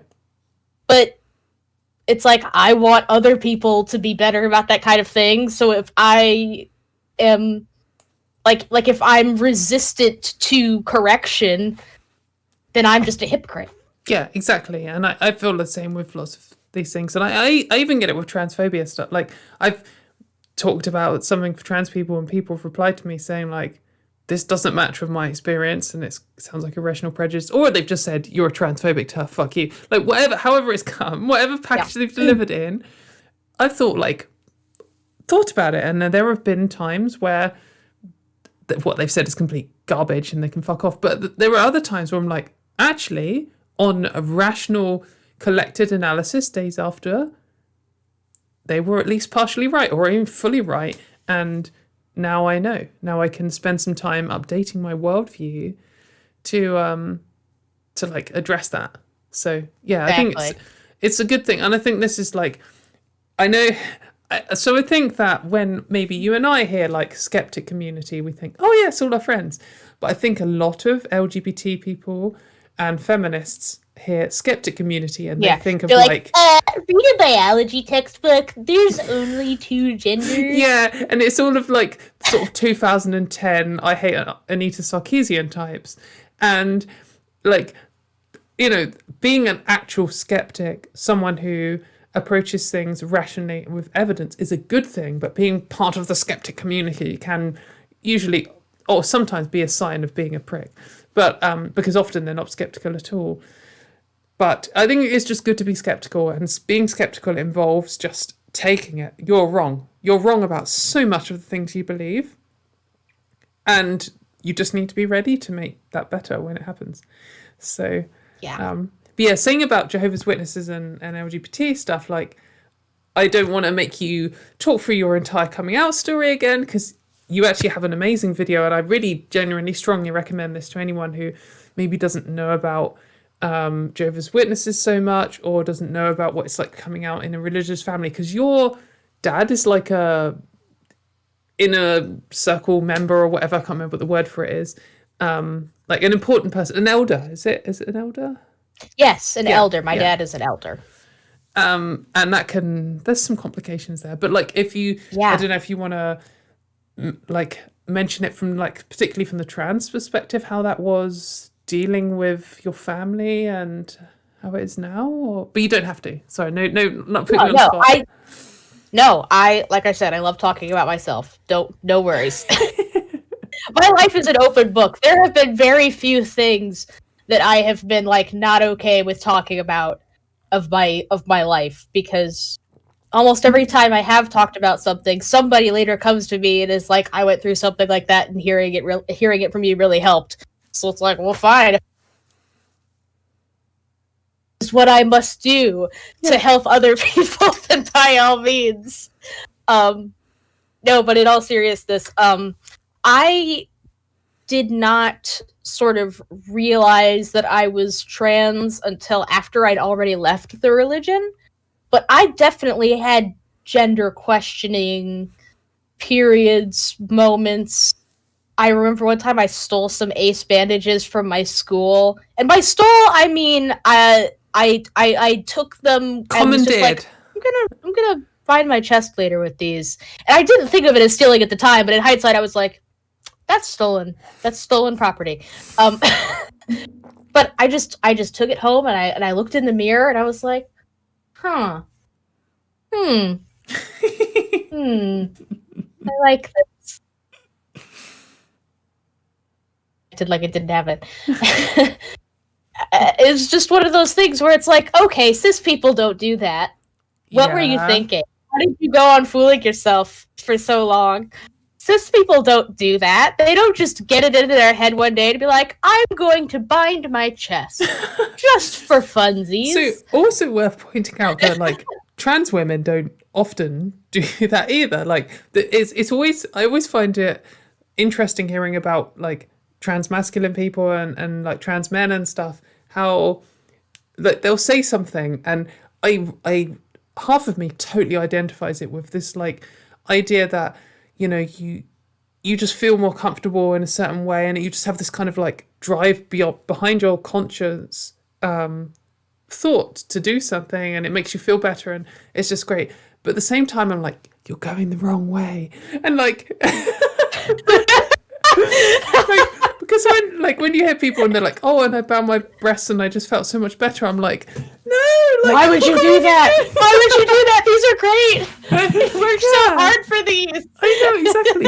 But like, it's just always interesting, like hearing it, because I totally get it, and there's just a part of my brain that's just like, yeah. No, I get it, because the opposite kind of happens to me sometimes. But it's just funny looking back, because it seems so obvious, but I never gave myself room. Did as a Jehovah's Witness was binding my chest alone in my room and then throwing the ace bandages away and pretending it didn't happen. Right. That was the extent of it. I didn't give myself room to think more broadly than that. Really, I even had a trans best friend at the time, but he was experiencing extreme dysphoria, and he was skinny and short, even as far as his female peers went. So he had a constant uphill battle as far as sort of meeting his own self-image. And so I kind of dismissed my own gender questioning of like, well, I've definitely never experienced that. Right, yeah. Possibly qualify. Yeah, I guess I didn't get to do a lot of gender exploration as a Jehovah's Witness because I just I could not mentally allow myself the space to even go there, really. But yeah, I can't empathize with the the religious pressure, and I know that is a unique pressure on this kind of thing, but I can empathize on the idea of having these rules in your mind that you can't even consider crossing them. When I was very little, I was always of course I want to be a girl. I'd rather be a girl. I mean, obviously, who wouldn't? No, but that's kind of what I felt, but I just knew it was wrong. It's just a level of wrong that you just do not cross. And so even if I started thinking it, I would come in and try and shut down the thoughts really hard. And I guess when I was little, I did believe in God, and I did think that God was judging me for them. And that kind of waned over time, and eventually I gave up on that idea. But I think I was never for me, religion was always it's a thing, and they talk about it at school, and that's it. I didn't go to church. Some of my parents weren't super religious, and I think it must be very different as an LGBT person facing that when it's in your house every day. That's quite a lot. Yeah, and it wasn't just in my house, it was literally everybody that I knew. Right. Yeah, that's the Jehovah's Witness thing, isn't it? It's everyone you know is a Jehovah's Witness, and no one you know, because you're not allowed worldly people is what they call people. Yeah. So yeah. Regarded them as worldly. So those were the people who I was not allowed to let influence my worldview. And it wasn't anybody told me that explicitly, but I kind of knew it implicitly. It was oh, those people don't really do what we do. I remember my next door neighbor when I was a kid was this elder. And at one point I asked her, Kay, do you have the same religion as us? And she was well, I'm a Christian. And she kind of was well, we have our differences, but we're both Christians. And in my head, I was just so no. Yeah, that's what because I had such a specific version of Christianity in my head that I knew immediately to dismiss anybody who was well, I don't believe in Jehovah exactly, but Jesus is my savior and all that. I'm nah, we're not on the same page. And I was 6. And I just these ideas were already in my head of who's worldly and who's not. I had a very good idea of who the in group and who the out group was. So can you be an LGBT person and a Jehovah's Witness? So the reason I ask is because one of the features of Jehovah's Witnesses is they go round door to door trying to win save souls. Is that what it's called? They don't call it saving souls. They don't even believe in souls. They don't believe that humans have souls. Yeah, I told you. They have very fringe Christian beliefs. That's interesting.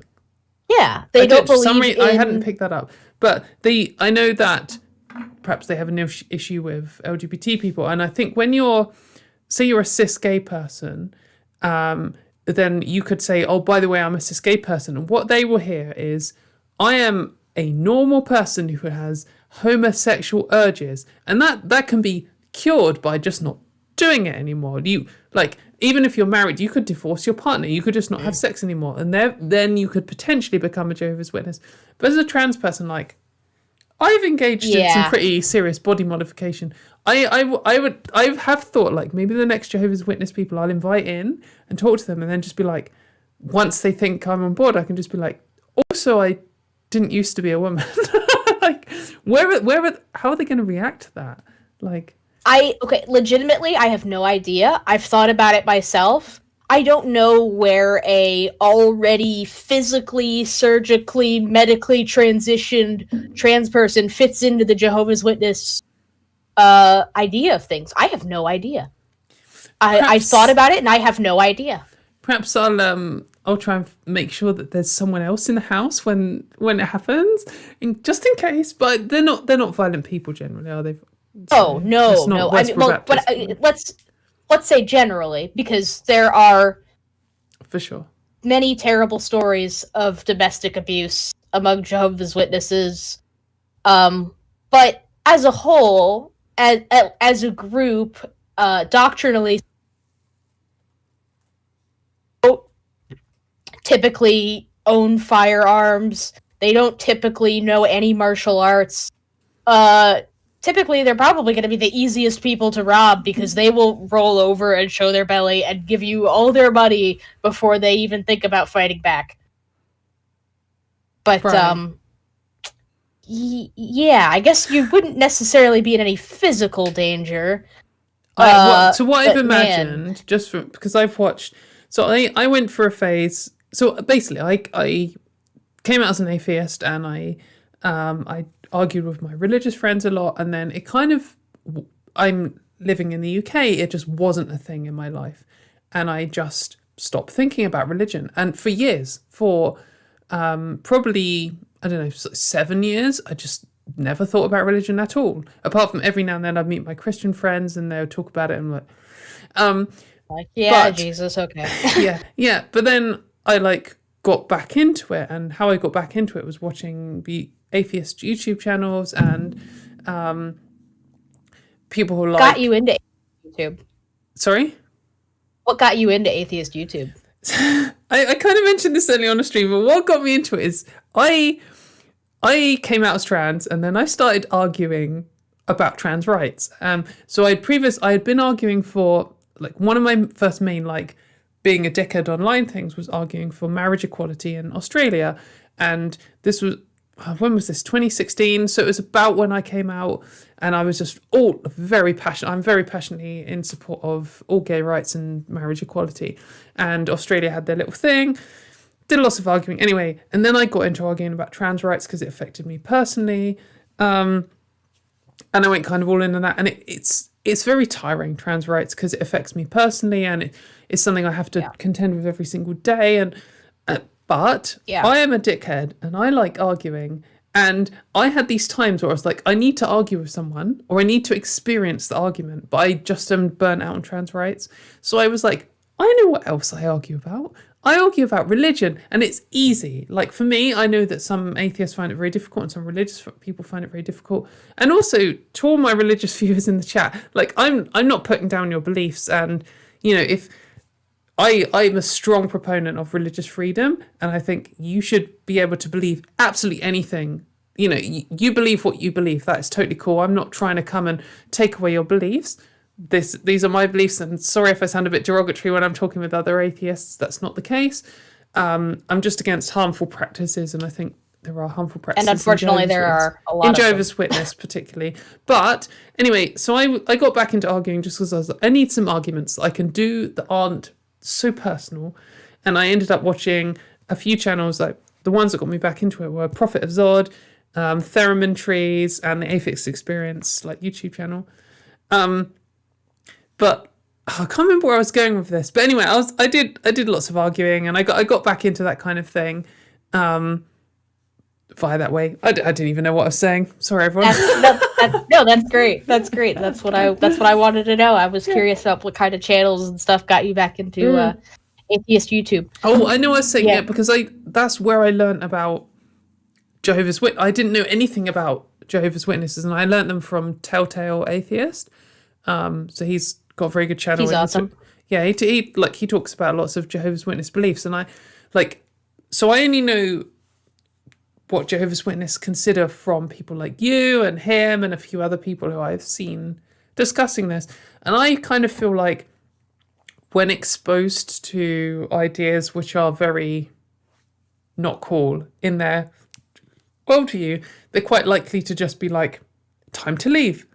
And I can imagine if I brought them in, I gave them a cup of tea and I had a biscuit or whatever, and then I was like, oh, by the way, I'm a trans woman. I can just imagine them being like, time to go, and they'll just leave. And so that's what my prediction is. But I don't know. Some I'm considering it. There are some witnesses that are a little bit more argumentative that they will, or that they're a little bit more we'll get back to that. Right. Yeah. Let me teach you the basics about the Bible. We'll circle back to that. But there are some that would probably just be like, well, you're a lost cause, and just bail. I actually have on my channel somewhere a recorded conversation that I had with some Jehovah's Witnesses. Hey. Yeah, I did it as a live stream so that I could sort of live react to it as opposed to just posting audio with nothing else. It was like a fall festival or something, so there's all these booths out on the town square, and I was just walking around looking at the booths, buying some cute little stuff, and I noticed that the Jehovah's Witnesses had one, and I was like, a golden opportunity has arisen. I checked my phone, it was fully charged. I turned the brightness on my screen all the way down, turned the mic all the way up, and I recorded over an hour of conversation. Oh, I need to watch that. Yeah, it was great. There were multiple times when they were just kind of just stumped by things that I said and questions that I asked.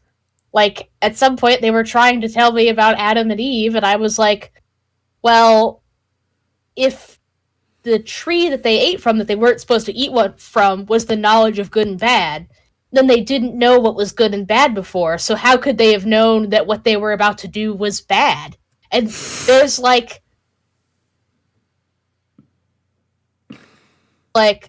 you ask very good questions, young lady, and I'm like, yeah, that's a Jehovah's Witness answer for you. Of like, I'm not going to answer that because I don't know how, but I'll acknowledge that you said something. But I guess I think I respect people who, I guess because I talk to so many transphobic idiots, and the one of the key features of a transphobic idiot is like being 10 on the Dunning-Kruger like overconfidence scale. And like if I approach anyone, a transphobe or a person whose religion who I don't believe in or anything at all, even if we just disagree over like the fact that mayonnaise isn't really food, like I would just say to them, but what about this? And if they were like, they conjure up some bullshit like post hoc nonsense, then but if they're like, that's a good question and I don't have an answer. So one of my really good friends who's I've known since secondary school, who's a Christian, was a couple, and they're both amazing people and I really respect them. And whenever I pose questions to them before they don't know the answer, they're just like, don't know, I'll find out. And if I don't find out, I don't know. And I'm like, that's the right angle. I really appreciate that like way of doing things. And I think, wouldn't it be great if transphobes did that? If they say, well, all trans people think this, and you're like, actually no, and how come this? And they're like, they always, we're like, did you know that some trans women, most trans women, lots of trans women experience misogyny, and in your worldview that's impossible. So what does that mean about your worldview? And if they, instead of being like, trans women are men, if they were like, I don't actually know, then they could go away and think about it and it would make them better people. Right. And I sincerely hope that the witnesses that I was talking to that day went away and thought about it. I don't know because they never followed up with me. I have to assume that they found out I was an apostate, which is why they didn't follow up with me. I didn't give them my address because I didn't actually want them to come knocking on my door. But I told them where I worked, and I literally could point to it because we were on the town square. And at the time I worked in the town square, I was like, I work in that building. So right there. For anyone who doesn't know, there's like three, correct me if I'm wrong, but there's like 3 different levels in Jehovah's Witness. There's someone who is Jehovah's Witness. They're all great. Then there's like worldly people who are people who could one day be converted, and that you could give them a safe distance, but like, potentially we can save them. And then there's apostates who are like the devil, and you just like, apostates are so they're people who were left. Jehovah's Witnesses. Yeah. But it's not just all people who've left. Okay. It's people who have left and are going to stay that way and are like, yes, I know that in fact the religion that I left was false. Right. And bad. Like, those people are labeled apostates. Like, I made it explicitly clear to my family, like, hey, you don't have to invite me to conventions. You don't have to invite me to the memorial. I'm literally never going to go back. I'm not going to go back. Yeah. I have very good reason to. I don't believe in in that religion anymore. I'm never going to again. I have plenty of reasons not to if you ever want to hear them, but I doubt you do. But yeah, so I've just realised the time. We've actually hit the time already, so we've smashed through it. All of these have been going so quickly. I really hope all of the pictures are still moving.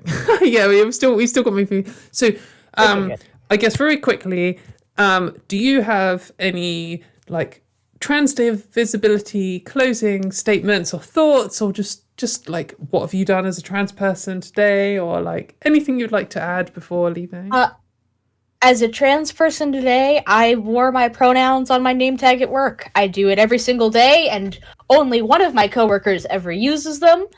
But the one time that a little kid came up to me and was like, "Are your pronouns they, them? That's so cool." It's like, worth it. I don't care if nobody ever uses my pronouns ever again. Oh, that's good. I think, yeah, like exactly. Being visible means that one random kid, and probably that one random kid will just grow up to be just one random adult.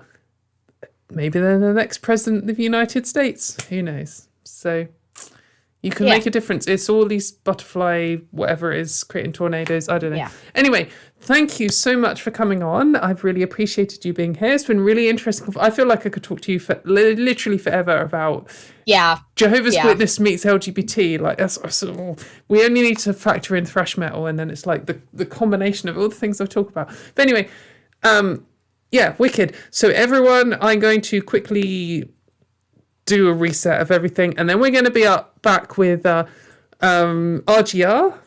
Everyone knows who RGR is. Riley Grace Roshong. See you all soon. Thank you very much, Rudy.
Hello everyone, we are back, and I am here with RGR. Would you like to introduce yourself? Sorry, Dad. I was just gonna say it's weird when people refer to me. I know that's like technically like how I promote myself, and it's like how most other people are aware of me. But it's kind of weird to be like, it's one of those things where it's like it's weird because I know other people call me that, but like I don't know. I'm Riley. Hey everyone, my name is Riley Roshong. You just call me Riley. Yeah, I don't know. I do YouTube stuffs. I'm a law student. I work on the Hill and I work in Annapolis. So I do a lot of law stuffs. And I also do a lot of like advocacy for civil rights on social media. I don't know. I'll just kind of leave it there. So the first thing I want to say is, and I just said it just before we went live, your hair looks great. I don't know, look, the first thing that happened when you tuned in, I was like, her hair looks great. And I just need to tell you that. I think it's a good colour and it suits you. Thank you. Yeah, I appreciate it. The reason, so I kind of, this is an in-joke probably just for me. The reason I called you RGR isn't just because that's like your brand and your channel and stuff, but also there is a gender critical person called Jane Claire Jones, who you might have heard of. And she comes out with some stuff. She very much doesn't like me. she's full on rage for me. We have a personal history, but her name is Jane Claire Jones, and she is JCJ. And I just think JCJ is just such a good... Like, it's just so catchy. Like, oh, have you seen what JCJ said? Like, it's just like... And I just wish that I was called JCJ. And you're RGR, and that's like... So that's why I'm like... For sure you're Riley, and that's cool, but RGR, like...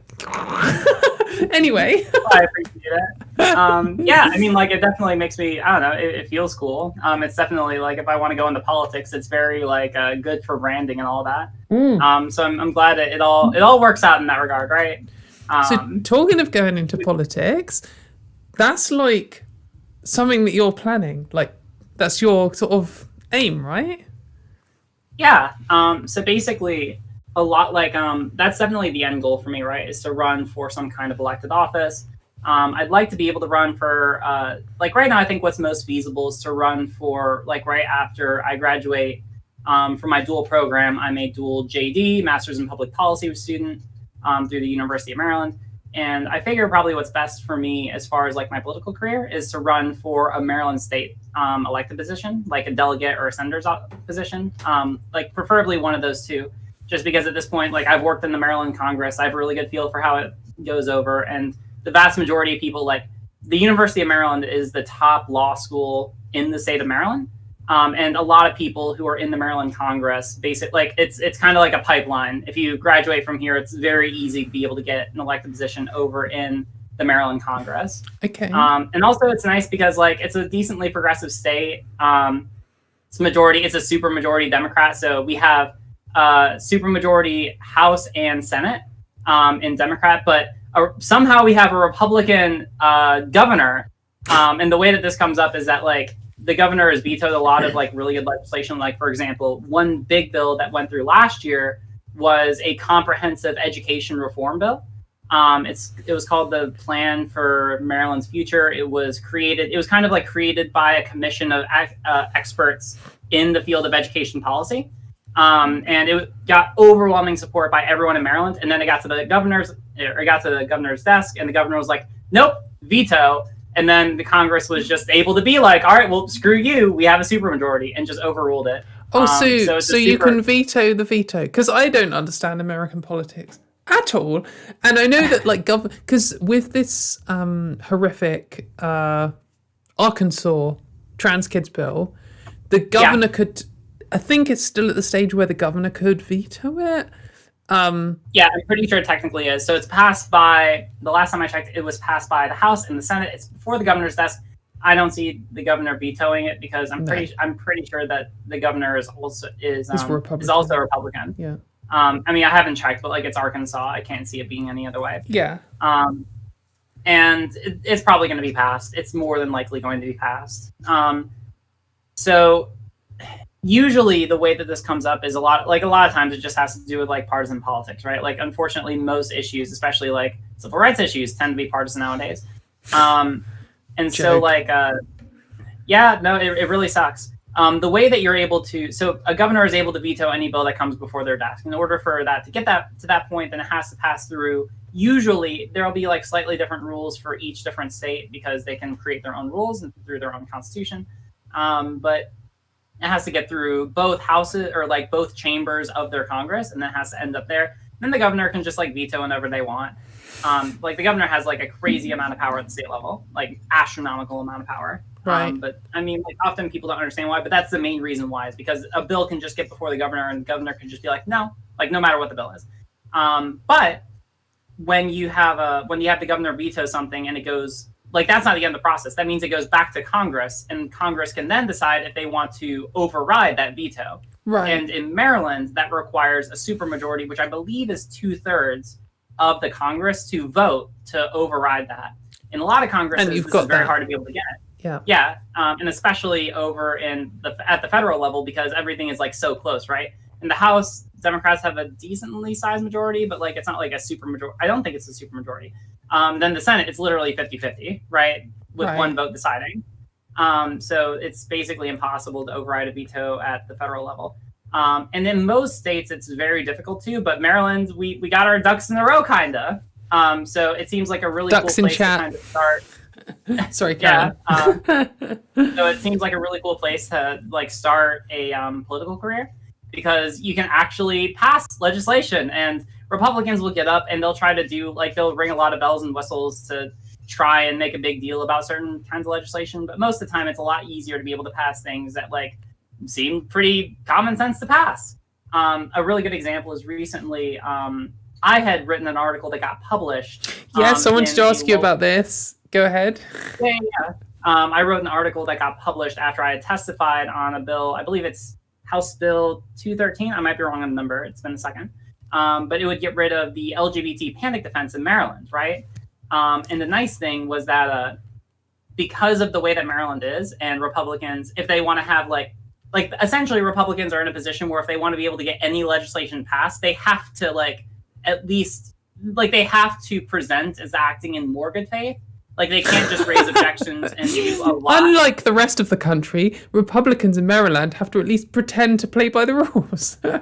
I mean, well, that is kind of the way it is, right? Because now, mind you, they like lately they've been doing a lot of the same kind of fear mongering that you see at the federal level about issues like police reform, right? Like we've seen a lot of like I'll go over to work in Annapolis. And there have been days where I'll just like be walking to get lunch and there'll be like a press release or there'll be like an organized protest. And just about all of them I've seen have been related to police reform and like a very pro police stance, right? Because that's the one that has like the widest public support, right? Like it's pretty like the majority of people in Maryland will say that the majority of them will say that they support police reform, but it depends on how you say it, right? If you say, do you support ideas like abolish the police? It's universally no. Yeah. If you ask them, should the police have tanks? Sure, like exactly. Well, I mean, like there was a survey that was done a while ago when BLM was really in full swing, and there's in that same survey. So there's a survey that asked them kind of like asked the majority of people, especially Republicans, about their feelings about certain like slogans associated with the BLM movement.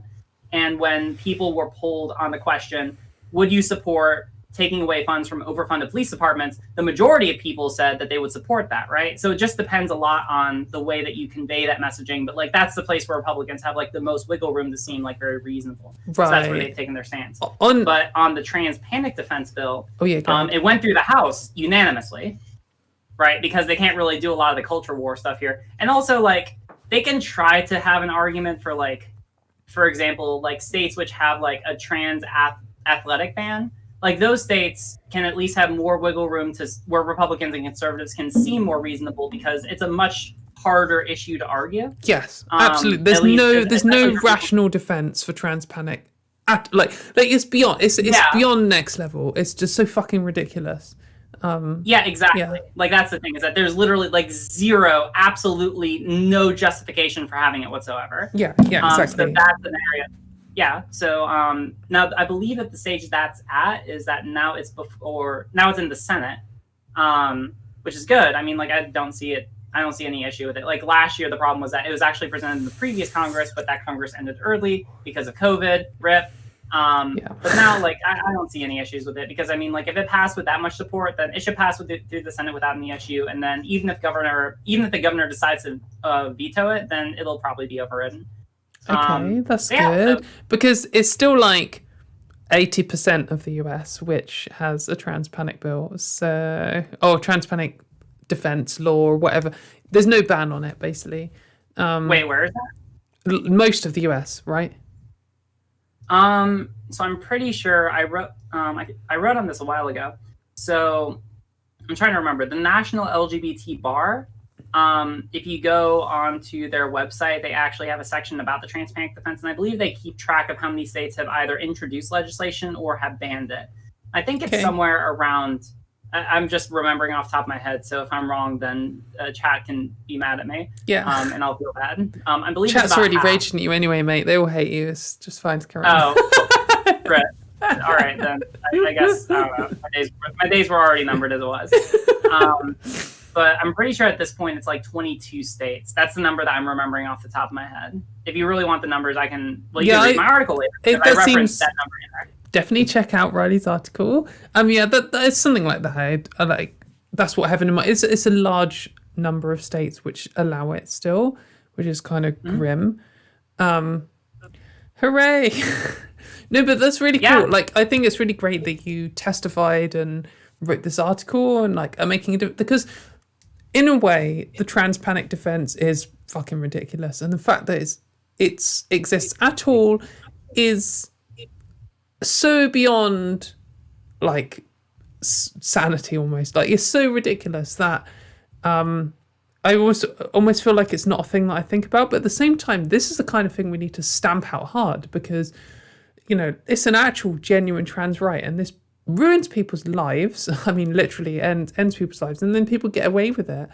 So I think it's a really important thing to tackle. And when you've got some open discrimination by the state against trans people like that, how can you expect to have equality on healthcare and housing and things like that when you're still allowed to say, oh, I didn't know they were trans, as a defense for murder? Like, discuss. Yeah, sorry, if anyone who doesn't know what a trans panic bill is, it's where if you kill a trans person, you can say, oh, it's because they came on to me and I didn't know they were trans, and you can have your sentence reduced, or I guess even potentially nullified. I don't know. But it's bullshit. Sure, so I mean, law student, so I can explain a little bit. Yeah, here we go. American law student versus British ignorant knobhead. Like, go for it. It's fine. So the way that the panic defense works usually is that, so it's not technically, like, it's not something that's affirmatively granted by law. It's more like a legal technique that's often used in cases. So what we're talking about is that, like, so for people who aren't familiar with like US law, whether it's because you live in the UK or somewhere that's not US, or you live in the US and you just don't know how our legal system works, which, mind you, that's not saying anything bad about you. That's how, like, most people don't know how the fuck our laws work. So when you have, so basically the way that we categorize killings in our criminal justice system is by different types of homicide. Homicide is just the unlawful killing of another person, right? That is necessary because we recognize in our legal system that there are some legal types of killings of other people. See the police. Anyway, or self-defense, I guess. Like charitably. I know. So when we get to homicide, like the highest one, the big one you don't want to deal with as far as your sentence, murder. You do not want murder. All right. That is the unlawful killing of another with malice of forethought. Right. Malice of forethought is a legal term of art that can mean a lot of things. Usually it entails like the intentional, like doing something which you know will cause the death of another, or doing something with the intention of causing death of another, or sometimes people describe it as like requiring having a depraved heart, which is essentially doing something where you well should know that you will cause the death of another person. The prime example of that is a case where there was a frat boy who had drunken sex with a girl who was super drunk. Oh, also, by the way, super trigger warning for this, because this is a real case and this really happened, but this is why law school is harrowing. Who raped a girl, and then while she was unconscious, took her outside while it was freezing outside, left her outside wearing absolutely no clothes. I think he like pissed on her, and then came back in the morning to discover that she had frozen to death. Fuck's sake. Yeah, now you could say, now the defense that he made at trial was, listen, I was intoxicated. I didn't know that was necessarily going to cause the death of that person. But the argument that the prosecution made and what ultimately succeeded was, listen, even if you didn't necessarily intend it because you were intoxicated and didn't understand the full ramifications of what you're doing, you well should have known what you were doing, right? Like, you well should have known. And so usually, like, those are the kind of things that we would categorize as murder. Now, where the trans panic... Yeah, no. Listen, criminal law will tear your soul right out of you. Yeah, like, it's too much for me. No, but carry on. I appreciate learning. Yeah. But anyway, so the way that the trans panic defense will work is that, like, so that's the highest form of homicide, right? That's like the biggest. That's like the highest form. And then usually defenses will try to mitigate that to a lower charge or a lesser charge of homicide, namely. I can't remember off the top of my head if it's voluntary or involuntary manslaughter. It's one of those two. Essentially, it's a lesser form of homicide that usually becomes like an affirmative defense, where you say, the defense that you will use at trial is to say, listen, I killed someone. It was unlawful. I know I did it, but instead of acting with malice aforethought, what I really did was I acted in the way that any other reasonable person would have acted in that same situation by virtue of some exposure to some kind of incendiary event or action that made me just act so emotionally outraged in a way that any other person would have. I still did it. I still killed the person, but I did the same that anyone else would have done in that situation, or that's what they argue. And so essentially the framing that they use, and this is where the trans panic defense will come in, is that they'll say, listen, I know I killed that trans woman. I know I did. I was in my mind to do so. But like, I got to the bedroom and then I saw the penis. And oh my God, any other reasonable person in that same situation would obviously have murdered her in that situation. Disgusting. No, like that's the way that it would unfold, right? To basically say, listen, I murdered her, but any other person would have as well. And that's the defense that they would make. Obviously, we know that that's ridiculous. Now, I'm of the mind that usually, like, now mind you, that's the defense that they will make at trial. I'm willing to think that most of the time it usually doesn't get to that point. That's what they'll say, because usually when they go on trial, there's no one to be able to really testify against that characterization of events, because if they killed someone, then they killed that person, right? The trans woman can't get up and testify on her own behalf. Usually the way that unfolds is that, like, you know, you have a trans woman who's going on a date with someone maybe, and it's like they're having a good time, and eventually, like, she's like, oh fuck, I need to make sure that I'm going to be safe, or I need to make sure that everything's going to be all right. So maybe she brings up the fact that, like, hey, by the way, before things get too far, I'm trans, just so you know. And then the guy has like such an overreaction, like, wait, what the fuck? And then the guy assumes that there's like this inherent affront on his masculinity or sexuality that he ends up just absolutely fucking losing it and taking on that person. Or, so that's like one way that ends up playing out. The other way that usually ends up playing out is that you have chasers, right? Who end up going, they meet up with the trans woman, they go have sex, hooray. But then after the sex and after the chaser has gotten what he wants, he ends up being so overwhelmed with disgust, because usually that's how chasers kind of work, right? Like, because they fetishize trans people, they will end up, like, after they've gotten off, and the way that fetishes kind of end up working pretty often, their disgust will end up sinking in, and that'll end up motivating them to take violent action more than how they were motivated in the couple moments prior, right? Yeah. I'm sorry, this is all like very dark, so I will drop it. No, it's fine. I was going to say, I think it's that's something I have more of an experience with, is someone who's like totally in the zone for it, and you tell them, by the way, I'm trans, and then they're cool with it, and then suddenly they're not cool with it a bit later for some reason. It's like on a rational, detached, skeptic position, it's very frustrating that people are so irrational and bullshit. But from like a woman on the ground kind of position, it's fucking terrifying that people can just flip from I want to do the sex to I want to do the kill, and that is horrific. Like, so scary. And I guess I didn't want to terrify trans people in the chat and people watching, but like, it's a real thing, and it does happen. You know, it's not super common, but it's not unheard of at all. And that's just grim. Yeah, no, it's incredibly hard to date right now. I've been trying to experiment with different platforms. It's funny because, like, I don't know, the other day, I've downloaded several different dating apps at this point, and I'm like I've just had the casual thought of, like, half these people would probably murder me if I happen to meet up with them. But yeah, at some point I just kind of like laugh at it, because it's kind of like it's like when you laugh at like such a dismal situation, like when you have such a dismal situation that you can't help but kind of like laugh about it. But yeah, it sucks, because either I'm worried, like, as far as dating, with men, I'm worried about them murdering me. With women, I'm worried about whether or not they're TERFs. Non-binary people, y'all are cool.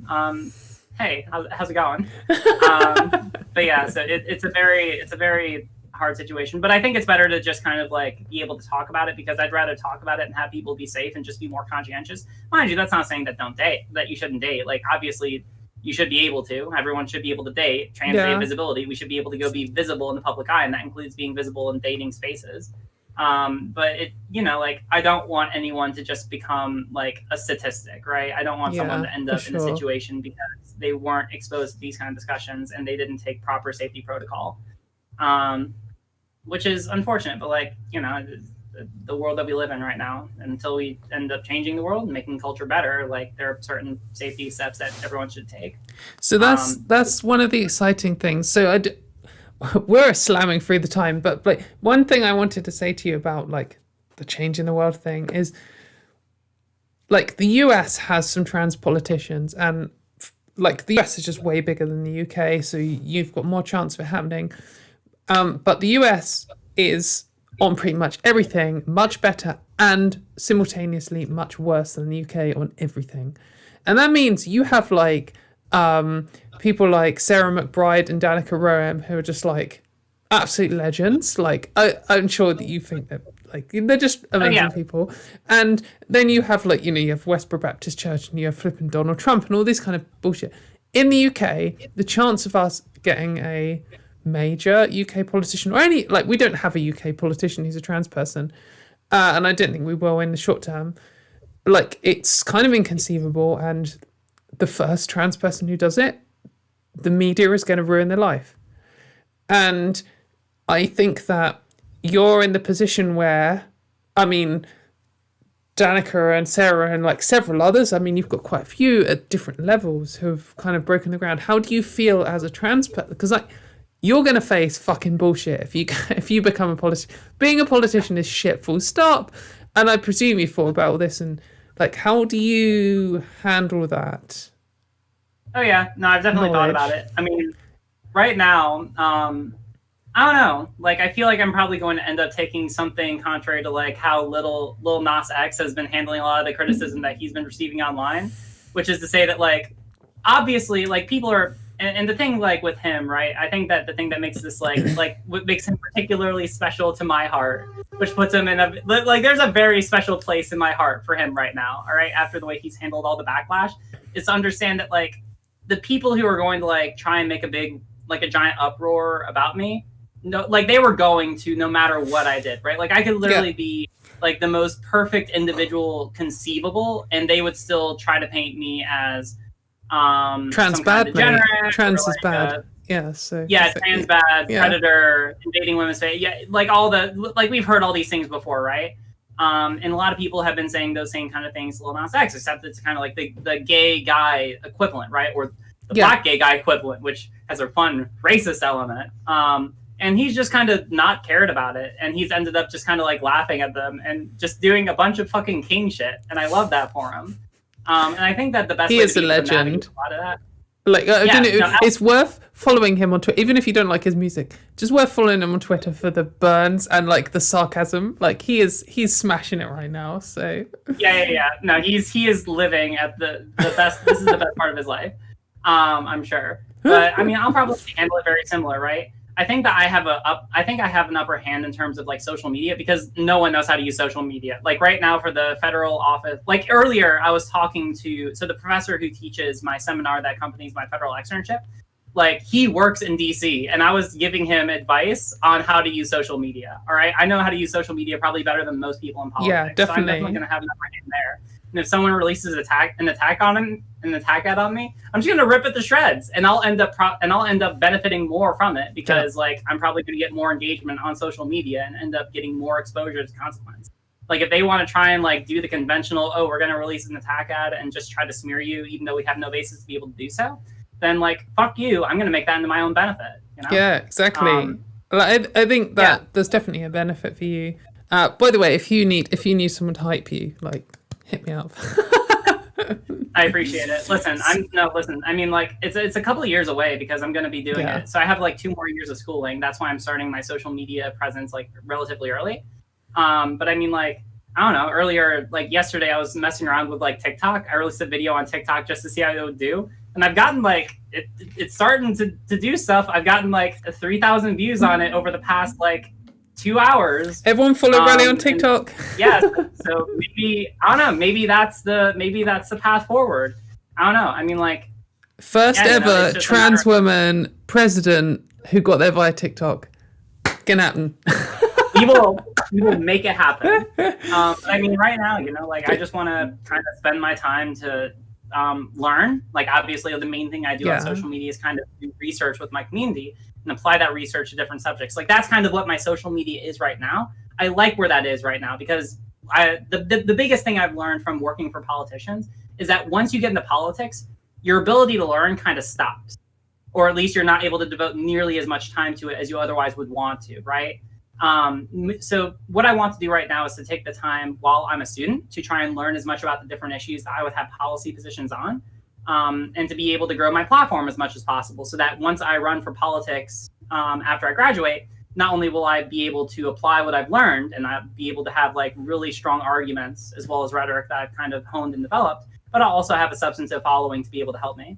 Like, that's kind of where I'm at right now. I feel pretty comfortable with that. Wicked. So I feel like I could talk to you all evening, but we've actually done a half an hour already. Like, we smashed through the time. Basically I would love to hang out with you again, and we should talk more. But do you have any like closing thoughts about Trans Day of Visibility, or anything you want to plug that you have coming up before we call it a day? Go follow me on TikTok, I guess. I've never said, listen, we're experimenting, we're trying out new shit. But I guess that the most important thing is just to make sure that like today is a day of primarily celebration and celebration of trans identity. I think that's a really good thing. I think it's good to like spend the day like celebrating ourselves. I'll be talking on stream a little bit later about how there are some people who will try to ruin the day just because they're spiteful and hate trans people. Fuck that. Don't let them do that. Enjoy today. Enjoy being visible. You should be proud of who you are. So I just feel like I need to say this because you just made me think of it.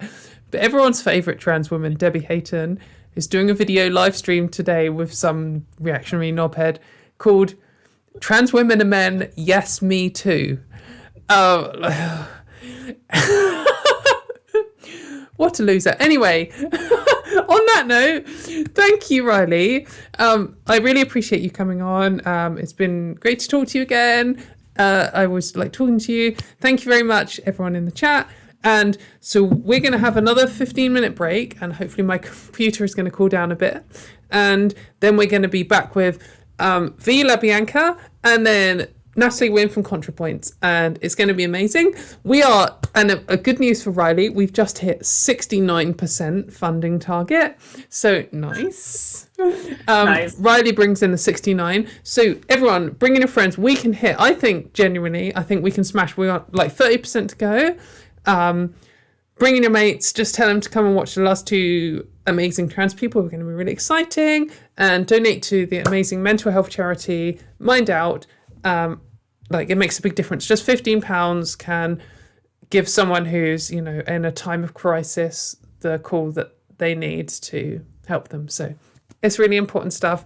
And I will see you all soon. Thank you very much. All right. Thank you.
Hi everyone, we are back, and I am with Bianca.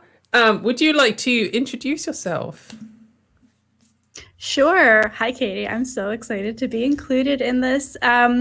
My name is V. I am a trans non-binary person. My pronouns are they, them.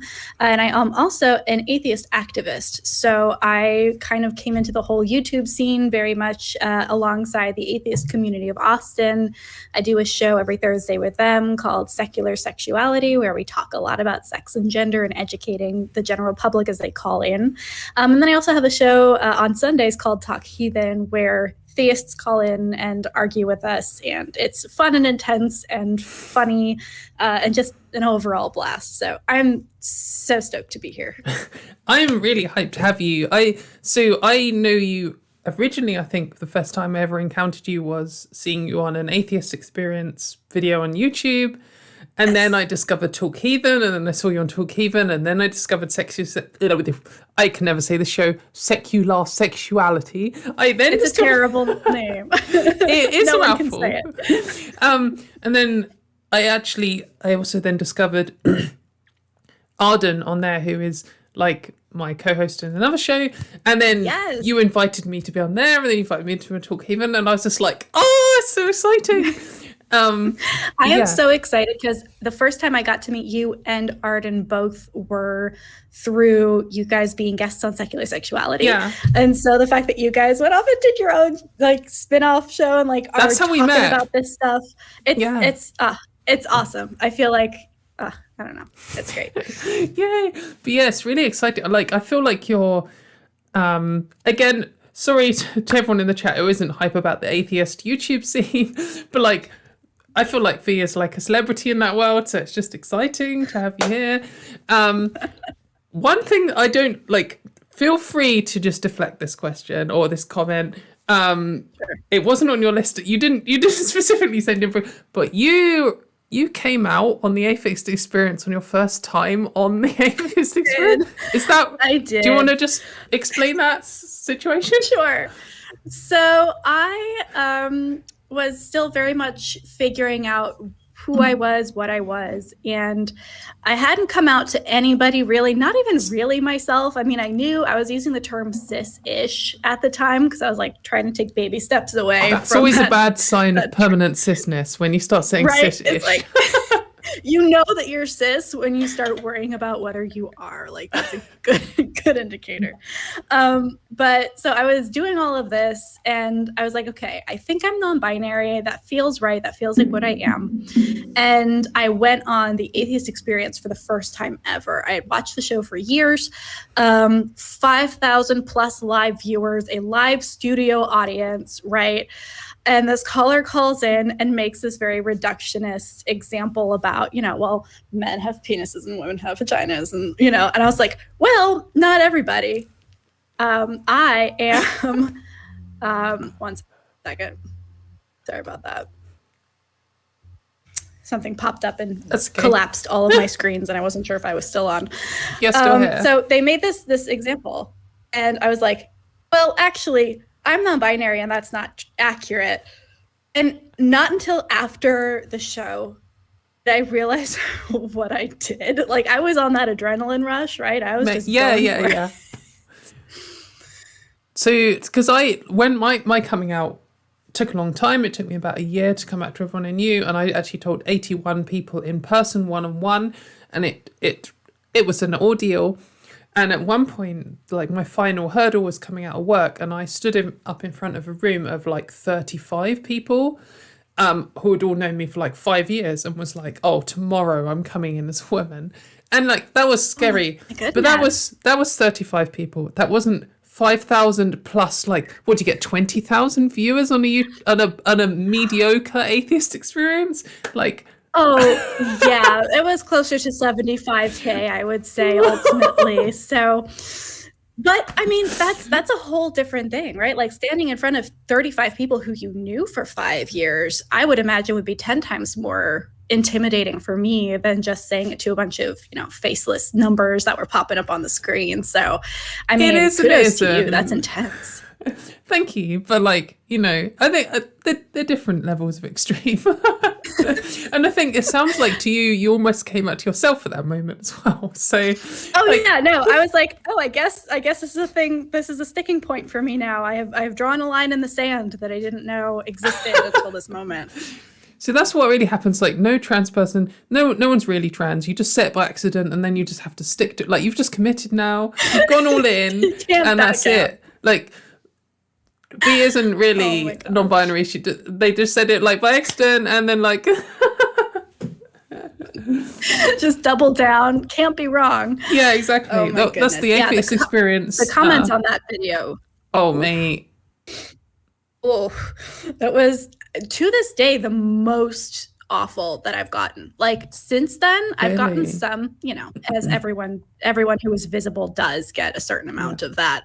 But that one was just like, I almost did a stream. So I started doing this one live stream where I was like, I'm going to read my hate comments and just laugh at them alongside, you know, my patrons. Yeah. And I get into the video and I'm scrolling and I'm just like, I'm not saying any of this out loud. This is all extremely triggering, not for me, but for whoever is listening. Like nobody needs this in their life. So I was like, all right, we're doing something else instead. But yeah, to this day, definitely the most vitriolic comments on that video. That's pretty grim. Yeah, I think that's the constant line to tread, because I think, like, so with my show that I do on Fridays, Turf Wars, everyone should tune in, 9 p.m. UK time.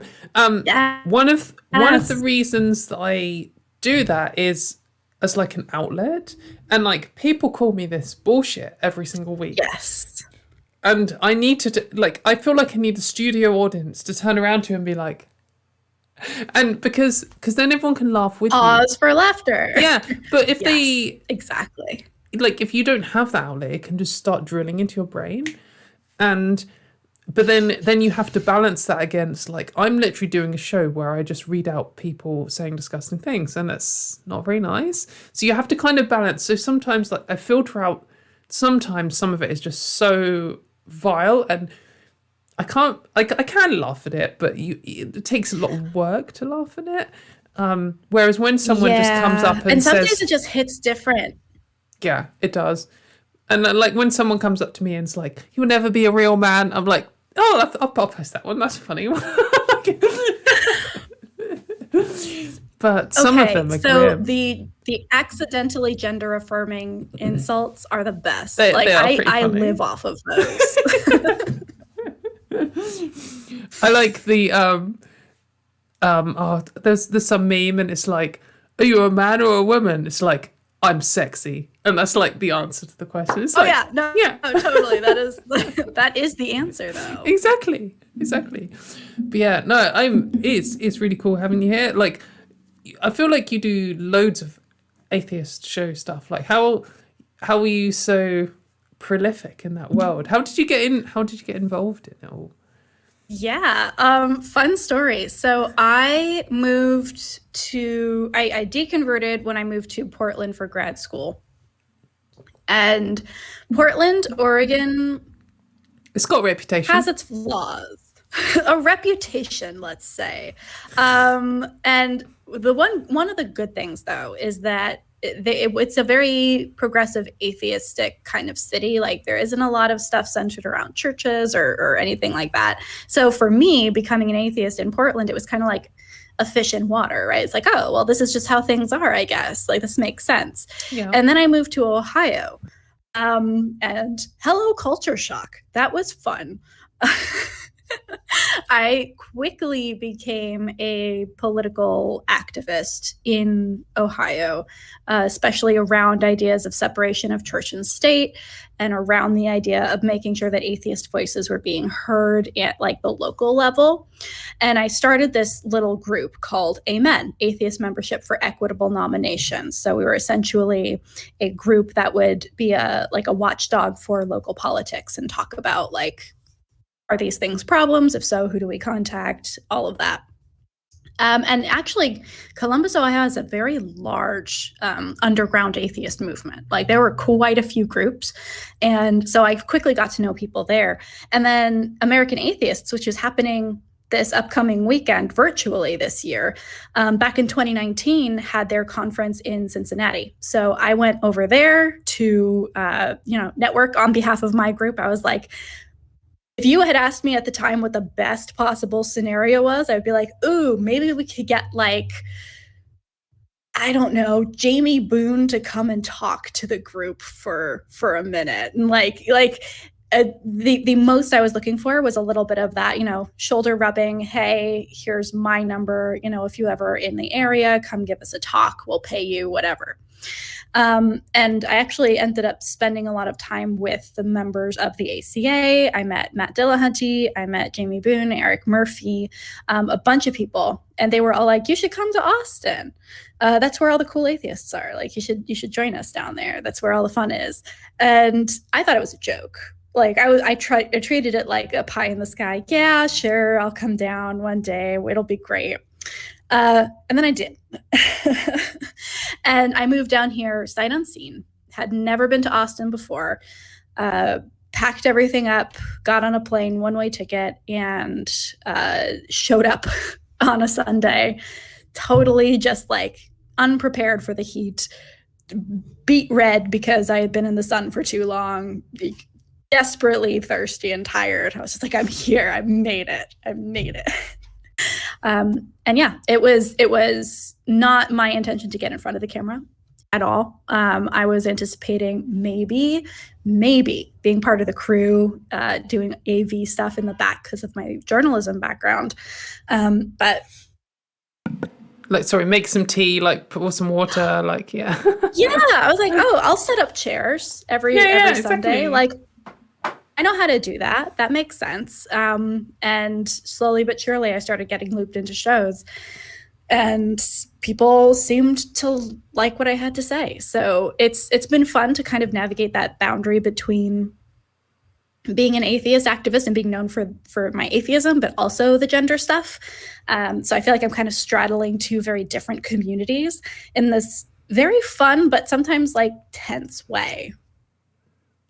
Yeah, I think that's really cool. It's saying about the atheist Austin community of whatever it's called. I've had too many drinks. Talking you into going to Texas. That's not just I feel that there's this we've cast off religion, but it's almost a cult of move to Texas. They really want you to move. It's the sim. I think most of the people I've talked to want me to move to Texas. That's it's not 0%, but yeah, it's a non-0% of people want you to move to Texas. I mean, myself included. If that's something you want to do, let me know. I'll help out. Thank you. So one thing I wanted to ask, which is related to this, is something I've said about before on various shows and on my own channel is when I came out as an atheist, most of the people around me were either atheist or not openly religious. I think most of the UK are religious, but in the UK you just don't talk about religion, and that means coming out as an atheist, I don't believe in God. In some communities, I'm sure some people have their lives ruined, but it's much less common than in the USA. Whereas coming out as a trans person is as stressful here as it is in the USA. It can be terrible here and it can be okay here. And I was very fortunate. But for me, coming out as a trans woman was possibly the hardest thing I've ever done in my life. And coming out of an atheist was kind of trivial. And I remember just when I was getting back into atheism, I saw this video by Prophet of Zod, and he was like, when I came out as an atheist. And at the time I was coming out is for LGBT people. And I was I was on the defense. I was already I like this guy. And then he said that. And I was coming out as an atheist, going up. Yeah, I was mate, you don't know what you're talking about. And then I listened to his story, and I listened to a few other people's stories, and I was some people lose their lives over this. It's the same. It is the same as LGBT. You lose your family, you lose your job, you lose your friends, you lose your social standing. You can't do anything in some places, particularly in America, and in other countries around the world. So for you, who has come out at least twice, multiple times. Yeah. Yes. 2+. How do you feel? I guess maybe if you came out as an atheist in Portland, it wasn't such a big deal. But moving to Ohio. Like, how do they compare the coming outs of things, and how does it compare like long term as well? Yeah, that is a really good question. And I did the exact same thing that you did, because when I was still a Christian, I came out as bi. And that was the very first time I come out as anything. And that was the only context I really knew coming out to be, right? It was around, you know, sexuality, not even gender at the time, because I was not properly educated about options, right? It's like, oh, strawberries an option? Didn't know that. I'm going to go over there and get that now. But yeah, so I also heard coming out as an atheist, and at first was like, okay, what do you mean? Like, come on, how mate. there's something a little icky about it. But the more I heard stories from people who had gone through extremely similar situations, it made me realize that, okay, like this is a term that has enough weight that I feel comfortable sharing, if that makes sense. Yes, like, okay, for sure, yeah. I get it. You understand that. And it actually helped a lot, because I was able to talk to atheists who had never come out in a sexuality or gender sense and say, do you remember what happened to you? Do you remember how you felt? Do you remember the relief? Do you remember how you felt like yourself for the first time? It's that. So it actually gave a lot of common language to people who I think otherwise wouldn't quite have known the intensity of coming out as bi or as trans. For me personally, it really depends on the person. Like, both are constant coming outs, right? Like, there's never going to be a time where I'm not going to have to come out as non-binary or as trans or as an atheist to a new person.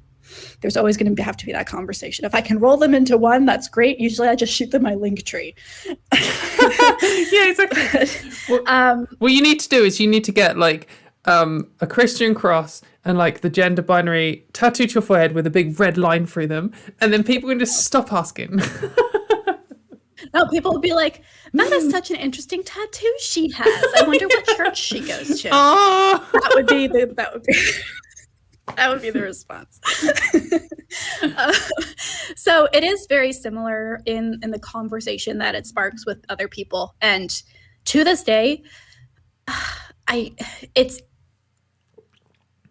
easier to come out as an atheist on the one hand, because there's less around the idea of like this faux like concern about science. Like, but what do you mean? That's not, it's just like, okay, I don't believe in a thing. And there's the stigma of being, you know, a horrible satanic person if you don't, but nobody's like, but what is an atheist? What does that mean? Because some people are like that, but most people aren't, yeah. For the most part, as a culture, we have progressed. There's always going to be somebody. But for non-binary especially, and it's interesting because sometimes if I leave off the trans part and just say non-binary, it's a lot softer. It's kind of the same with like agnostic versus atheist. Right. So it's like, depending on the person and the situation, if I know that they're going to be like a hard like defense, I might start the conversation by talking about agnosticism or non-binary identity. And then if I feel like they're warming up, then I could be like, other words for these things for me are atheist and trans. And then all hell breaks loose usually. Yeah. But sometimes that's good. Like saying about like it, when you meet people, sometimes you meet people and you're like, oh, I feel like this person is reachable and I need to use mild language. And I think that, you know, I do this a lot on Twitter. Someone will say, oh, I have valid concerns. And I'll be like, I think you're actually a feminist and I want to reach you properly. And then there are other people who are just shitheads. And like, sometimes I come in and I meet someone at the pub and they'll have some issue and I'll be like, well, you know, and they come in, it's a bit soft. And other times you meet someone and you just get that vibe off them and you'll just be like, I'm a trans woman. Cut my dick off, mate. Deal with it. Like, and like, you know, I think sometimes it's good to just make people feel uncomfortable with their stupid garbage beliefs. Oh, so, absolutely. You know. It's a lot of fun. It's a lot of fun to be able to pull that card. Yeah. If you need to and be like, oh, we're gonna have fun right about now. But I also, one of the nicest things that somebody can say to me, because this is something I work on very much, and this is how I spend a lot of my free time, is educating people about these two identities and what they mean and the worldviews that come with them on occasion. And I was actually talking with somebody for my new job, and I was in the interview process, and I brought up the fact that I was non-binary. And because in the interview, I want to be out in my job interview, because I want to be out at work. Yes, it's a good filter. Yeah.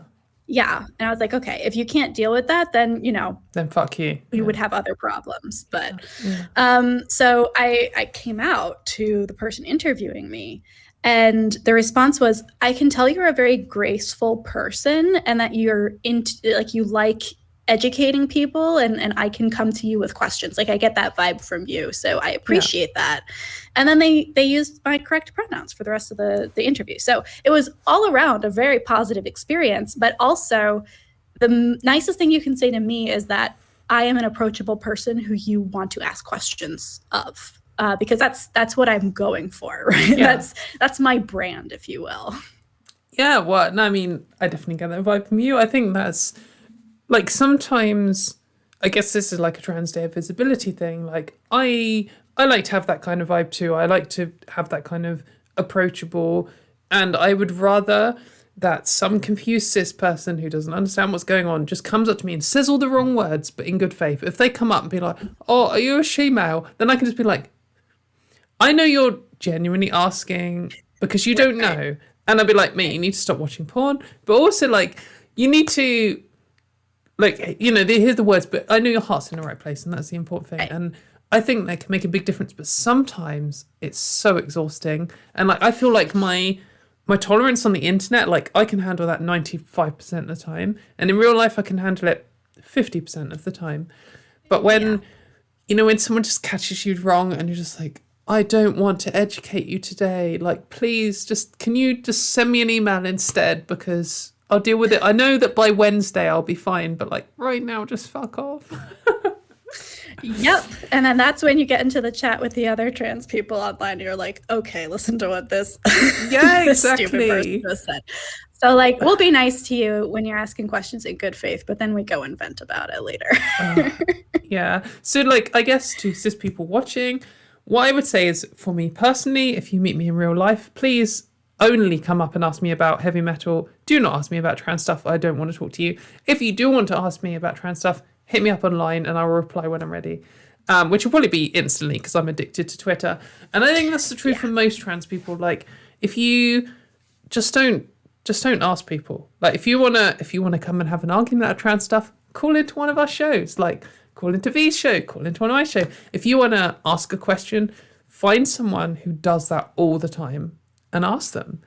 And if you, even if it's crude, even if you want to ask about someone's genitals, just don't ask your mate, don't ask that lady who works at the pub. Like, just find someone who is fine with doing that, because it's so frustrating when they're just like, oh, I'm just having a good time. Like, I'm at this gig and I'm hanging out with all my friends, and then someone's come over and like, oh, excuse me, mate, but like, are you a man or a woman? Like, go away. Like, and that is something that I think we have to, like, one of the biggest light bulb moments for me was that realization of uncompensated emotional labor, right? Yeah. And this is kind of the burden that every minority group has to deal with to various degrees. And often it's like, talk about intersectionality, it's piled on top of each other, right? And so one thing that you can do as somebody who has some level of privilege in any given situation, like for me, I have to take on that emotional burden of explaining transness to cis people. And unfortunately, that's something that just comes with the territory. And I'm happy to do it most of the time. But I'm not going to then go and say, I'm going to go ask this person of color about their experience, this Black person about their experience, and make them do emotional labor for me, because I know how it feels as a trans person to have to do emotional labor for somebody who doesn't get it. Yeah, definitely. I think that it's a difficult position. like understanding of, like, I understand so intimately like all of the nuances of having to explain trans stuff to people, but there are, like, obviously as a white person and like there are so, and as an abled person, as like a middle class person, there are so many things I don't have understanding of. And I do want to know, and I do want to be a better ally and a better person for all of these things. And at the same time, I don't just want to walk up to someone and be like, "Oi, you're different. Tell me about why I need to learn." Like, it's just like, so, you know, I mean, it is partially my job to just go out and seek out the text, but at the same time, like, I can read some wall of text and learn a little bit, or you know, even a 5-minute conversation with someone, you can learn so much more. So, yeah, it's a very challenging situation. That's why I give cis people and other trans people so much lenience on this kind of thing. But I feel like what I need... And a great way to do that is to watch this thing, right? Like, watch people just talk about their experiences. Go seek it out, because you're going to learn so much more by just watching people talk to each other. Like, one of the best things that I've ever learned how to do on Twitter is to shut up and just watch other conversations happen. I have not learned that yet. Anything to do with me. Oh, if it's around like gender, I will absolutely be smack in the middle of that. But I have learned so much about other communities just by following people and watching them have conversations in their communities. And then I'll be like, oh, I would never have even thought of that. I'm filing that away next time, because I'm not going to want to bring that up in that way and be offensive in that way. Right. So yeah, just engage with people and listen to people who are talking to each other. Yeah, I always make a point of following people who are in a similar position to me, but for other issues. Like, oh, I've discovered the dickhead who argues with literally everyone, who argues about gay rights or about, you know, disabled rights or something. Like, that's who I want. I want the argumentative knobhead like me who argues about things I don't personally understand. And it's useful, and it's good to... I appreciate all those people and who I can learn through, like, almost like osmosis. Like, I'm just absorbing your information. Like, absolutely. So, ridiculously, as with all of these, we've like basically slammed through half an hour already. Wow, we have, haven't we? So, I guess, like, closing thoughts. Do you have anything that you feel like you want to finish on for Trans Day of Visibility, or do you have anything you'd like to plug that you have come? I'm sure you have like a trillion shows coming up. Like, if you don't see me in the next week, then you've wasted your life. I will be here another half hour to just list everything. The things that I'm focusing on right now, I'm actually in the process of building a new podcast with a friend who is a Black Lives Matter activist and race education. She educates white people on racial issues. Amazing. On her Patreon. I'm definitely and we are talking about, it's called DIY atheism. And essentially it is taking the concept of atheism away from the quote unquote new atheists, the, you know, snobby, oh, science all the time, no feelings, like debate me bro type of atheism, and talking about it in very warm, human, feminist, you know, what's it called? Intersectional ways. Yeah. So I'm very excited about that. That's going to be launching in the next month or so. So keep an eye out for that. Other than that, I just want to thank you so much for having me on and including me in this amazing lineup of beautiful, beautiful people. And if you have a minute, you guys, all you viewers out there, everybody who's watching this, if you can go and do a little research about what is happening in Arkansas right now for Trans Day of Visibility, that is something that you absolutely should do. It is the first of very many bills in the U.S. that is so targeting trans kids. It's like 100 bills coming in. Yeah. So if we don't raise our voices on this first one, we're going to get hit by a wave of them, and it's really, really going to hurt the next generation of trans people. So if you're interested on how to help out, I have links on my Twitter at Author Confusion, but also just doing some research and kind of being aware of what's going on stateside would be awesome. Wicked. I totally echo with that. I think that it's very easy to be very UK centric as a UK person, and the fact that we're like Turf Island and like, you know, things have been grim here for a while, but America is, as always, about to do everything a lot worse and a lot better than we are.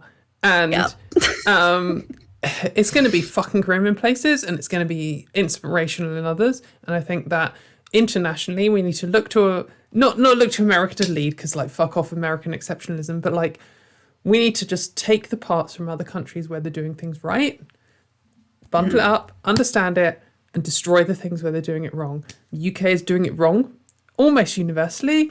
The US is going to do some things right. Some of your states, some of your media is going to do something right, and that's what we need to learn from. And the same with like Australia is just banned conversion therapy for some states. Like, let's smash it. We're going to do it, guys. Trans day visibility, rise up. Sorry, I've had a few drinks. But anyway, V, thank you so much for coming on. It was really great to have you. Everyone make sure they check out V's stuff. And yeah, so we're going to be back in a few minutes. I'm probably going to do a sneaky wee with Natalie Wynn from ContraPoints. So see you all soon. Ooh.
Hello everyone, we are back with Natalie Wynn from ContraPoints. Would you like to introduce yourself, because I know you have a much smaller platform than me, and you might want to just tell some of the people who you are? Sure. My name is Natalie Wynn. I am a YouTuber, and I created a channel called ContraPoints, and I guess I make, it's kind of halfway between long form video essays and vlogs, glorified vlogs. And I talk about a variety of topics, but sharing my experience transitioning, and that's been a big part of this for the last 4 years. So I'm happy to be here today as a visible transgender. Yay! Visible trans. So the first thing Visible I wanted to trans. say is that I have made a cocktail. I don't actually know if you brought your own. Oh no! I did. I feel like I'm too feeble to take the lid off. Oh no! I don't know what to do. Hang on. Let's see if I can take it off. Your biological hands are too weak. My XX chromosomes are stopping me from. Oh gosh! I actually can't take the lid off. How embarrassing! Well, I'd offer to help you, but unfortunately, I'm 2,000 miles away. I do actually. I got a cocktail shaker. It's a shaker, but it's frozen shut. Yeah, that's a major problem. A major problem that I face in my life on a daily basis. It's gone all over my dress. However, I have taken one of the lids off. So I made a pina colada with real coconut milk and real pineapple juice. However, I also, if anyone's a cocktail connoisseur, they're going to be really offended because I only have a martini glass, and I'm sure this isn't the right thing to drink it out of. But it's close enough. I'm not offended. Are you? What rum did you use? I used Bacardi coconut rum. So that's not Asda's own rum. So it's it could be worse. Anyway. Oh yeah. Well, that's extra coconut. I have I have my drink. Happy Trans Day visibility. Yeah, cheers. How was your day been so far? I'm not sure what time it even is where you are. It's 8 p.m. in Baltimore time, and my day's been fine. I this is my first drink today, so we are, keeping it reasonable. This is some absinthe that I've poured. Again, not the correct glassware, but who's keeping track? Exactly. I haven't had many experiences with absinthe, but I went to Prague in Czechia or Czech Republic, and we bought some like not expensive absinthe, and like it was quite nice, and I got very drunk, and then the next day I had the worst stomach cramps that I've ever had, and I was just like, maybe it's a one-off. So then I got drunk on absinthe again the next night, and I had the exact same experience the next day. So that's my journey with absinthe. It could have been better, but Wormwood disagrees with you, huh? Yeah. Yeah, but also saying this is your first drink, I apologize. This is not my first drink. I'll try to catch up. Yeah, if you just do like 3 Jaeger bombs right now, then we can probably be about the same level. So, but yeah, no, it's really cool for you to be here on. Like, we're just basically the theme of today's like stream is to just be normal trans people or not normal trans people, and just like hang out and just show people that some trans people just are normal and some are just weirdos. So feel free to be a weirdo or a normal. I'm still undecided on which direction I'm going to go with this. I feel like I'm on the fence. I feel like I can represent both sides when I need to. Like I can stand in normal camp and hear people's valid concerns and all this kind of nonsense, or I can just talk about death metal for 15 hours straight without any breaks. So, what about my valid concerns? Present me your valid concerns. We can debate them live on air, like mature adults. Oh yeah, debate stream. That's true. Oh, do you want to plug we should mention the charity, since some people presumably just got here. Yes, let's. So we are raising money for MindOut, which is a UK mental health charity for LGBT people, and just £15 can help someone. It can fund someone, a call with someone who's, in an emergency situation, who might need that to help them get through the situation. Trying to explain it in a non-horrible way.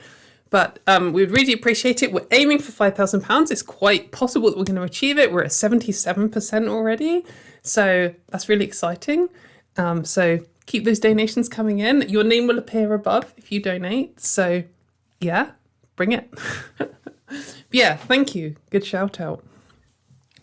So you're very welcome. Yeah, mental health, that's a super important cause. Maybe they can help me. Well, I'm not in the UK. Yeah, I mean, they might take international calls. They might take. I hope so. I hope someone will.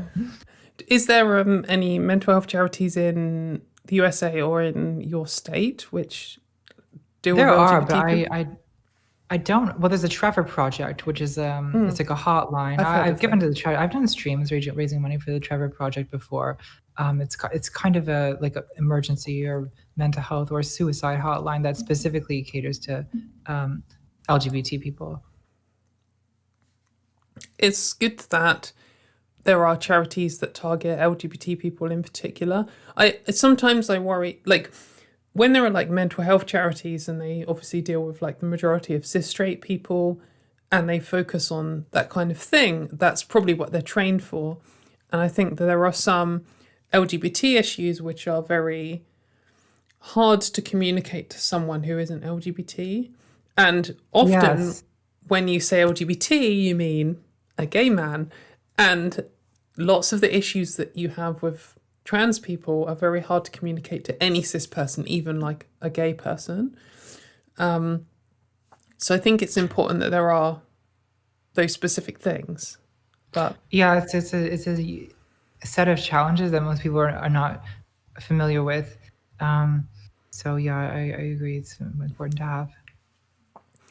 I think it's very difficult to I don't quite understand why it's so difficult to empathize with trans people, because I feel like I can empathize with cis people. But no, it's true that like it seems to be like people have a hard time. You really have to go to great lengths to kind of break through this. I don't know what it is, like reactive resistance to entering them. I mean, I think it's just it's weird, right? On first blush, it's weird. And so I think that people have kind of been primed to see us as villainous.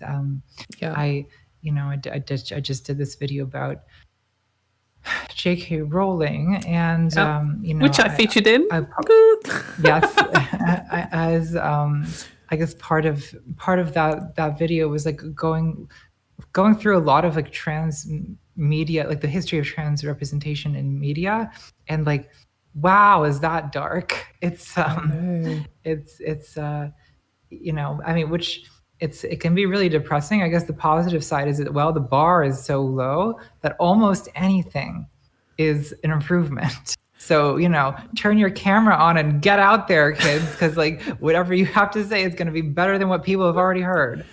Yeah, definitely. I think Lindsay Ellis just did a video about the trope of like the cross-dresser murderer or whatever.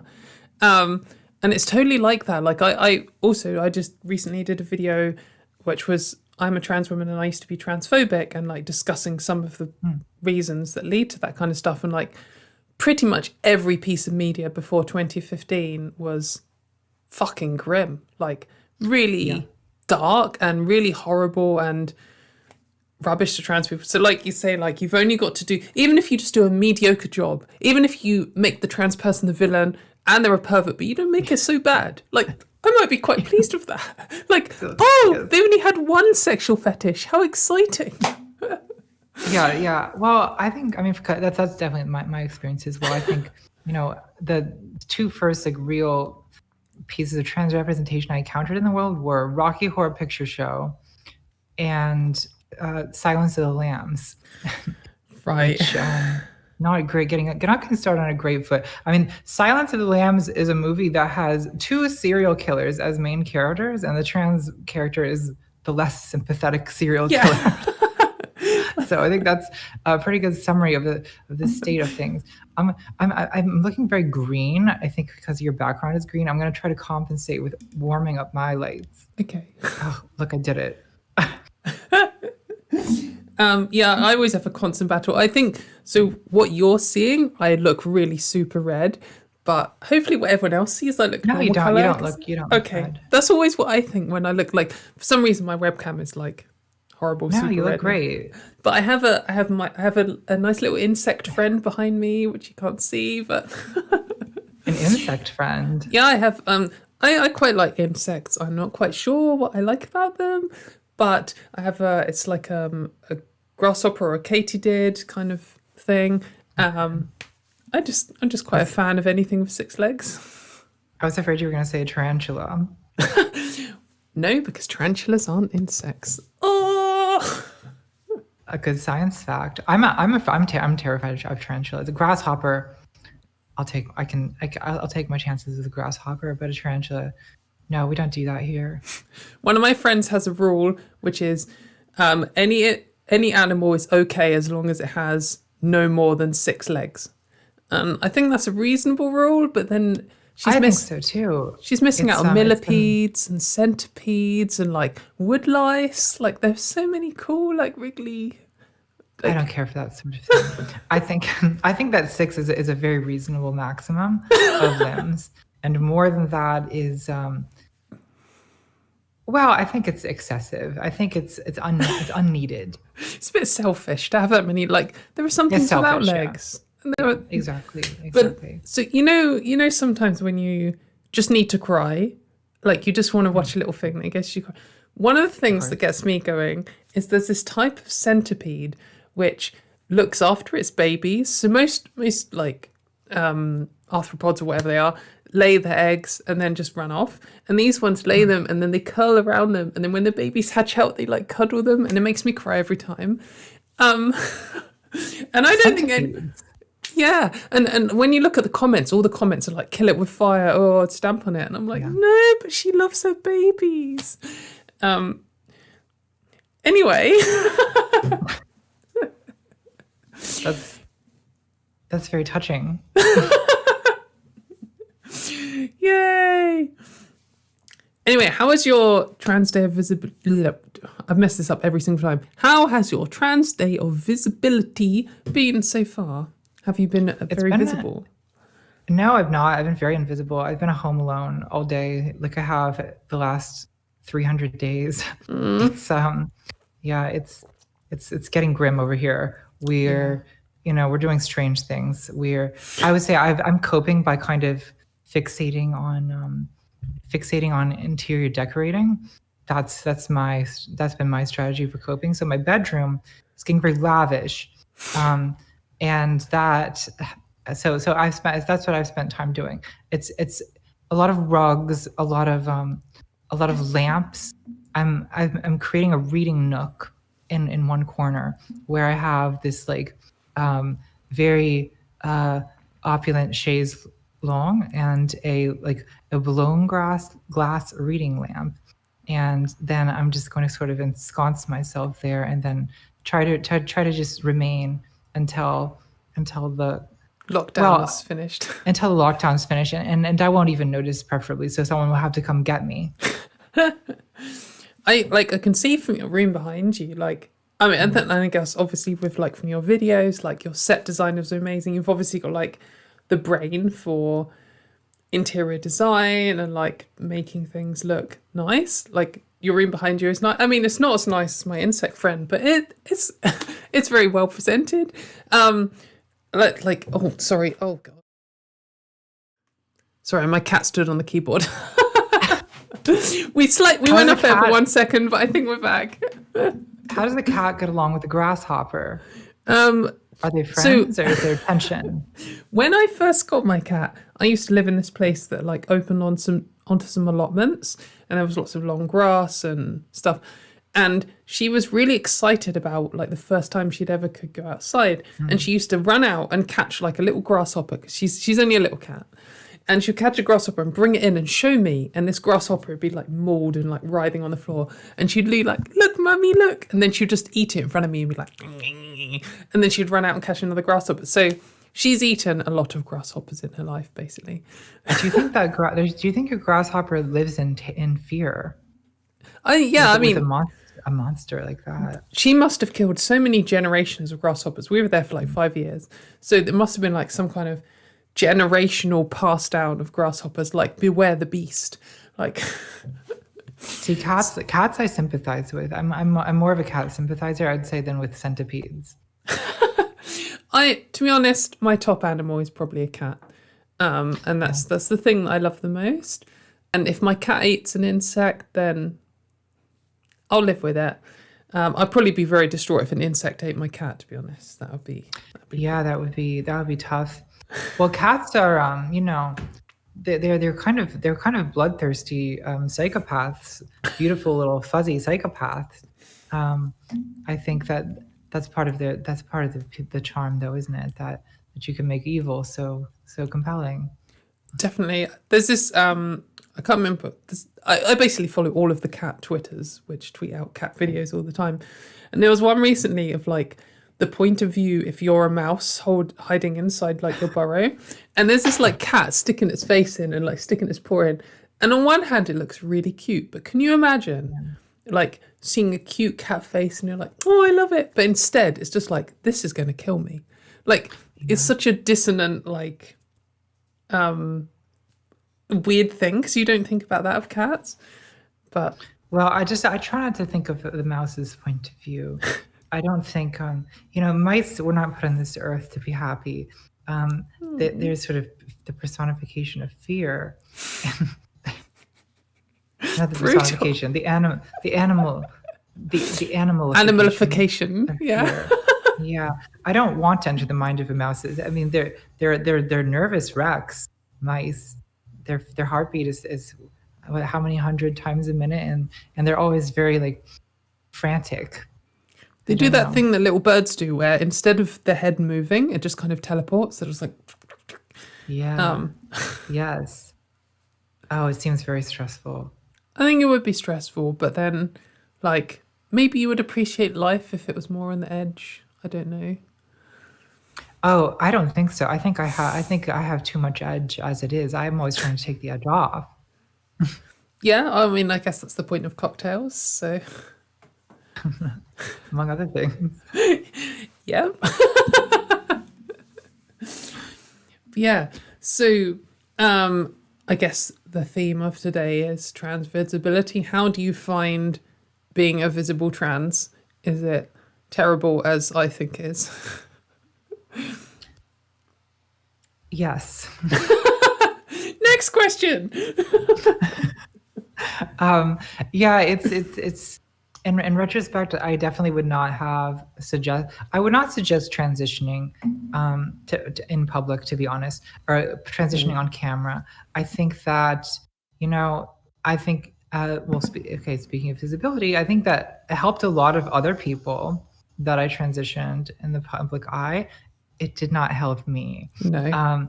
If I were to redo things, I think I would vanish for 4 years and come back a new person.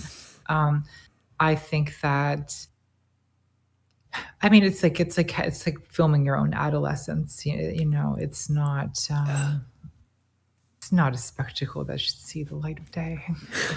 I remember reading this thing early on in transition that said, hell for trans women is exactly the same as today, but you're only allowed to wear the outfits from your first 6 months of transition. And I feel God. Yeah. Yeah, there's some fashion choices made. Yeah, like, I feel like when Facebook is like, hey, do you remember 10 years ago? And it's like, me as a man. And I'm like, Yeah. But then it's like, Facebook is like, hey, do you remember 4 years ago? And I'm like, oh my God, like, please delete this from my memory. It's like, I got a lot worse before I got better. And I'm glad. Normal. I think everyone does that. Everyone gets worse. I think there's that first 6 months of there's been a lot of repression and building up to this, and there's a first 6 months after coming out as trans where I feel that there's maybe too little repression. There's a sense of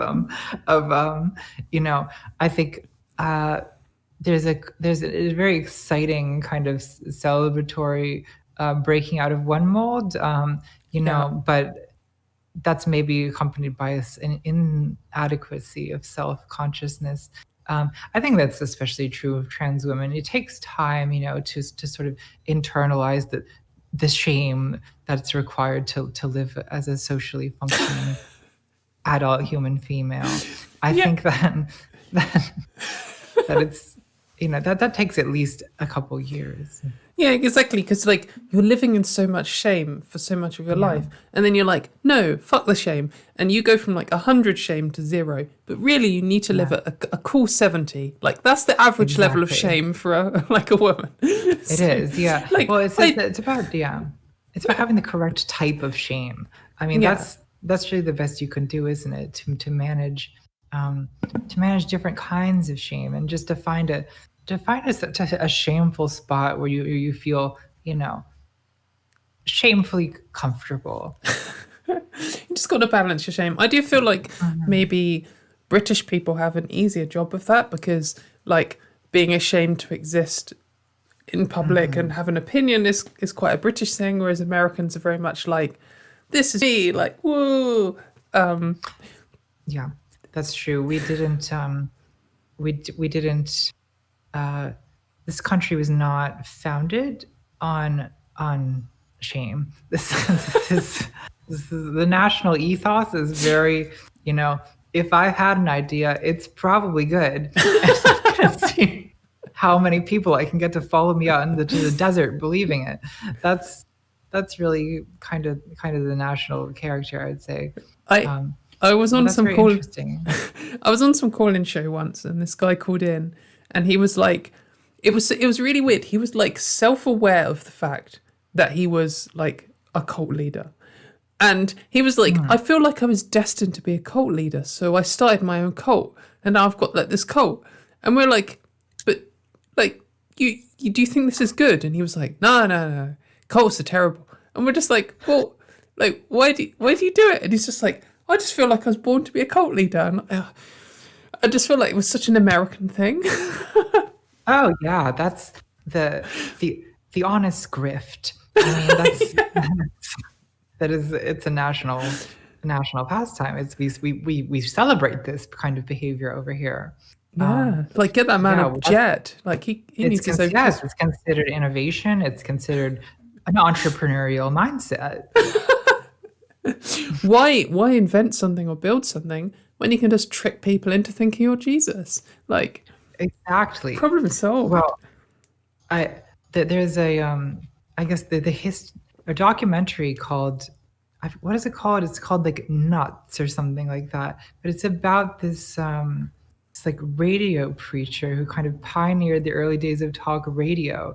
But his I guess claim to fortune was that he was a vendor, a kind of like snake oil salesman, but his product was basically the testicles of goats, which he would sell as a cure for impotence and just about anything else. Yeah, the standard, everything. Yeah. And this is like the beginning of mass media in this country is selling goat testicles to impotents.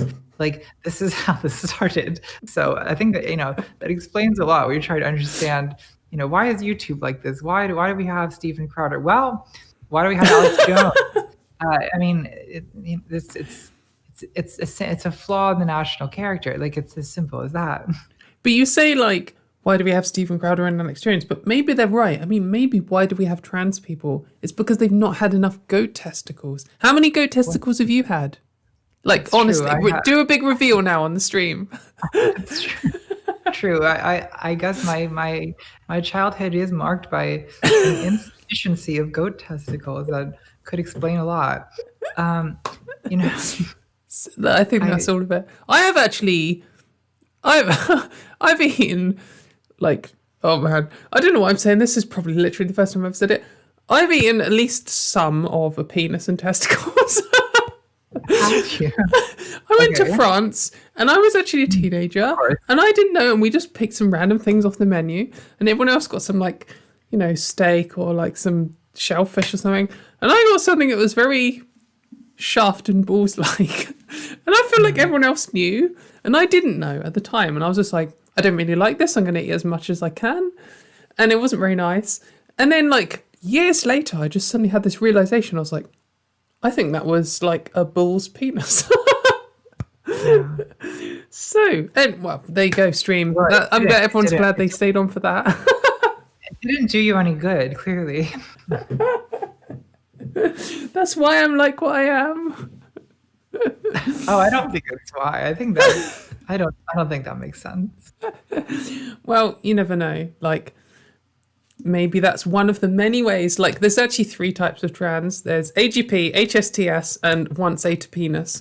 They're the 3 main categories. So you never know. So, could you flesh out this once A to penis type of trans woman a little more for me? I'm just trying to understand what is exactly the causal relationship between the penis eating and the transing. Is it in gender confusion, some kind of castration longing? Like, give me a full psychoanalysis here. Maybe it's purely epigenetic. Maybe once your DNA combines with the DNA of this penis, which has like the ultimate symbol of emasculinity is to have your penis cut off and cooked and eaten, and then you like perhaps the DNA changes at a fundamental level, and then you're like, that's me, that's what I want. That's very interesting. Sorry, everyone who's still here. Please write that up and publish it in the Atlantic. I think that I could probably publish that with whoever publishes Zucker and Blanchard work. I think yeah. I'm about on par with them. So I'm convinced. Well, good to know. I think maybe you should search your memories in case you have a repressed memory of eating. Anyway, I've no idea we're talking about this. I think a lot, but I don't know about that. Oh, don't go to France. That's the cautionary tale. This came up when I was talking to Riley earlier. Yes. She no. Did she get? Someone got in some. Oh no, it was Mia Mulder got in some casual anti-France propaganda. I'm sorry to all the French people in the chat, but thank you for coming.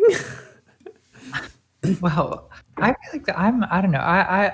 I like French people actually, so I'll say some pro-French things. Okay, bring it. Balance it. Yeah. Well, I whenever I'm around French people, I feel really insecure. I always feel very insecure because they're dressed better than me and their language is so beautiful. This is very frustrating. This isn't a positive thing at all, isn't it? How dare they? How dare the French? Yeah. This is like, so my brother lives in Tokyo and I've been like over several times to meet him. And the standard at which people in Tokyo dress is just like next level. Everyone is at the best all the time. And like I go down into Bristol where I live, like Bristol town centre, people will just wear literally anything. People don't give a shit, which is good. But at the same time, like if I wear something nice, I feel like I'm standing out. I feel like everyone's looking at me because I don't look like an idiot. And then you go to Tokyo and I feel like so inadequate because everyone's always dressed their best all the time. Baltimore is very much a Bristol in this description. Like there is a longing for ugliness in this city that goes back hundreds of years, no doubt. But I mean, this is where Edgar Allan Poe died in a gutter. Like this is a city that appreciates ugliness and that has disdains beauty. I don't know why I'm here exactly because I don't know if you fit right in. Really no, sorry. I guess I find it relaxing. But yeah, the cities like New York or London, that's usually where the well-dressed people go. But I'm sure there's French people out of Paris who dress like garbage. That's definitely true. I've been to some places in France. Paris is a nice place. Not all of France is a nice place. But I've never really felt that inadequacy in London. That's definitely something I specifically felt in Tokyo. I feel like they're the next level above. So, but I've never been to Asia. I really want to go. I've never been anywhere. I've all my 20s I was poor, and now I finally can afford to travel. And then coronavirus. Yeah. Well, I strongly recommend. The best places I've ever been in my life are Cambodia, Korea, Taiwan, and Czech Republic. I recommend all of those. They're just very cool places with like lots of experiences and different people, and yeah, really great. And Japan is really good. I really want to go to Japan. But you should come to Bristol and come and get drunk at the shitty metal bar with me. I've never been to Bristol. I've been to I've been to Wales. Close. And driven around Wales. How did you find Wales? Well, it wasn't on purpose. No, I guess we wanted to see. I was traveling. This was a few years ago. I was traveling with my brother. He wanted to find castles, and there's very many castles in Wales, as it turns out. Castles and sheep. The two main features of the country, for sure, along with rain. Yeah, well, I like rain, so that was nice for me, and it's very green. I thought it was very pretty, actually. I couldn't even imagine what scenery you have in Baltimore. Like, I don't know if that's desert or green or mountains or what. Well, nature-wise, it is very green. Okay. You honestly should come to Baltimore, especially if you're a metalhead. Like, it's a very big metal scene. At least it used to be. I don't keep up with live music that much, but like, yeah, Baltimore is kind of a mecca for that in the U.S. Yeah, I don't actually know. I should look up Baltimore metal bands. That's how I judge any place, what metal bands they have. Have you got Misery Index? They're pretty decent. They're the only band I care about. Okay, you've got Misery Index. I'll give you that. They're like slightly techie, death metal, very good drummer, strong recommend. Anyway, I don't know that much about. You'll have to explain this to me.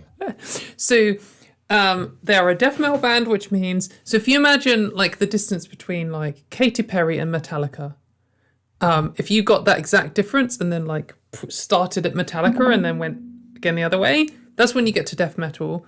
And death metal is like faster, heavier, like growlier vocals. It's more of a focus on the instruments, and like some of the main features as well are that the song's often like a story, so it's less like, oh, here's a verse and a chorus, and then the outro. It's like, well, we're going to play this bit, and then we're going to do this bit, and then we're going to do this bit, and we never come back to where we came from. So it's got kind of that influence, but then as death metal became more normalized, people were like, oh, let's make this even more difficult to play. So we're going to take this to the like next extreme of this is very difficult to play. This is like stupid guitar things. This is really fast drums. And that's kind of where Misery Index sit, or in the drum direction. So good running around music. Yes. I guess I've heard you play guitar on Twitter a lot of times. Oh, thank you. I like this video that you did of, like, you said it was like the most like shredding thing or whatever that you've ever done. See, I like that because I play the piano. I like classical music. A lot of that like shredding is very like, it's kind of like Baroque inspired. It is. It's like, very Baroque, and it's often described as neoclassical, like guitar. So the band was Symphony X. Strong recommend to everyone in the chat. There's quite a few bands like that, and I love that kind of Baroque. Like, we're just kind of running up and down the modes with lots of like clever key changes halfway through bars and like this kind of stuff. It's oh, well, I'm pleased you watched. Do you think I should get a harpsichord? Absolutely. And if you get a harpsichord, you should learn to shred on it, and then we should do a duet, because I don't think there's any way to play a harpsichord that isn't shredding. Exactly. It's all like proper, like loads of little trills and like it's all this kind of stuff. So it, like, if you get a proper old school harpsichord, that would be shred as fuck. I want one. Well, I have a piano, but I want a harpsichord too. I think, like, I don't know. I want like a. Where do you get a harpsichord? If anyone knows, leave a comment. Yeah, all the harpsichord salesmen in the chat, which I'm sure there are quite a few, can you please hit us up with your preferred brand of harpsichord? I think it's a very like specialized thing. Like, I feel like you have to know someone to even get one. Probably. Because I want one of the ones, like, it's called like two manual. Like, that has two keyboards. Okay. Yeah, because I definitely, if you're gonna have a harpsichord, you should have two keyboards. That's my belief. Bare minimum, like two or more, like, come on. Or more, exactly. Sorry, go on. There's actually like there's something. It's like, I forget what it's called, but it's a harpsichord that also has like pedals, like a pipe organ. I've never played. Is it there's another one that's like a harpsichord that's like a clavichord or something like that? Is that? That's like a more modern instrument. A clavichord is like, what is a clavichord? That's isn't that like Stevie Wonder's Superstition? Isn't that what a clavichord is? Quite possibly. I think that that's what a piano has hammers and a harpsichord has plugs or something. Yeah. I don't know what a clavichord does. Maybe it rubs or something. Because there is one that's like, it does like violin bows almost on.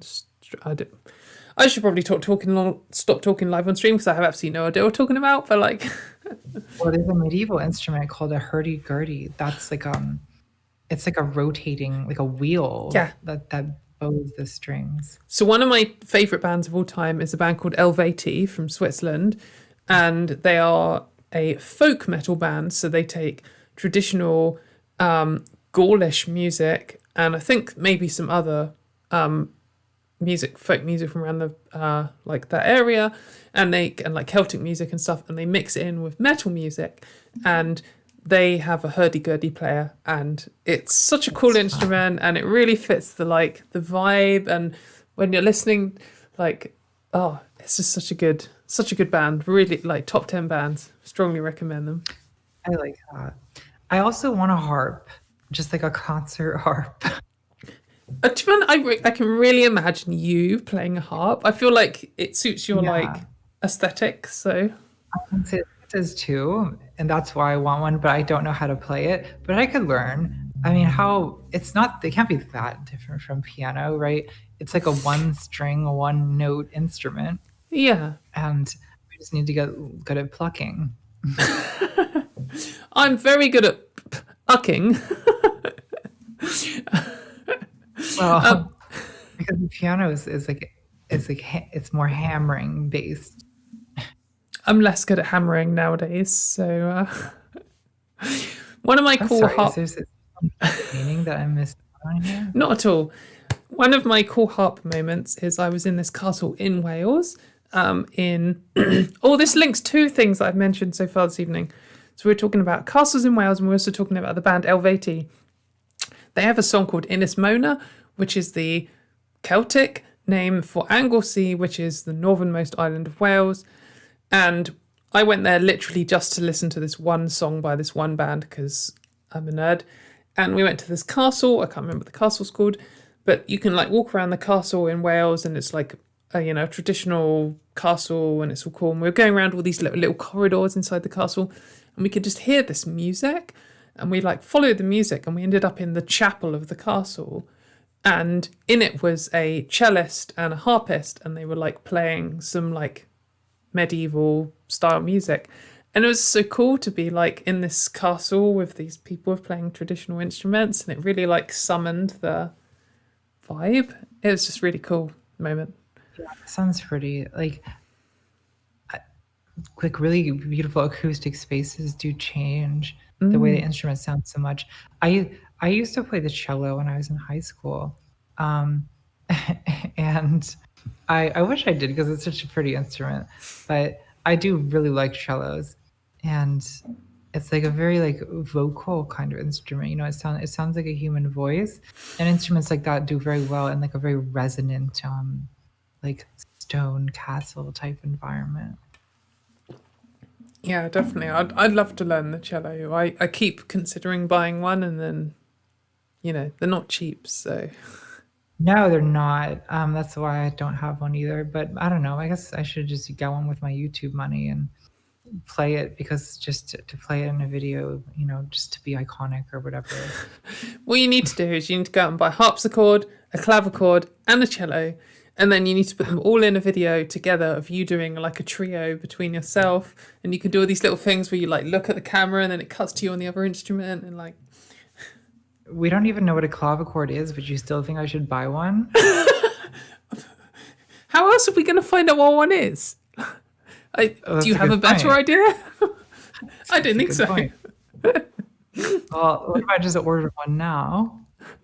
Just do it, mate. Just crack on eBay right now. Just someone in chat put a link to a clavichord.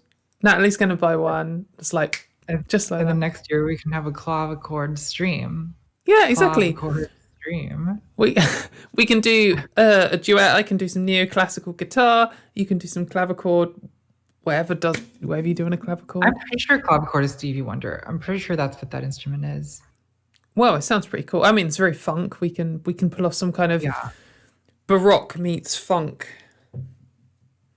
scenario. I'm sure they overlap very well. So, Baroque funk. Not sure you're 100% selling me on this, Gorge. You're sold. Don't pretend you're not. But we've run over, and I don't want to keep you for ages because I don't want to be rude. So I guess, like, on the theme of trans visibility, do you have anything that you would like to say to the audience that's about being a visible trans? Like, don't do it, or... Well, I think being visible on a smaller scale is more productive. Like, I think without being so damaging to your, your psyche. I think that because we talked earlier how people tend to have a hard time sympathizing with trans people. I think a lot of that is just lack of personal experience. So if people, I think one reason why gay rights in the US and the UK are a little bit more secure these days is that most people know a gay person. Absolutely. Right? And so people will be less willing to like vote away rights to someone when they can think of someone who fits that description. So I think that the same is true with trans people. Like it seems a foreign concept, kind of hard to conceptualize, but if you know someone who's trans, then it's harder to imagine. It's harder to imagine. It's hard. It makes it concrete in a way, right? It takes it from being this like abstract like debate topic, and it makes it a matter of a human issue. So people that's you're doing a real service to trans people when you share your story or share your experience. I think on YouTube, I like to think that it kind of functions in the way of like, there's a lot of criticism of like parasocial relationships where people feel like they kind of know the creators whose content they consume. That can kind of work into an advantage in a way though, because if you're trans, people feel like they know you, that's like they have a trans friend, a trans parasocial friend, but it's better than nothing. And so there is this very positive side to it where I think that, humanizing this debate topic, I think that makes a big difference. Yeah, no, I totally agree. I feel like maybe trans people's biggest hurdle compared to gay people is there are just more gay people. And so more people know a gay person, and it's much easier to just be like, well, I don't want to take my friends' rights away. So I guess what I'm saying is all the trans people out there, make as many friends as you can. But like, I think it is very important to just show people that what trans people are. They're just another human. On the same, like, I guess on the flip side is something that I always like to emphasize is if you're a stealth trans person, you don't feel obliged to be the visible one. Like, you've got to live your life first. Yeah. And then, fight for other people second. And it can be difficult. And I think it's quite a unique position that stealth trans people are in, where they can't be their own advocates. And, you don't have to do it. But at the same time, if you do, it can make a big difference. And to all the visible trans people out there, thank you for, being visible and stealing some rights off the cis people for us. So yeah, it's good. And donate if you haven't. Yeah, we are so close. We are at 90% basically. So we're doing good. We're doing really good. It would be amazing if anyone could get in the last few minutes. The donation is actually going to be open for 1 week more. So if you're just seeing this in a couple of days later, please do donate. It makes a big difference to this charity. People call in when they're at their last, the end of their tether, and just £15 can make a call that can make a big difference to their life. So I really appreciate if you can, no pressure, but that would be absolutely amazing. And if anyone donates in the next few minutes, then it might end up with a name at the top. So that's an extra bonus.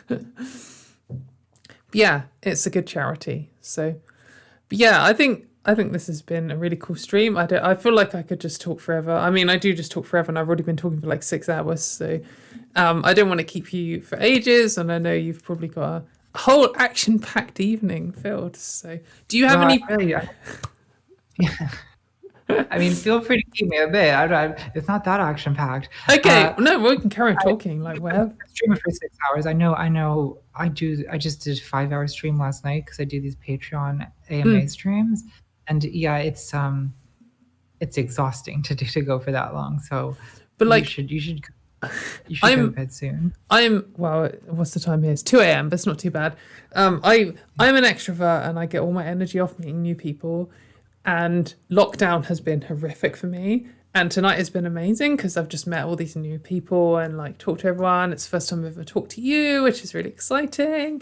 And it just gives me loads of energy. So I like what's going to happen is when the stream does finish, my brain's going to be like, and it's going to be in full on analyze mode. And then I'm going to start regretting everything I said. And then I'll be able to sleep. So I'm probably a good hour away from sleeping. So it's fine. It's not... Well, if I'm gonna stick around, can I go make another drink? Oh yeah, definitely. Go for it. Go make another drink. I've still got like half my cocktail pourer full. I'll be back in a couple minutes, and then if it goes too late, the chat, just let me know when I should make her go to bed. Right, wicked. I'll switch to solo mode while she goes and gets another drink. So very exciting, guys. 90% donation. Absolutely amazing. I've seen some big donations from people and I really super appreciate it. We also got some donations on YouTube. Just a reminder that if you donate on YouTube, I super appreciate it. And all the money donated on YouTube is going to go to the charity, but YouTube takes a cut. So it'd be much better if you click on the link in the description and donate on there, because then YouTube doesn't get to get its grubby hands all over your money and all over the charity's money. But I guess... if anyone wants to try, I can't guarantee at all, but if anyone tags me in the chat and has a question for me or Natalie, why not have a go? And I might read it out. I can't promise anything. Depends if we start talking about clavichords again or not.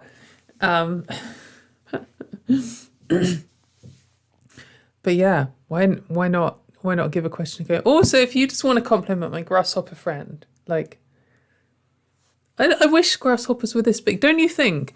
Like, if they weren't so, like, weird personality-wise, I think they would be fun to cuddle. I think they're just, like, crispy, aren't they? I'd cuddle a grasshopper. I'd cuddle most insects. I don't know if I'd be up for cuddling a millipede because there's just a lot going on.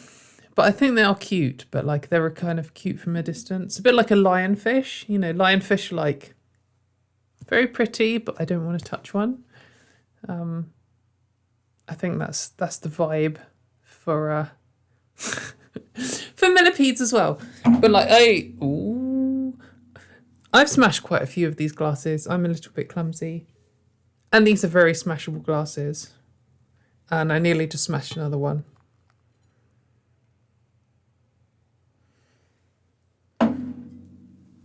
So how's everyone in chat doing then? Oh, sorry, Poppy. Oh, I'm making a right flipping mess over here. I cooked 3 whole pizzas for this stream, just in case. I actually only ate 5 quarters. Well, it's good to just have pizzas just sitting next to you at all times. You know, if you just need to, I've got a bag full of pizza here. I think pizza, you know, when pizza comes in a bag, it's going to be high quality pizza. It's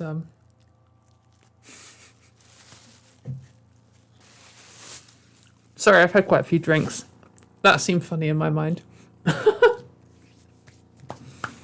What's chat saying? Please get some food. I've got pizza, mate. Grasshoppers are good.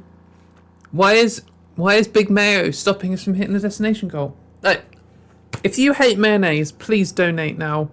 I think it's just important. You could enter your name as Death to Mayo. And you could do that and it would just come up on the stream. And everyone would know that mayonnaise isn't a food. No one's stopping you from putting Death to Mayo as your name.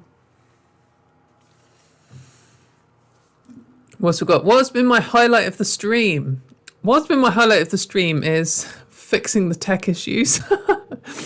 I'm so sorry to Katelyn that we lost the video when she was like just started and we lost it for a whole stream, and I'm so glad I recovered it. It's a little bit stressful, but whatever. What else we got in here? Oh, I think Natalie is just about back. It's time and made an actual mixed drink instead of just putting absinthe and water in a cup. Was your last one just absinthe and water? Yeah, just absinthe and cold water. Oh, very exciting. So what have you got now? This is this was I debuted this in the the J.K. Rowling video. It's a Saint Germain cocktail, a Saint Germain Cosmo. Okay. So just a Cosmo with elderflower, basically. When you say debut, do you mean your debut or is this your invention? Well, I don't think I'm the first person to think of it, but it's I guess I did invent it. I'm an independent inventor of this. A bit like how three different people invented trigonometry independently, and in that same way. It's a Newton, like a Newton Leibniz situation. Yeah. I think that's the two guys, the calculus guys. Exactly. So when you say it's Saint Germain, like when I hear the name Germain, I think of one person, and that is Germaine Greer. I presume it's not named after her. No. So I guess in French it would be Saint-Germain or something like that. I don't know. I don't speak French. I do enjoy making French sounds though, so I can do my best. But, oh, by the way, I just noticed. I just literally looked on YouTube and saw that you're literally behind a grasshopper. I thought you meant that you had a pet grasshopper. Because chat, I am seeing Katie in front of a green screen because we're doing this through Discord. So yeah. I thought you were talking about your pet grasshopper. So Natalie can see me not only in front of a green screen, but also I've got a little bit of color correct. So I look like a normal color on the screen you can see. And for some reason, my webcam just makes me look really like strawberry. And I do. And also it makes my hair look super frizz. No. But I look quite nice on the main screen. But like, just don't judge me, Natalie. I think it's... I'm not judging you. I really don't think it's a problem. I really don't think it's a problem. I think... But wait. I think that... So what pet grasshopper did you think I had that you couldn't see? Well, that's why I was concerned about the cat. I thought the cat was going to eat the grasshopper. Oh, I see. She would as well. I've considered getting pet insects before. I used to have, and let me just emphasize this next word. I used to have pet crabs, which was I think they're quite good. I didn't used to have crabs. I used to have pet crabs. I used to have pet crabs. They were Brazilian land crabs. I'm not really sure. They had a blue body. Land crabs. Yeah. So they had a blue body and they had orange legs and they had white claws and they were very pretty. And I had two and they hated each other and one of them killed the other one. I did my best. And then he lived for a while and then just crabs don't live very long in captivity. Is crab cannibalism, is that normalized? I think yes, but in this instant there wasn't cannibalism, it was a territory dispute. But I think crabs would probably cannibalize each other, probably no issue at all. I think lots of like that kind of animal would probably just, do a sneaky bit of cannibalism. Why not? Cannibalism. Crabbanibalism. Tranable. Would you eat a trans person? What situation would you eat a trans person in? Other than the bedroom. What? If it meant I got to call myself Tranable Lecter. Yeah. In that case, just on the street, like whatever. Oh, someone's donated called Katie Loves Mayo. Whoever that was, ban him from the chat. Like. We've got a little pop up. Doing very good with donation. We are. We're on 96.5%. That's really exciting. But anyone else who donates Katie Loves Mayo is going, that's it. You're banned from everything I ever do for the rest of my life. Yeah, what's your position on mayonnaise? It's like all right. Right, stream's cancelled. Natalie's cancelled. That's the end. I feel like that's like by definition though. Mayonnaise is almost like archetypally a very bland condiment. Like I find it hard to object to, nor is it easy to be enthusiastic about. But it's like, so to me, it's a bit like someone's like, but carpet tacks are just a bland sandwich filling. Like, I can't object to them. Like, I'm not going to eat them. Who would eat mayonnaise? Who knows? I'm very disappointed. Are not bland. That's very sharp. That's like, mayonnaise is just it's just calories is what that is. It's not just calories. It's slime. It's calories in the slime format. It's spreading saturated fat onto your bread, and then like I don't love it. I'm not a fan of mayonnaise. I don't think anyone should be. People are, and those people should be put down. That's my official stance. Are people really? Are people really mayonnaise enthusiasts? Oh, don't get them started. Big Mayo is one of the, I think Big Mayo is responsible for the majority of the ills in this world. So mayonnaise is transphobic. That's what I'm saying. What is your position on Marmite? I like Marmite. I know that you're meant to love or hate Marmite. I don't know if love is the strongest. I think it's a little bit hype. Like, I love crisps and I love, or chips or whatever you call them. I love cheese. I love pizza. Marmite's decent. If someone said Marmite causes cancer, you can't ever eat it again, I would miss it a little, but I wouldn't die without it. Whereas if someone was like, you can never eat cheese again, I'd probably just perish that weekend. So. Well, that's very English of you. Have you had Marmite? I have. Yeah. I mean, I like it. It's salty, Our people tend to like salt. Our people. Well, we do, don't we? Well, it depends which blockers you're on. Have you ever noticed it's spironolactone is specifically what does it. Yeah.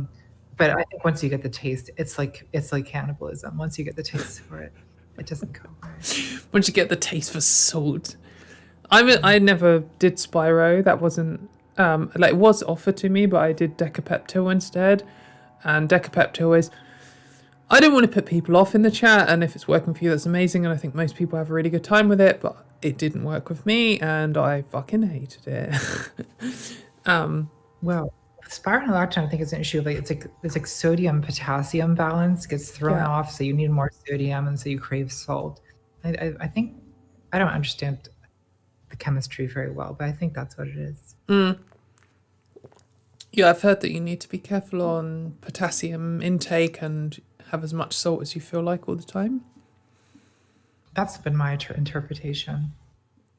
That is actually what put me off. A combination of, it's going to change your dietary habits and also you're going to need the toilet all the time. I was just like, sign me up to Decapeptyl. And Decapeptyl was like some other... I think Spiro binds with things and Decapeptyl stops production. I don't know. I'm not a chemist. I don't know. But I found... So Decapeptyl is like a once a month injection. And for the week before your injection, I felt really angsty and angry all the time. And for the week after the injection, I felt suicidal. And then for 2 weeks, I felt great. And that was my little loop. So... Wow, that's... Yeah, hormones are a tricky thing. They're pretty grim at times. I feel like when you have your hormone balance wrong, it can be like, here's a new emotion that you can't describe in any way. And it's like off the spectrum. It's not just like happy to sad. It's like you're feeling 3 different things at once and none of them make sense. Yeah. It's an interesting experience. I seem to have a great difficulty getting American pharmacies to refill my hormones on a consistent schedule. So there's always a few days where I'm kind of like I'm in one of these gap times right now where I don't have estradiol for a few days. So, I guess we see how I'm doing without it. I guess fine. Are you on pills, or you don't have to discuss this, by the way, if you don't want to? I don't mind discussing it. I don't really have a filter. No trans women do. That's the worst thing about us. I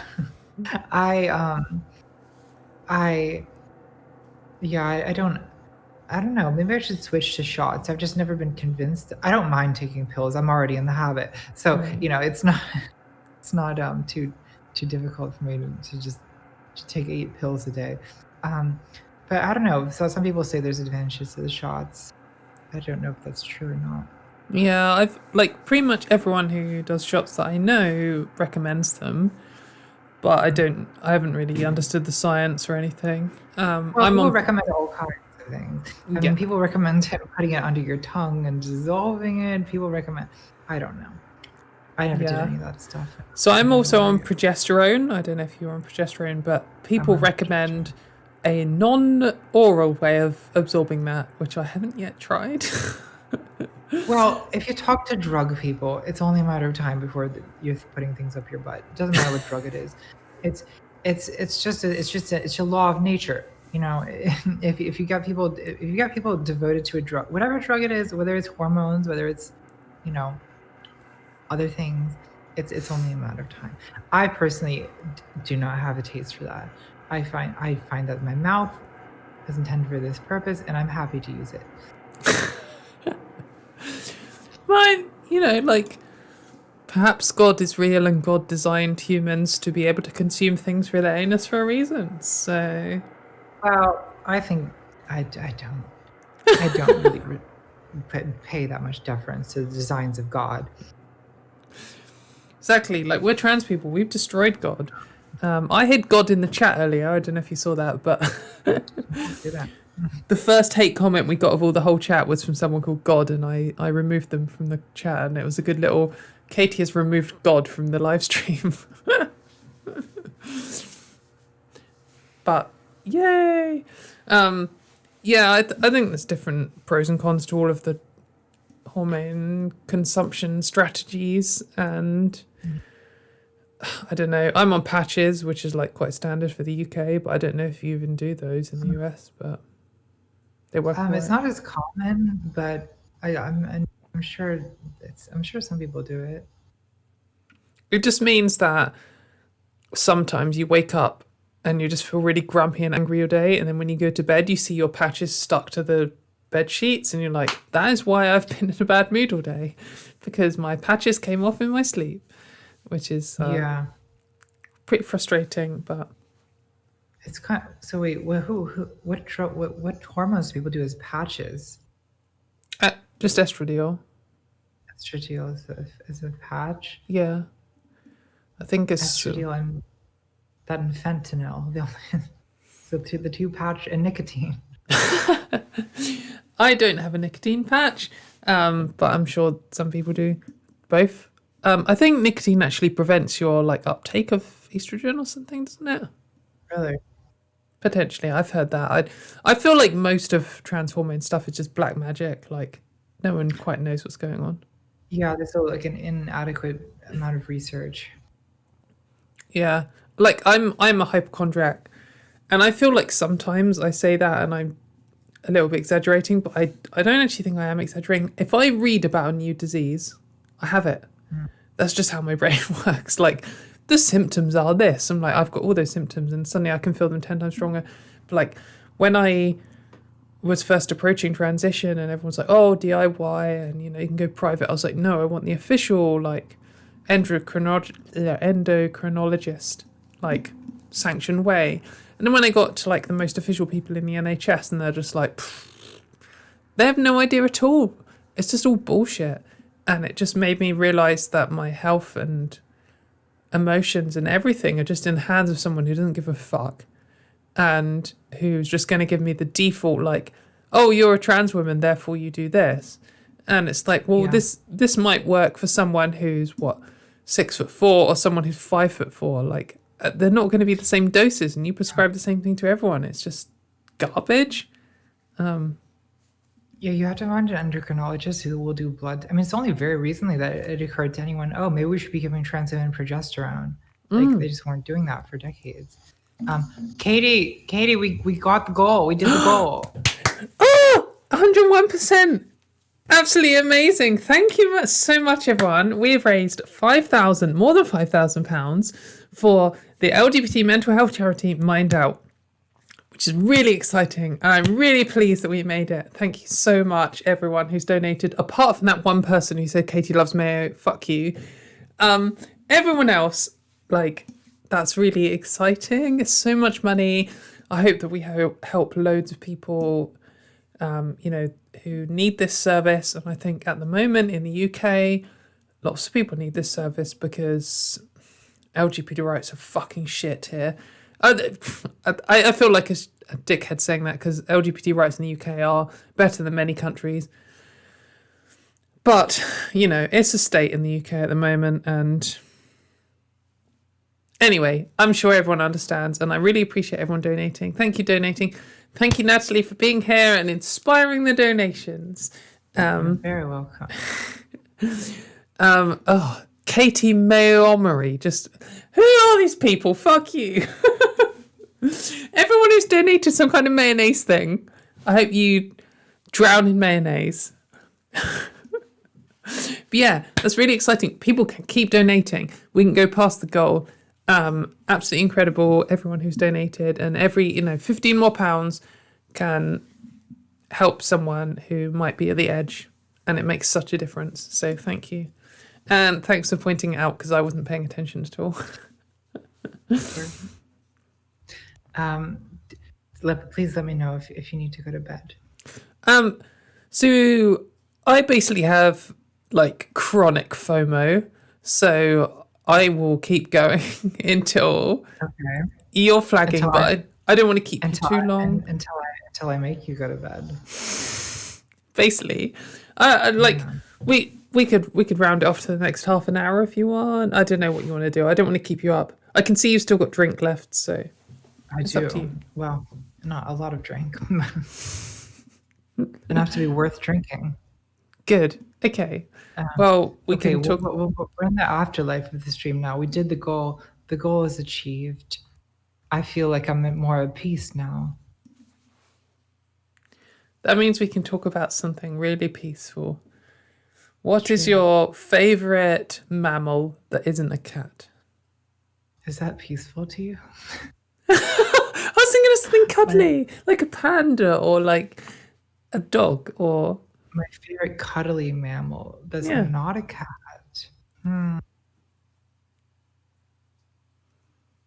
What about a koala? Koalas.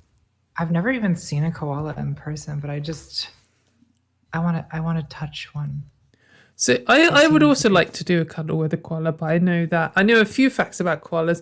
One is that koalas are sinks for chlamydia, and they're where chlamydia is from, so you can catch chlamydia from koalas. So watch out. And I'm not sure if this is koalas or if it's a similar marsupial that Australians call drop bears, but it's basically like you're walking along and then this thing falls out of a tree, and koalas are very sharp. So I think maybe a koala who was in a chill mood, who just wanted to have a bit of a cuddle, I'd give a cuddle to a koala. But if he's gonna give me chlamydia or scratch my face off, then yeah, watch out for that. I really want to go to Australia, but I kind of just want to see all of the giant insects. Oh, well, that you can do that. I don't want to deal with giant insects. I'll deal. Your grasshoppers, okay, but I don't know those big spiders in Australia. I can't. I don't know if I can handle that. But the biggest thing they're going to eat is like a bird. So what's your problem? Well, look at them. That's my problem. I just feel like, when you get a person, like a lady is very super elegant and she's very just thin and has high heels and just has almost a bit too gangly, but still has that elegance. That's why I feel like a golden orb weaver is just it's just like a catwalk model wearing 6-inch heels, but wearing 4 pairs of 6-inch heels at the same time. I won't stand for this. I wouldn't want to be face to face with a spider who's a similar volume to me, but when they're only when they're only about as big as your hand span, then what's the problem? That's the problem. Your hand span? Well, when you've only got small little biological female hands like me, then it's not a big deal, is it? So it's very much a big deal. I feel like I'm trying to explain. So I feel like I cannot explain this. If you don't viscerally understand why spiders are bad, I mean, it's like if someone didn't understand why mayonnaise is bad. I actually potentially have a better equivalent for you, which I think that you might. I think we might be roles reversed on this, but this is a genuine thing, and not just saying for stream. I have an irrational fear of not Victorians, but of being a Victorian, and I don't quite know where it's come from, but I used to have constant, recurring nightmares where I would wake up in my dream, and I would be a Victorian. I would be like a chimney sweep or a milkmaid, and I would just be aware of the fact that I was alive in the Victorian era, and my whole goal of my dream would be just to kill myself. Like, I'm sorry, that's really grim, and I never could, because I would always be like, oh, I'm going to jump off this roof, and they'd be like, where are you going, lad? You need to sweep this chimney, and I'd be like, no, or like, you need to milk these 5 cows, and I don't know what it is, but like, it makes me shiver, and I kind of feel uncomfortable talking about it. And I remember going as a kid to like this thing where, you know, when you go to like school trips and someone like dresses up as like, I don't know, probably for you, it'd be like dresses up as the Pilgrims, and they talk about what it was like in America in the early days or something. And like, oh, we go to some school trip and someone's dressed up as a Victorian and they're talking about being a milkmaid, and it just made me cry. There's something about Victorians that just like, I could meet one. If I met one in a Victorian era, I'd just, ooh. So your fear is time travel. You're afraid of being... Yes. You're afraid of it being the 19th century. but specifically Victoria, like, I feel like all of like, I wouldn't want, just imagine being like in some mansion, you know, like some kind of earl or whatever. And you're, you know, I feel like the women of that era had such a strict role. Like, you grew up and you weren't allowed to do anything, and you had to wear these really oppressive clothes, and then you had to marry this horrible man that was like issued to you. Like, I don't know, it's just so, everything just feels so trapping. I feel like everything about it is like you have a role and you have to do it. Ugh. I don't know. That's true, but on the other hand, you can just faint and get attention whenever you want.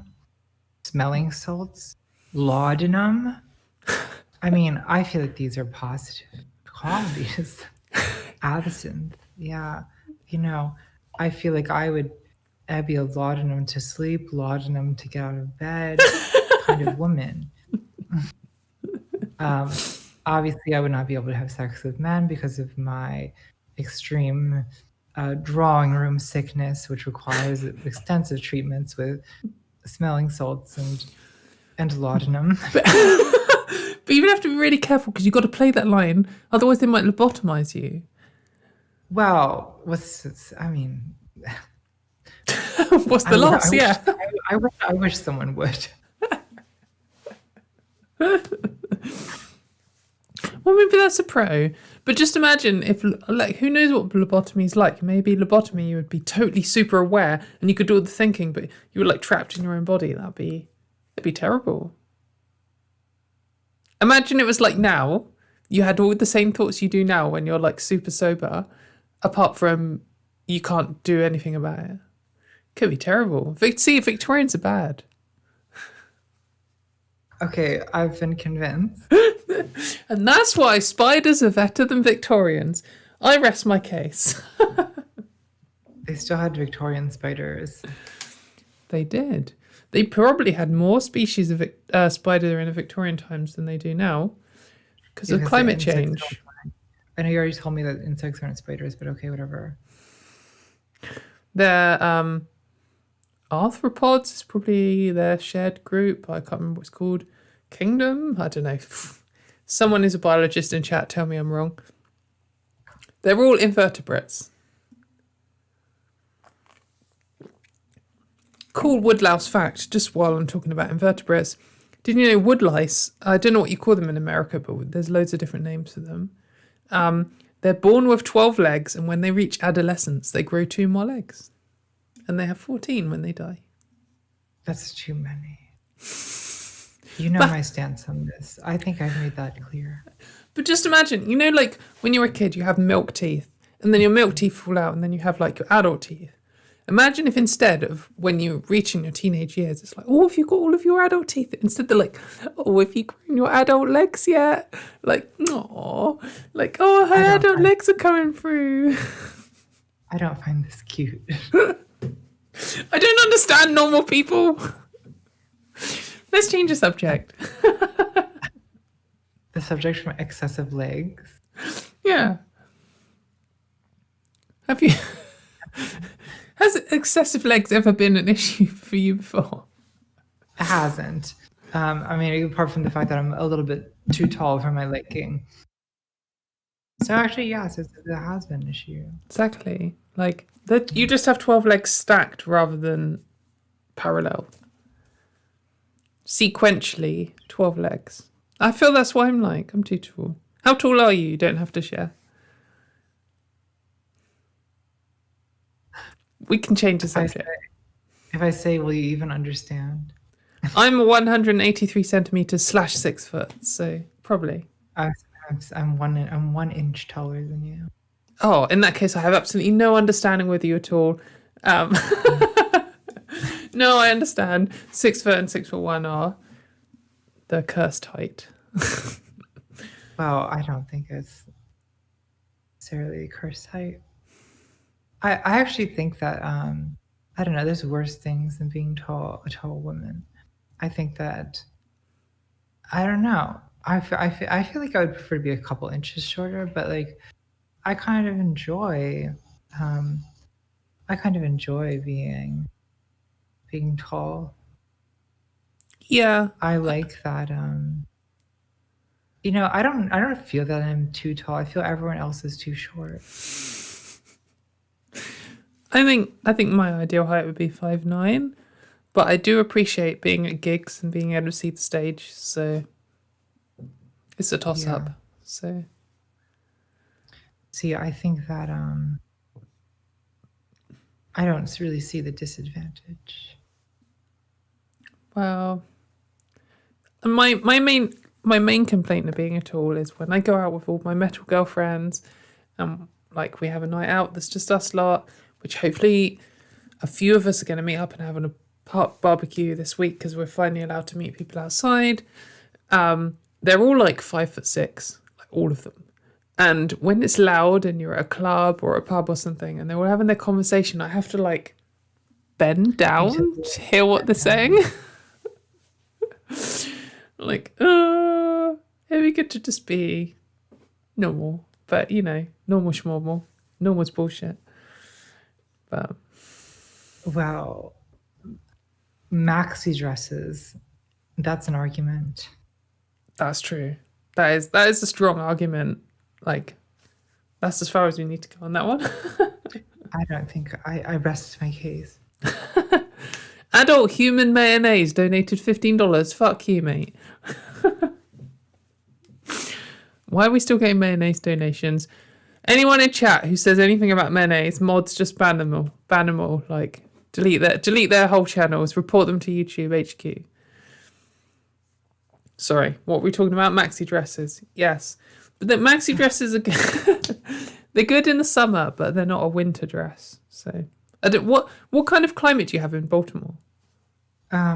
It's very hot in the summer and cold in the winter. So, like the entire East Coast, well, the upper East Coast of the U.S., it sort of it fluctuates like very extremely between seasons. Mm. It's beautiful now. The only truly nice times are spring and fall. So we have 2 weeks in summer, which are nice, and then we have 50 weeks in winter, which are terrible. Yeah. So I don't do cold well. I used to live in Chicago and it was not happy. No, I don't know why I live in the UK. Like, I was born to be on the beach in Thailand. That's my natural habitat. That's where I thrive. And being in Bristol, where it rains like 300 days a year, it's just not my scene. I just love the city, but it's got shit weather. It's because it's next to Wales. Like, I blame all the Welsh people in chat. It's your fault that it rains here all the time, so fuck you. Have you been to Thailand? I have. I've been to Thailand twice. I went traveling in Southeast Asia when I was 21 with my best friend, and we had an amazing adventure, and we nearly died a few times, and then I went back to Thailand for functional reasons. Yeah. Have you? Yeah, I know I never have. Want to. Heard a lot about it from a lot of people. It's really good. I also strongly recommend, I think I might have said earlier, the country that neighbours it, which is Cambodia. It's like the best place I've ever been in my life. Cambodia has a really horrific and interesting past where they had their like little communist revolution, and it was terrible, and they killed a third of their population in like 2 years or something. Don't tell Twitter. Sorry? Don't tell Twitter. Yeah, there was an example of when communism did not work out at all, and it was very bad. And just meeting all the people, because all the people there remember it, like, because this happened in the 70s and 80s. Yeah. And so all the adults, like when I went, were just like, I met this guy who, he had nothing, like absolutely nothing. We met in, you know, those like houses that are on stilts so that when the water rises, they don't go underwater. He lived under one of those. He had 3 hammocks, a TV, a motorbike, and like nothing else. And he earned like less than $1 a day. He was the nicest man that I've ever met. And he asked me about my family, and I was like, yeah, I've got 2 brothers. And he was like, oh, I used to have brothers, but they got killed in front of me. And it was just like too much. And I didn't really know if we should be saying this on stream, but like, it's just a really like life-changing experience for me to meet people who have been through these different things. It's a lovely country. Every single person there was amazing. It's beautiful. Yeah, just really strongly recommend it. It's a really great place. I would like to go. But yeah, Thailand is also great. Thailand is a beautiful country. Like the whole of Southeast Asia is beautiful. Like all of it. I really recommend it.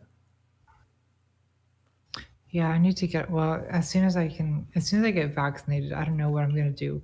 World travel, I think, because I've been in solitary for far too long.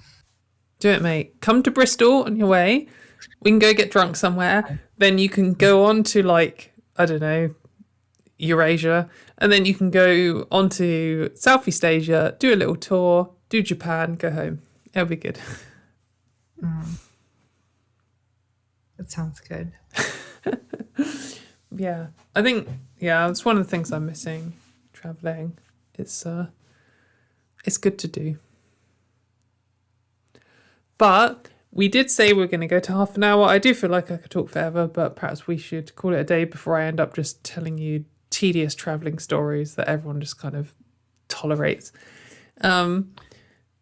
It was really cool to hang out, and I really appreciate you coming on, and we hit our goal, and we're now on £5,069, which is nice.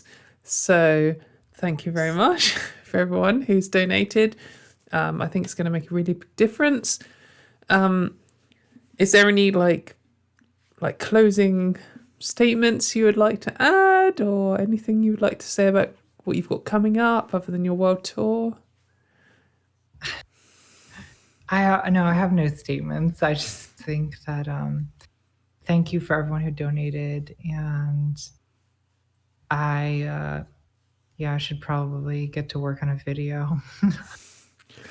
Yeah, well, it's exciting to see what video you have coming up next. It's Justice Part 2. Okay, wicked. That's exciting. Yeah, well, thank you so much for coming on. Thank you so much, everyone in the chat. This has been an adventure of the stream. I don't know how long I've been live. How long have I been live for? What does it say? Sure, it says here somewhere.